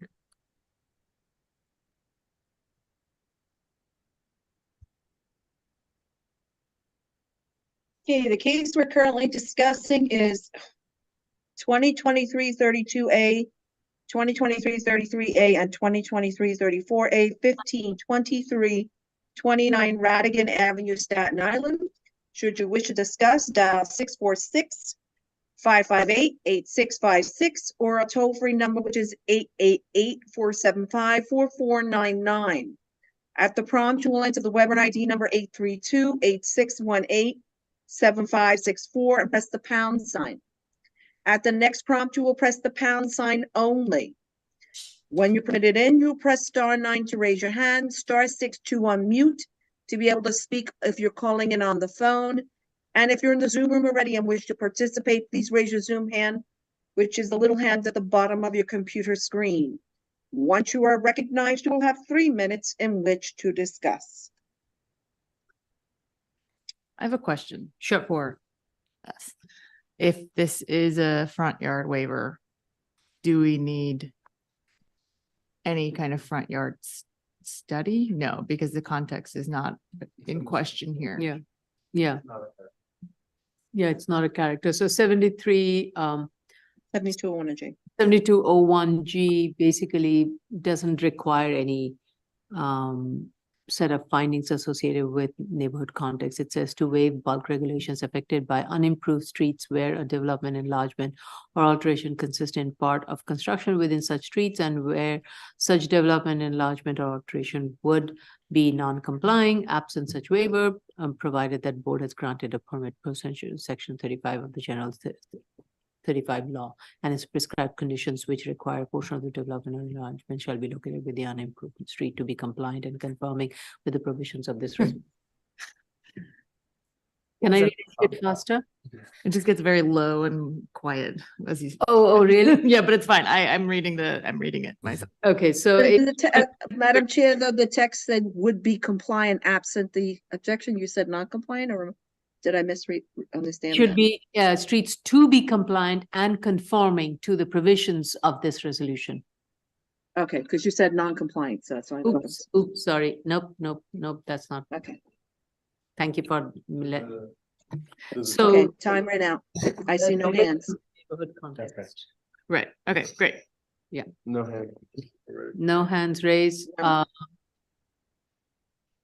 I really do need to look at that DOT letter and all the approvals and the revised drawing. So I want to review all of that before I can even recommend closing it. Understood. Okay. It's not, also, I don't think we have a DOT letter, we have a DEP letter, and we have a DOT BPP approval. Right, yeah, it's Do we approved have, plan. you have DOT anything did not from- issue comments. right, do you have a DCP letter or anything from DCP? I think we have maybe just an email that they were closing out our That's application. fine. You can submit those. You can Okay. submit that correspondence to the project manager. Okay. Yeah. So we need all of that information. So I need to keep the record open for, and hopefully at the next, I don't know if the next hearing, if this is possible, that's too soon. And just for the record, Commissioner Ali Brown is now absent. Oh, I'm sorry. Yeah, thank you, Chase, Commissioner. Thank you, Chase. Okay, all right. Okay. Whatever you can put us on, I think that we have everything. We just have to put it together. Sure. I am thinking more like a January. Okay. Yeah, because the fire department has to review it though, right, Mr. Yeah, Dale? Fire department also has to review it, so Mhm. it would Understood. sense. Yep. Okay, thank you. No problem. Thank you. Thanks. David, I'll give you a call. Bye. Yep, okay. Move on, Madam Chair. Yes. The next project is 2023-49A, 24 Ross Lane, Staten Island, and this is Mr. Dale. Good afternoon, Todd Dale for the applicant. Please proceed, Mr. Dale. This is an appeal. You don't have to be sworn in. Excellent. So I did listen to your review session, and I believe there were just a few minor comments raised. Do you have the ability to share screen? Yes. I think I might do that because it might be easier to address Commissioner Yoon's comments and also Council Vine's statement. Let me come here just to show. This should be the survey that I'm showing, I believe. Yes. Now, just to confirm, just to show that the site plan reflects, the pavement does end here, and there's a line of bushes that are planted. With respect to the site plan, hang on a second, how do I get to the site plan here? Respect to the site plan, it does reflect that also. The end of payment is listed here, end of pavement, and it does have this here. And what I would want to show, I believe, and let me know, can you see this as the Google overhead view? Yes. Just to show you that this is where it does end, Ross Lane here. So I just wanted to confirm that the site plan does show the existing record Ross Lane, because this goes, here's the topographical map. You can see Ross Lane is a historical record street that runs past the site and past Berkeley, but it's only improved till approximately right here, which is what I was showing with the overhead view. So the site plan is showing record Ross Lane, but does also indicate the end of the pavement. So I don't know if that helps clarify the question that was raised. Can you pull the site plan again? I can. So here's the site plan. Right. Can you, I guess, oriented? I can. So the site plan does match the survey in that the end of pavement is right here, and that these are actually just the bushes that are planted. That's how they're being indicated on this plan. So Ross Lane is a record width Ross Lane, and he wanted to show that it was the 20-foot record width, but this is the existing paved portion. So the dashed lines are indicative of the actual pavement. This line here? No, the No, existing on the edge left. of pavement on the left, those dashed lines are indicative of the actual edge of pavement. I believe, I mean, I can get confirmation, but yes, that should be the end of the pavement right there. There's like a little mini grass there. So it is just this little existing lane. Graphically, I mean, it just seems a little bit counterintuitive to put the real things that exist in dashed lines and the theoretical things in hard lines. It's good. I'm getting nitpicky. Maybe it's. I understand. I mean, unfortunately, the architect isn't here because I didn't believe it would be a key item, but my understanding is that the bold lines were indicated because that's where the record street was, and the question that was coming up was with respect to the record street and the frontage on the record street, because I think, as was discussed earlier at the hearing, This enlargement was actually completed many years ago, and unfortunately, a prior professional did not finish and sign off the job.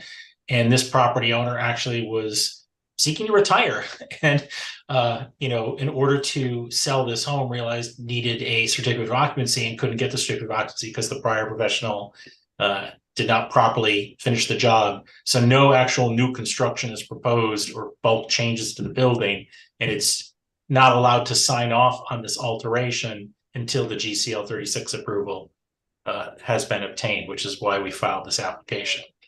Okay, I guess I'm just requesting that the theoretical items like the record street width are dashed and the actual things are a solid line.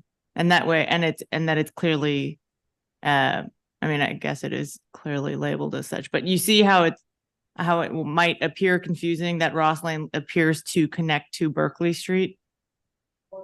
Yes, I can see that. I'm trying to look how it's done on the survey here. Yeah, the survey stops there. Okay. You know what? That's an easy enough site plan change. It's an easy fix. You just have to erase graphic that, clarity. That's all. yeah. Thank I'll you. just ask for the clarity. Sure. And then I just want to just to make a brief, Council Vine mentioned about the GCL 36 and the exception. The reason this wouldn't qualify for an exception is there's the two exceptions under GCL 36 Section 3. One would be if it was a CCO street. Ross Lane is not a CCO street, so we wouldn't qualify that exception. And then I would just note here, just sort of a little historical context for the board. Ross Lane, actually, this record street continues across the way here. And there's a couple of homes here, I think at least 3 homes that previously received GCL 36 approvals from the board in the late 80s, early 90s. However, we can't take advantage of the exception, which allows for as of right, if there was a previous board grant, because this is a different block. This is, I forgot the block number, but this is a different tax block than this block. So even though all these approvals occurred over here, it wouldn't apply to the exception for this one building over here. So Ross Lane's been before the board probably 20 years ago, just on the wrong side of Oakdale Street for the purposes of our application. Mr. Dale, would you mind just submit, thank you. Would you submit in just a brief narrative form? Sure, I can. So we'll submit. So just to make a note, sorry, let me get my notes up here. We can submit a clear site plan with weights of lines, making it clear that Ross Lane is the theoretical Ross Lane and not the exact Ross Lane, and can add a narrative about why the GCL 36-3 exceptions do not apply.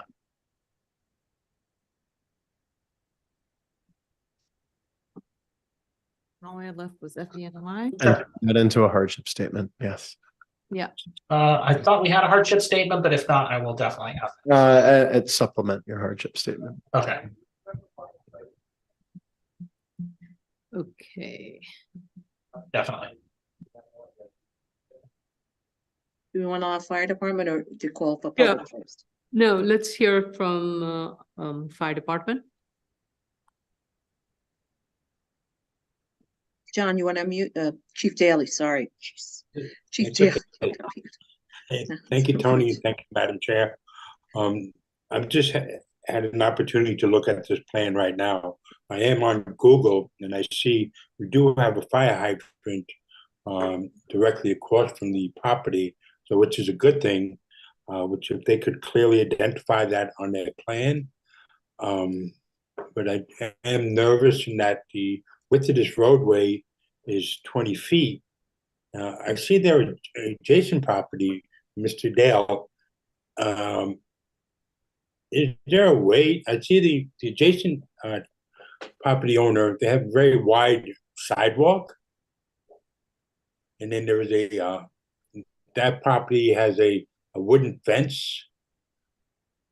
If you don't mind, while you're speaking, I'm going to share my screen again and you can help direct my cursor, perhaps to help. Sure. Okay, so I'm looking at the overhead view and you're talking about the fence. So here's the cursor right here. You can tell me. Going down Ross Lane. Okay. Okay, oh, stop. Yep. You see the sidewalk there? Let me go to the 3D view here. So this sidewalk right here. Yes, yes. Okay.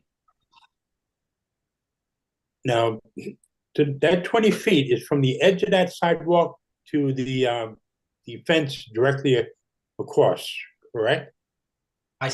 I'll get clarification. I believe the 20 feet is the paved, so it's from here to here. And does not Okay. include this sidewalk. I So it's see. this area here. Do you want to put no parking on that, John, Chief Daly? Is that what the issue is? Well, I'm trying to see if, if you can cut a part of that sidewalk off so I can get my apparatus in. Yeah. Right now, my apparatus is 18 feet wide. And once I put the outriggers out, I'm over 24 feet. I mean, we'll come, I mean, it'll crush the sidewalk, but I understand what you're saying, but I can just tell you right now that that's not on our property. So we wouldn't have the Right. legal right to do anything there. You know, it is a record street, but it's part of that lot. So even though it would be a record street, it's under private ownership there. So I'm not, Yeah. as is, we wouldn't have objections to that, but we also don't have the authority to affect that. True. So, Wish I did, but oh well. now, one thing I can say, I was just gonna say just quickly, it's my understanding, and I can get confirmation from the project architect, but it's my understanding that the Department of Buildings is going to require a sprinkler for this. And I'm wondering if the inclusion of a sprinkler and a sprinkler condition would satisfy any outstanding concerns you had. That was my next question. Thank you very much. Okay, so let me get confirmation of that. And if it is, in fact, we'll amend papers to make it clear that a sprinkler will be installed and it can be part of the board's conditions should they choose to grant this application. I just didn't hear Chief Daly's comment. The sprinkler will address fire department's concern? Yes, Madam Chair. A 13R system in a two-family house would be exceptional. Okay, all right. So noted. I think that might address everything then. So I'll get confirmation on that. Okay. And then the drawings will have to revise with that note. Indeed. Have to retrofit the existing building with that. Correct. And then I'll stop sharing, sorry. and then the sprinkler system will have to be tied into the alarm system in the house. So in the event a sprinkler head is activated, at least it will send a notification throughout the house to people to evacuate. So yeah, you have an approved smoke detector. I to be honest, I'm not sure what's actually installed, so I will have to get the details. And I believe it needs to be installed. I don't believe there's anything in there other than, I would say, like the standard you could buy at Home Depot smoke detectors that are there. But I'll confirm. And I think the property owner and the architect would be agreeable to that condition because I believe it's going to be required by DOB regardless, because of what's the situation. Do you want, Chief Daly, is there language or something that you want that noted? Yes, I just can't. Because I think of know it right sometimes you now. want it attached to a fire department approved central station, but in this respect, No, it's not that- a commercial no, I building. mean, that's too expensive for a property owner to do. But we will submit our letter of objection by this Wednesday, so we're all officially on the records. Excellent. And then we can make sure our note reflects what's ever in that letter. Okay, it's great. Thank you. Yeah. Thank you, Madam Chair. Thank you. Thank you. All right. Any other questions? No. Did we go to the public? No. Okay, let's go to the public then.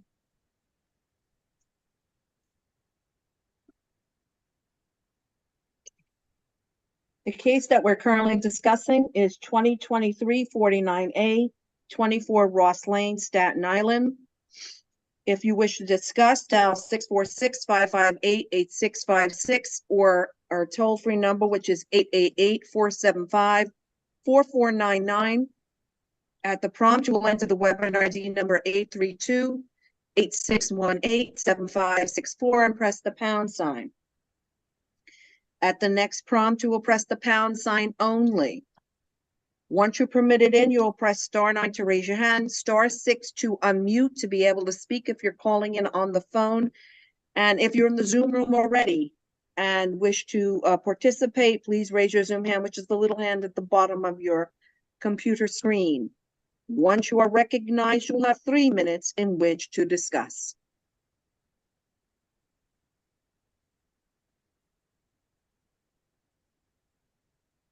Okay. All right, how much time would it take, Mr. Dale, for you to revise your application? I would say we could be flexible with the board's calendar, but it shouldn't take very long on our part because it seems like a relatively minor plan changes, you know, the note and the line weights and the statement won't take terribly long. And if Inspector Daly gets the letter to us, we'll be able to respond to that quickly. So, I mean, I believe we could probably submit in 2 weeks, but again, we can be flexible because I know it's that time of year. Yeah, 2 weeks wouldn't get you to December, so let's aim for January. Sure. Yeah. January end, I would say. Great. All right. Okay, thank you. Thank you. Are we done? Almost. The clock's running.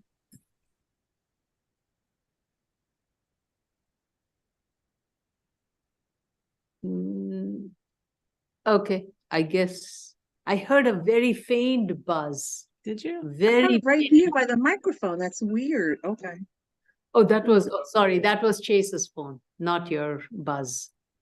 Okay, all right. We have to keep the record open because there's still some outstanding elements, especially with regards to fire department comments that needs to be addressed.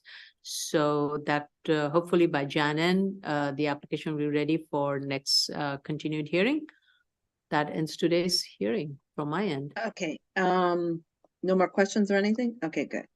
So this concludes the public hearing, but just for the record, 2018-167 BZ, Volume 2, 1133 East 22nd Street will be on for second call tomorrow after the board's regular calendar for November 28th. And as to that, this concludes the public hearing for November 27th, 2023. Thank you. Okay. Thank you, everyone. Have a Thank great evening. Thank you, everybody.